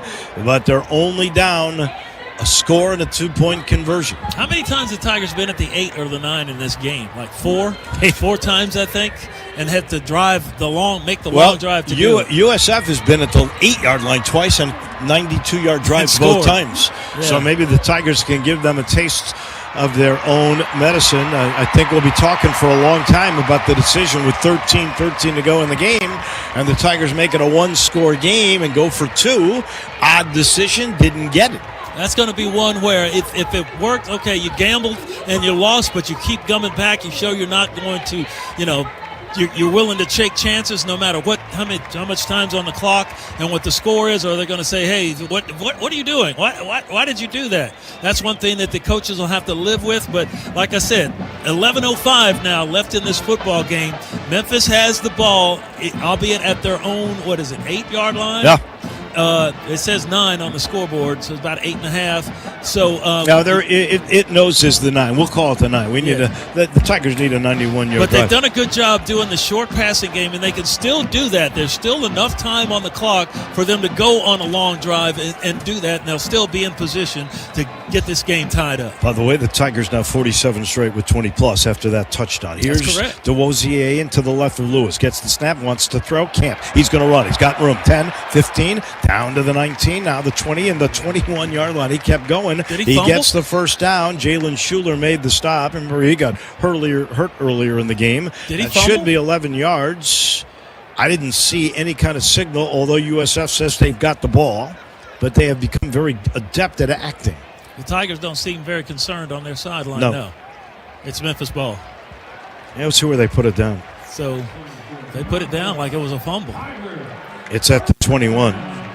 Well, anyway, so we still have the football. It's a first down after a pickup of 11 yards. The Tigers have the only turnover, or made the only turnover in this game with the Rusai interception early in the first quarter on the first drive that led to Memphis' first score in the lead, 7-0. Trips on the left side, including the tight end Bryce Anderson. One man, that's Braham. He's on the right side. They send Kluse into motion right. Here's the snap and a play fake. Lewis wants to throw. Flush from the pocket, running to his left. He can run a long way. He's going to run. 25, and he steps out of bounds at the 29, and he got hit late out of bounds. There is no flag. I think he was trying to slow up. I think he was just trying to slow up. He did run into him, but he was trying to slow down. He's going to get 8 yards to the 29-yard lines. It'll be second and short. 31-23 USF. 10 minutes left to go in this football game. And the Tigers have a 2nd and 2 at the 29 in their own territory on the left hash. DeWozier to the left of Lewis. He's got one man. It's Kluse to the right, 2 to the left, and a tight end is on the right side. Lewis looked like he was hurting a little bit after that play. Lewis gets the snap, fakes the handoff, gets the first down to the 31-yard line, and slides right there and gets the first down. That's the first time he has slid this year. They shortchange it. What? They say he slid early. They put it down at the 30. Wow. 3rd and 1. He should not have slid there. I think there's something wrong with him. He should definitely not have tried to slide at that position. So now you got a 3rd down and 1 at the 30. And the Bulls now load the box. They send a man in motion. They fake the end around. They give it up the middle, and the Tigers get the first down right at the 32-yard line. Good fight there. I think that was DeWozier who just got grabbed at the line of scrimmage but would not stop fighting. He gets the first down. So DeWozier now 30 yards. That's all. Smith's got 35. It's rough going running the ball on these Bulls. I think DeWozier is still hurting from that injury he took last week. Well, he doesn't slide. He's constantly in a boot. We know that. Twins right, one left. Here's the snap. Lewis play fakes and wants to throw. Goes deep over the middle. He's got a man. Caught in stride. 25. 20, down at the 11-yard line. That was a pitch and a catch to perfection, right to Jamari Hawkins. First down and 10 at the 11. A big explosive play of 57 yards. Perfect pass. Ball comes right over his shoulder, and he's dragged down. He's inside the AutoZone liver. Twins right, one left. Here's the snap. It's a give. Delay. Dozier to the 10. Couldn't get any more. 1 yard. Like I said, there's plenty of time left in this football game now. 7:53 left to play here at the Sim in Memphis. 31 USF, 23 Memphis. But the Tigers have the momentum. They are driving. The crowd on its feet. More than 30,000 here at Simmons Bank Liberty Stadium. It's 4-down territory. There's no question about it. And you could get a first down at the 1 yard line. Trips to the right. Dozier to the right. A tight end on the left side. 4 in the box for USF. Linebackers playing off. Long count Lewis. Here's the snap. Rolling to his right. Looking. Still has time. Throwing it away. Yeah, they had everybody covered over there. That's the only thing to do. Everybody was running around trying to get open. They ran their routes. Their time's running out. He's got to make a decision. He throws it away. But it does bring up a third down for Memphis here. I think a good decision. Live to play another day. Down. That's right. You can get a first down at the 1 yard line. It's 3rd down and 9 to go. 17 Well, you know, the truth is, since it's an 8-point game, if you didn't pick it up here, there's plenty of time. You could go for the field goal. That's right.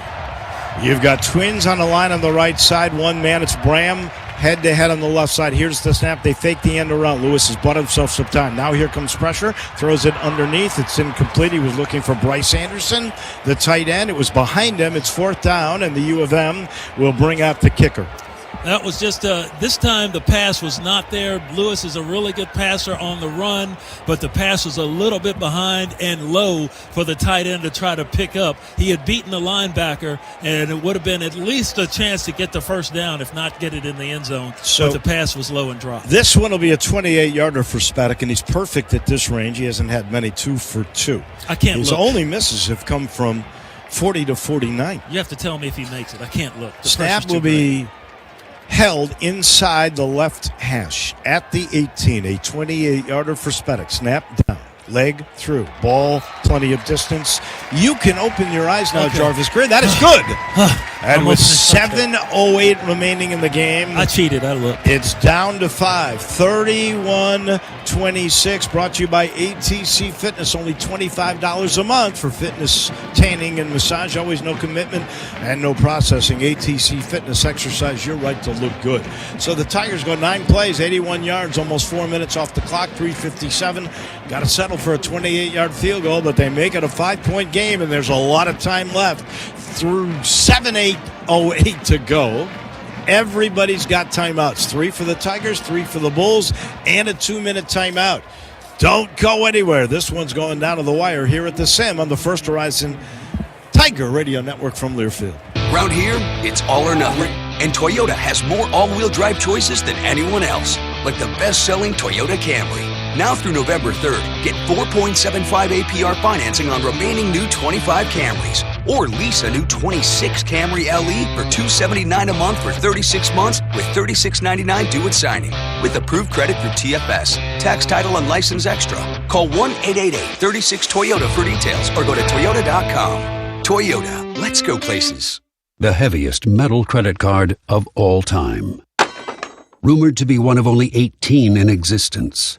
Plated with the very same tungsten that forged the International Space Station. And wielded at business dinners like a samurai sword. It's a classic corporate power move. But the real power move? Having end-to-end visibility on your most critical shipments. FedEx, the new power move. When USF and the U of M get together, they're usually pretty interesting, especially with Byron Brown in the game, 59-50.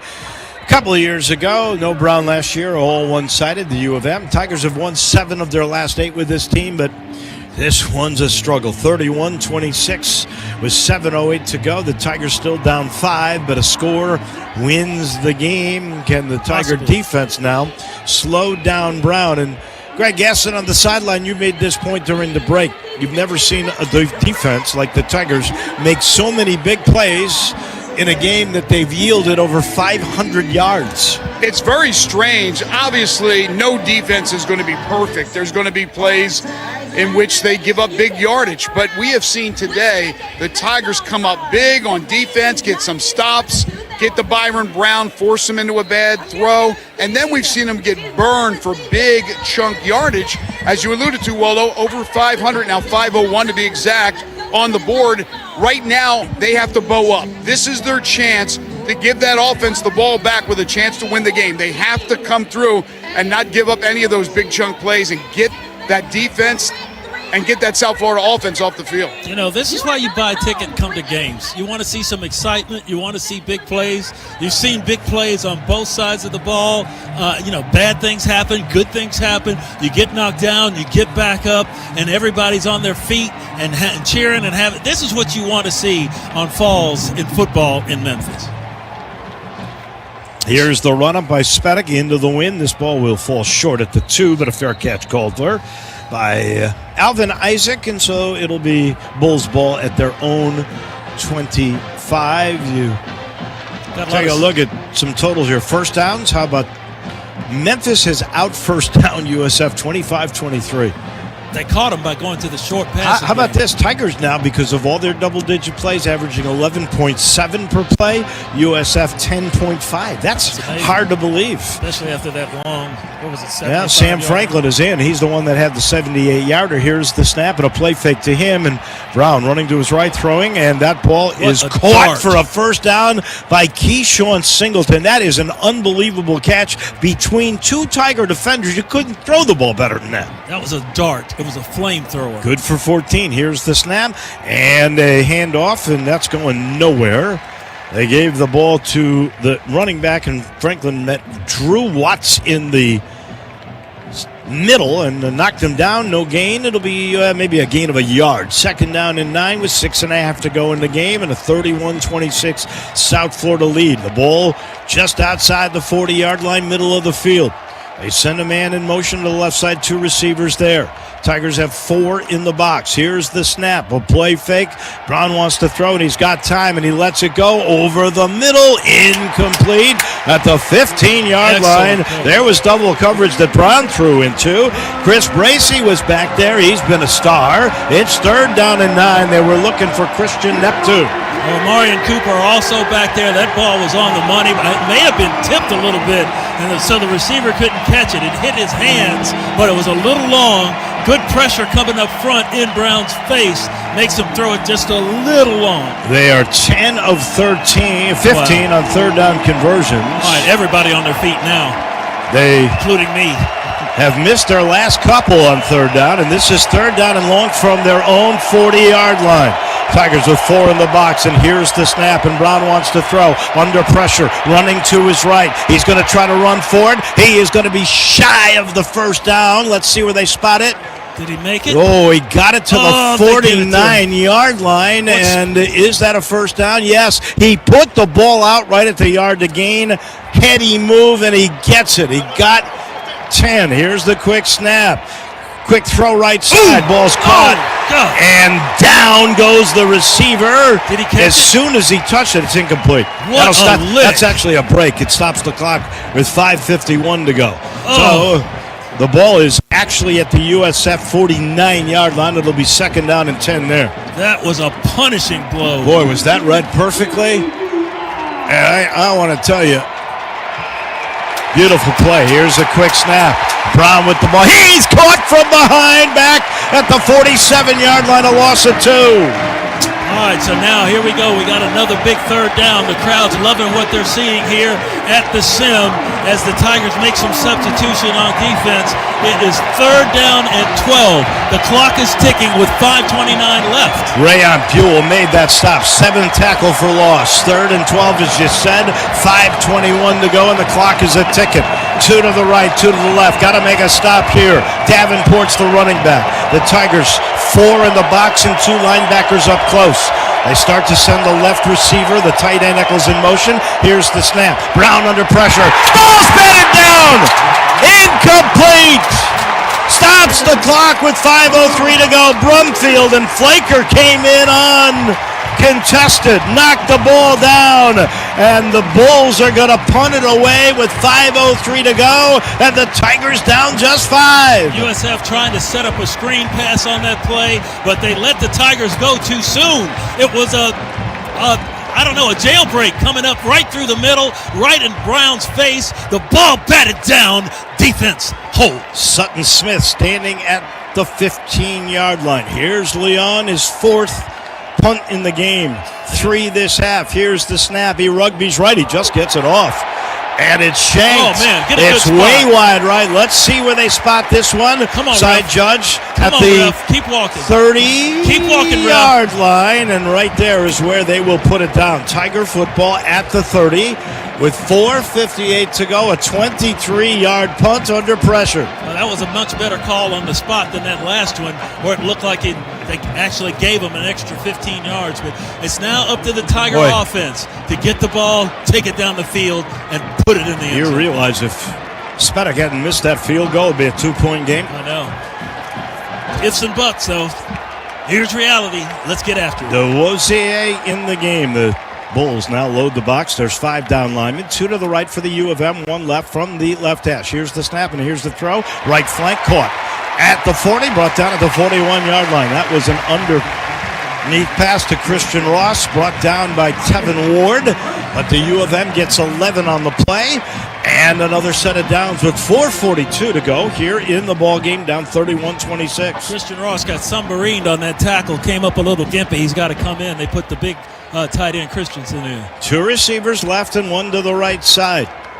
DeWosier's to the right of Brandon Lewis. He's put on a clinic here in the second half. A little read, bad, decides to keep it. Good call by Lewis. Turns the corner and gets a couple of yards to the 43. Mac Harris got him, but Jalen Schuler picked the running back, DeWosier, and he didn't have the ball on a smart read. That's a gain of 1. Second down and 9 at the 42. That would have been a loss of 4 had he not given it off. 2 left and 1 right. 4 down linemen for USF. Here's the snap. Lewis with time. Now flushed. Runs to his right. Buys himself time. Wants to throw. Lets it go. Ball is caught. That's a catch, baby. At the 43-yard line of USF, if it counts. That's a catch. That's Brady. They're calling it no catch. He was on the line. He tiptoed that sideline. The ball was right on target. Taking a look at the replay, that should be a catch. Well, he was right there. Let's see. He got his foot down. Wow. Challenge. They got to challenge that. You got to challenge that. They've got to challenge that, and the Tigers coaching staff is yelling now. They got to challenge that. The booth has to make that play upstairs. The replay man is Mike Larson. Tiger fans are booing. Come on now, you got to make. Come on, guys, challenge that. They're not going to challenge. Wow. The booth should challenge that. So it's 3rd down and 9. That should be a challenge. My gosh, the Tigers are waiting as long as they can. Here's the snap. Lewis with time. Still backing up all the way to his own 30. Still now running to his right, and he throws it away. And this is going to get the crowd hopping, man.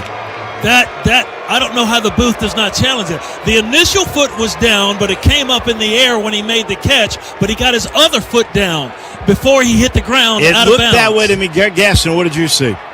And that's me. He stepped out of bounds and then came back. Oh, that's it. Can't make that catch. Oh, okay. He stepped out, and then when he caught it, he did have the foot in, but he had already stepped out. All right, big down here. They got that right then. Trips left, 1 right, big 4th down. 4th down and 9 from the 42-yard line. Game on the line. Trips left, 1 right. 5-point game. 3:38 to go. Here's the snap. Lewis to throw. Has time. Dumps it right side. Ball's caught. Great move, 50. Out of bounds, 45-yard line. Still alive in this one. That's Greg DeRosier coming out of the backfield. Perfect call for that defense. They're coming in on Lewis. They let the running back sneak out of the backfield. He makes a move to juke the defensive back and then uses his speed to pick up the first down. They needed 9. They got 13. 1st down and 10 at the USF 45 right hash. Trips left, 1 right. That's Brady Cluse. Bram, the deep man on the left side. DeWosier to the left of Lewis. Here's the snap. Here's a dump off to DeWosier. Makes the catch. Gets to the 40. Knocked out of bounds near the 39-yard line. Now this looks like Tiger football here. They're getting the ball, they're moving it. They're moving the ball though with quick passes, short passes to the backs, pass to the tight end. That was a great catch by Jamari Hawkins on a previous series for the big bomb to put him in position to get a score. But now we're getting down to nut cutting down. 2:59, 2:58, 2:57 left in this football game. Tigers got to get it. Tigers had 400 yards now in this game.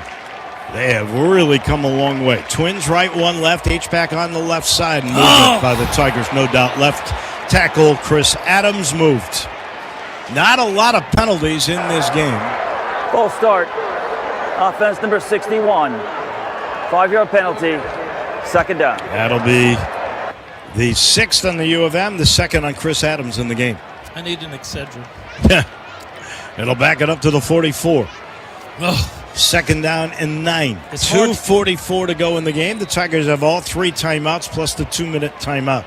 It's hard to go a long way and not to make a mistake when you're on offense. That's what the defense gambles on. These 10, 11 play drives, very tough to sustain without a mistake. DeWosier still in. 2 right, 1 left. 3-man rush. Now 2 linebackers come up. USF's coming on this one. Here's the tap, and here they come. He sees it, throws right side, and a catch is made at the USF 38-yard line.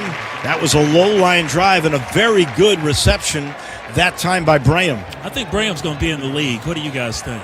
I think he's got a chance. He's got speed. He runs great routes, and he's got good hands, and he gets his feet down. So here's a big 3rd down and 3 at the 38-yard line. With 2 minutes to go, that'll be the 2-minute timeout. They won't get a play off. No one gets you closer to the game than Sirius XM College Sports Radio. Tune in for news, talk, and analysis from the offseason through the regular season on into postseason. We got your team covered anywhere you go. Get a free trial at SiriusXM.us/College Sports Radio 2025. 2 minutes left to go. 3rd and 3 for the Tigers at the USF 38. It's a 1-score game. The Bulls by 5. Don't go anywhere. Stay right here on the First Horizon Radio Network from Learfield.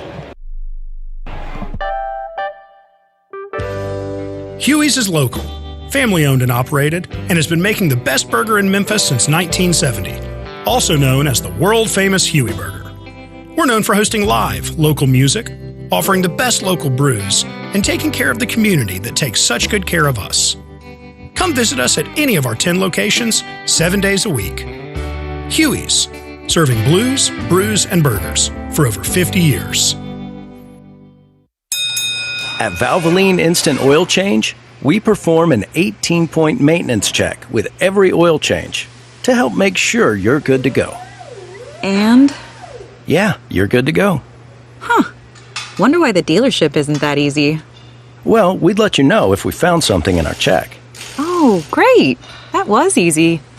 Valvoline Instant Oil Change. Quick, thorough, and honest. Come with no charge.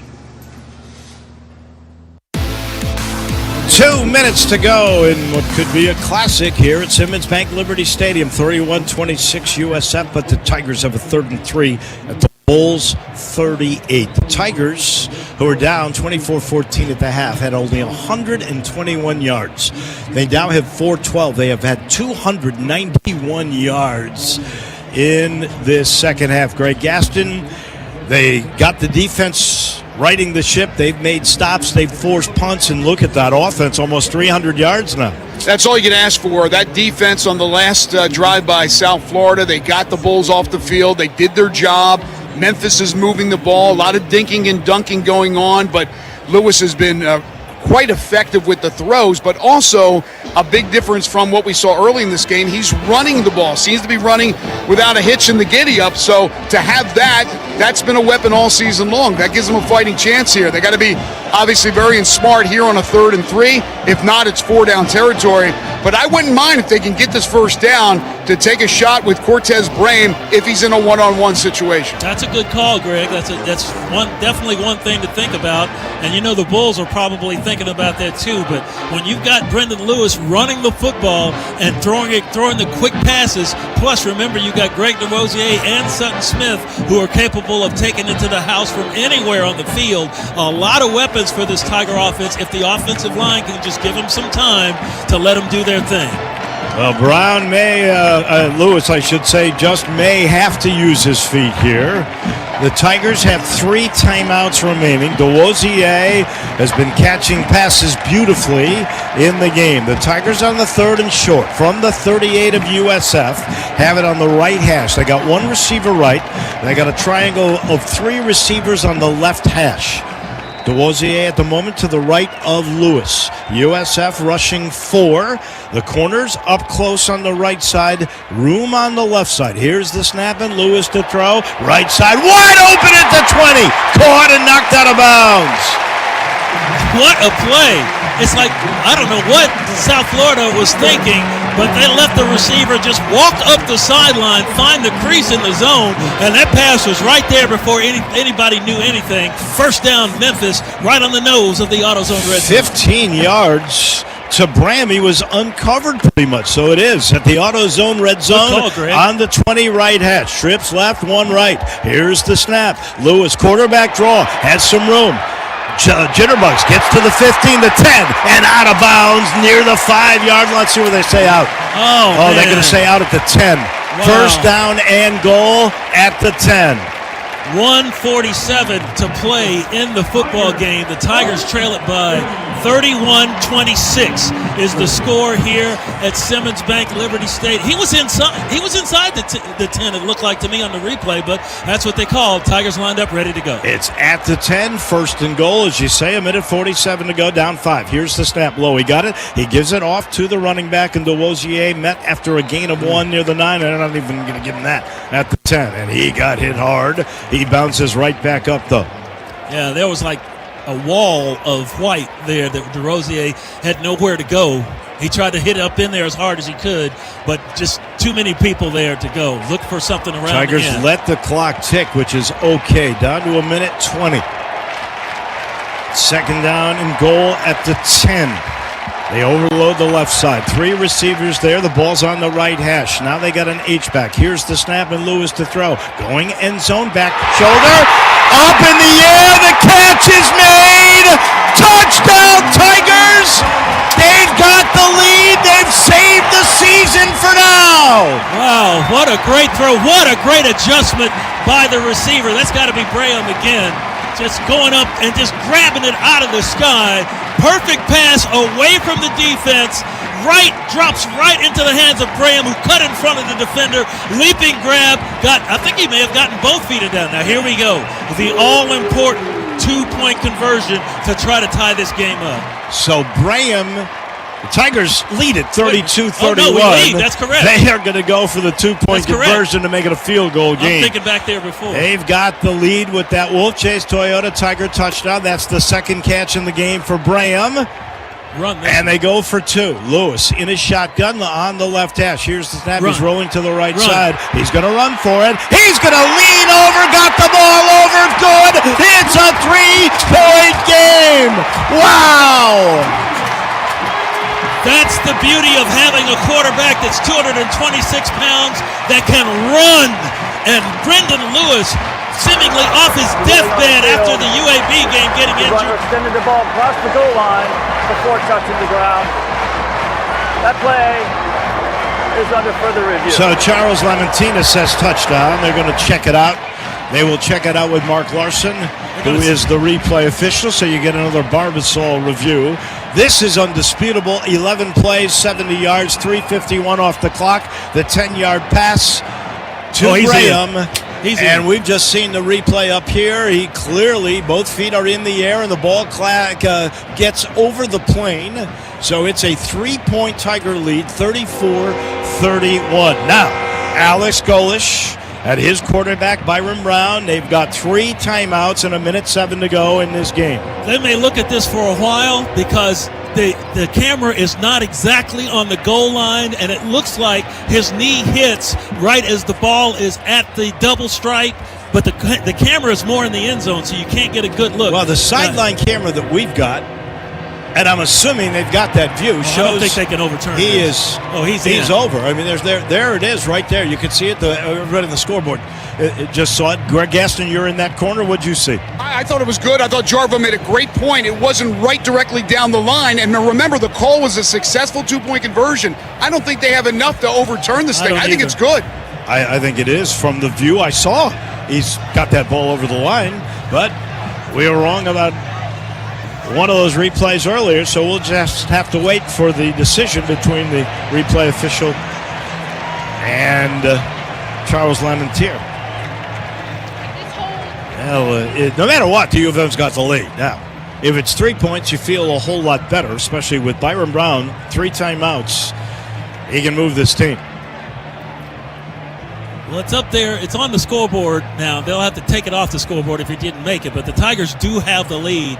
And like this view that they keep looking at that's inside the end zone shows that his knee is down, but also the ball is across. Here comes the verdict. After further review, the ruling on the field is upheld. The 2-point conversion is good. So I think you get that the crowd agrees. Yes. I think you could tell from the reaction here. Everybody standing at the sim as Memphis trying to take down the number 18 USF Bulls and get themselves back in position for a run at the American Conference title and also the college football playoff. A lot on the line here at the sim. The Tigers trail 31-17 after 3. They lead at 34-31, so they have 17 points in this fourth quarter. 17. You never know. You never know what's going to happen. As long as there's time on the clock, folks, you don't give up on your team. Either you're fair weather or you're faithful. Your team is out there. You cheer for your team. The big crowd. The Tigers wanted these games at home against the big-time competition. They got it. You show up for your team. Your team will show up for you. Here's the run-up, and the Spatic kick is into the end zone. Touchback. That was a good 6 yards into the end zone. Now can the Tigers stop Byron Brown? He's going to get it at the 20. With the leg of Grammatica, you got to figure if he can get it to the 40, they got a chance of Memphis. So they're going to have to go a good 40 yards. They've got 1:07 to do it and all 3 timeouts. This is not the time for a prevent defense. You got to do what you've been doing to get them off the field the last 2 times. Davenport's the running back. The ball's on the right hash. Here's the snap to Brown, who's got all day. Looking, throwing. Got a man left side, makes the catch, gets knocked down right at the 27-yard line. A pickup of 2. Good lick and good follow-up by the Tigers over there. And South Florida takes their first charge right out of the half. That was Jeremiah Jordan. That position over there with Bracy and Jordan, they have been terrific in this game. And on a 3-man rush, it looked like he had all day, but the time ran out quickly. He threw it off his back foot, and the receiver had to come back for the ball. Great rush there at the end by the time. I think it was Puda Walker that broke through the middle to get up there and make Byron Brown have to throw the ball off a little bit, and the Tiger defense responded. So it'll be 2nd down and 8 at the 27, 57 seconds left. That took 10 seconds to pick up 2 yards, and they had to use a timeout. All right. Probably would have been better off dropping the ball, making it 2nd and 10, 2nd and 8. Crowd back on its feet. Hey, come on. Bring some more. You want some? Come get some. From the left hash. Trips right, 1 left. Tigers rushing 3. 2 linebackers up close. Here's the snap. Brown with time. Now starts to run to his right. Still looking. Here's pressure. Here's the throw. Over the middle. Incomplete. Right near the 50. And we got a flag on the play. Where is the flag? Is it in the defensive backfield or is it at the line? I don't see it. Where was it? Holding. Defense number 13. 10-yard penalty. Automatic first down. So that'll go on Jeremiah Jordan. Doesn't kill you. Doesn't help, but it doesn't kill you. Down to 49 seconds, and the clock is stopped, and they'll get the ball at the 37. The thing is, they mark the ball. They spot from the spot of the foul. So I think it must have been holding off the line of scrimmage, or a little bit past the line of scrimmage. Twins right, twins left. Tigers still going to rush 3.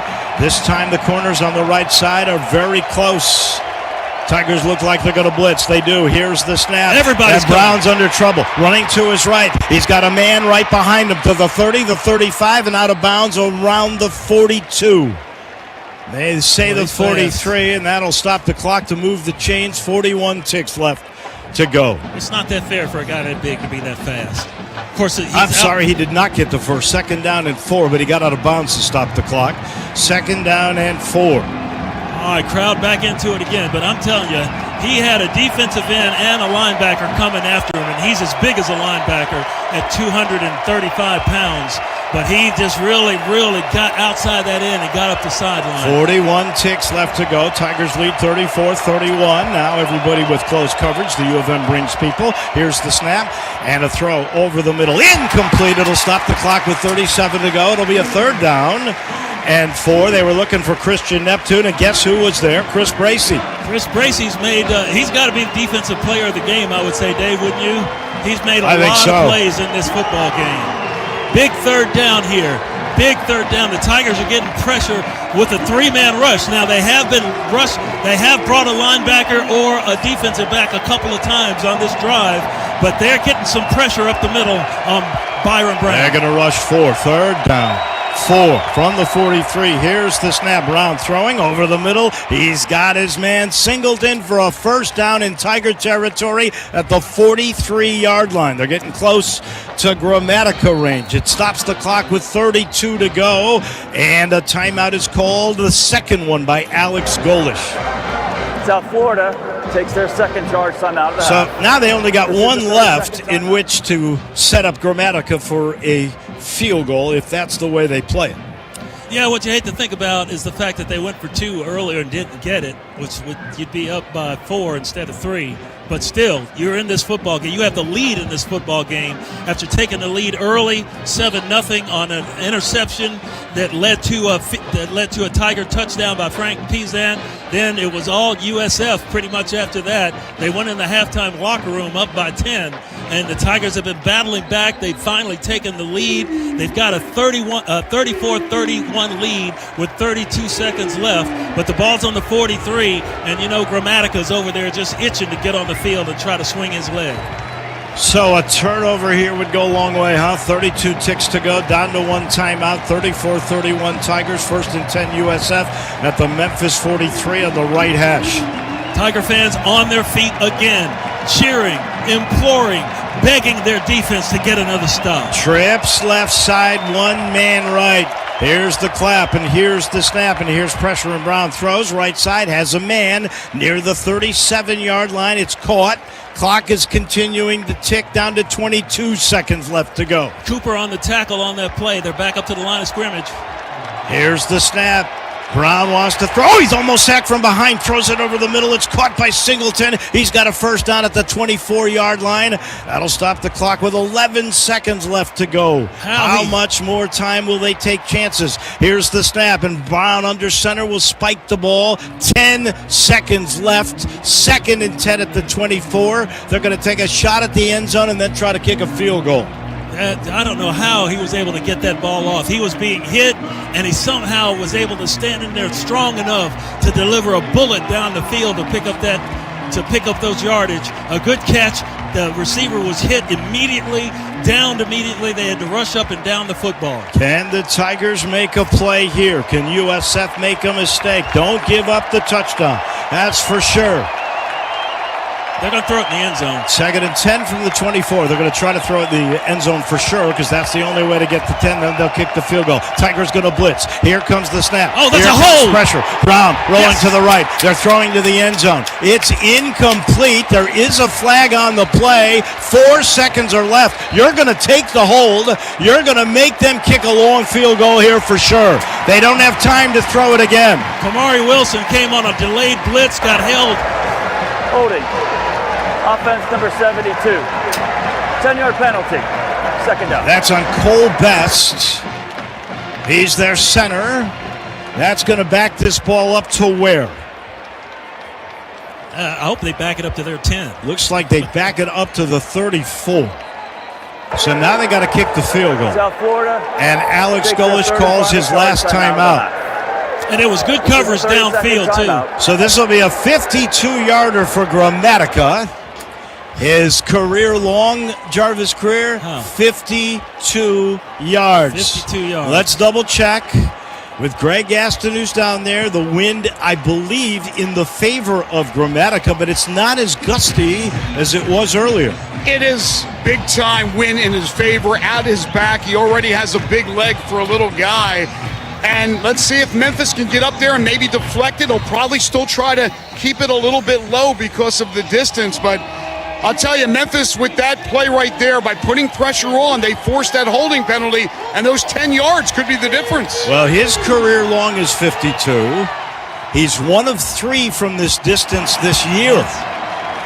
It'll be put down right inside the right hash, and the Tigers are going to ice him with a timeout. All right, everybody on their feet, even the vendors, the concession vendors, people walking down Hollywood, they're on their feet. Well, they have to be on their feet if they're walking, but everybody on their feet. You should be.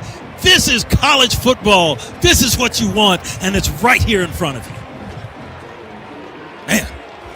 The best news is a field goal only ties the game. It does not win. So this is the last play of regulation no matter what. No matter what. By the way, the Tigers could try to ice them one more time. They've got 2 more timeouts left. Hey, can they do that? Did they make some sort of rule say you can only call timeout once? I believe that is the case. Yeah, so they did. So here we go again. Martin Grammatica. The snapper is Garrett Cates. Or Noah Grammatica, the younger Grammatica. Rather. Holder is the punter, Chase Leon. It's inside the right hash at the 42. 52-yard event. That's what he's going to try to do. Snap down, kick on the way. It's got plenty of distance. But he missed it! Game over! The Tigers have upset the 18th ranked Bulls 34-31. The season has been saved. Game over. Game, set, match, Memphis. Listen to the crowd. Bedlam here. The Tigers are now 7-1. The Bulls are 6-2. The Tigers are 3-1. The Bulls are 3-1. And the Tigers have the tie break. If it comes down to getting into a championship game, everybody's going to forget about the bummer in Birmingham now. This one was a blazer the right way. This one was a Tiger win, 34-31. What a ball game. The Tigers outscore South Florida 17-0 in the fourth quarter. This score is going to go out across ESPN, across all the wires. All the score agencies are going to put it on Twitter, and they're going to see Memphis pulls off the upset at the Sim. Our side, and it is overshot. Intended target Tracy. Closest man there was Lutmer, the Knicks.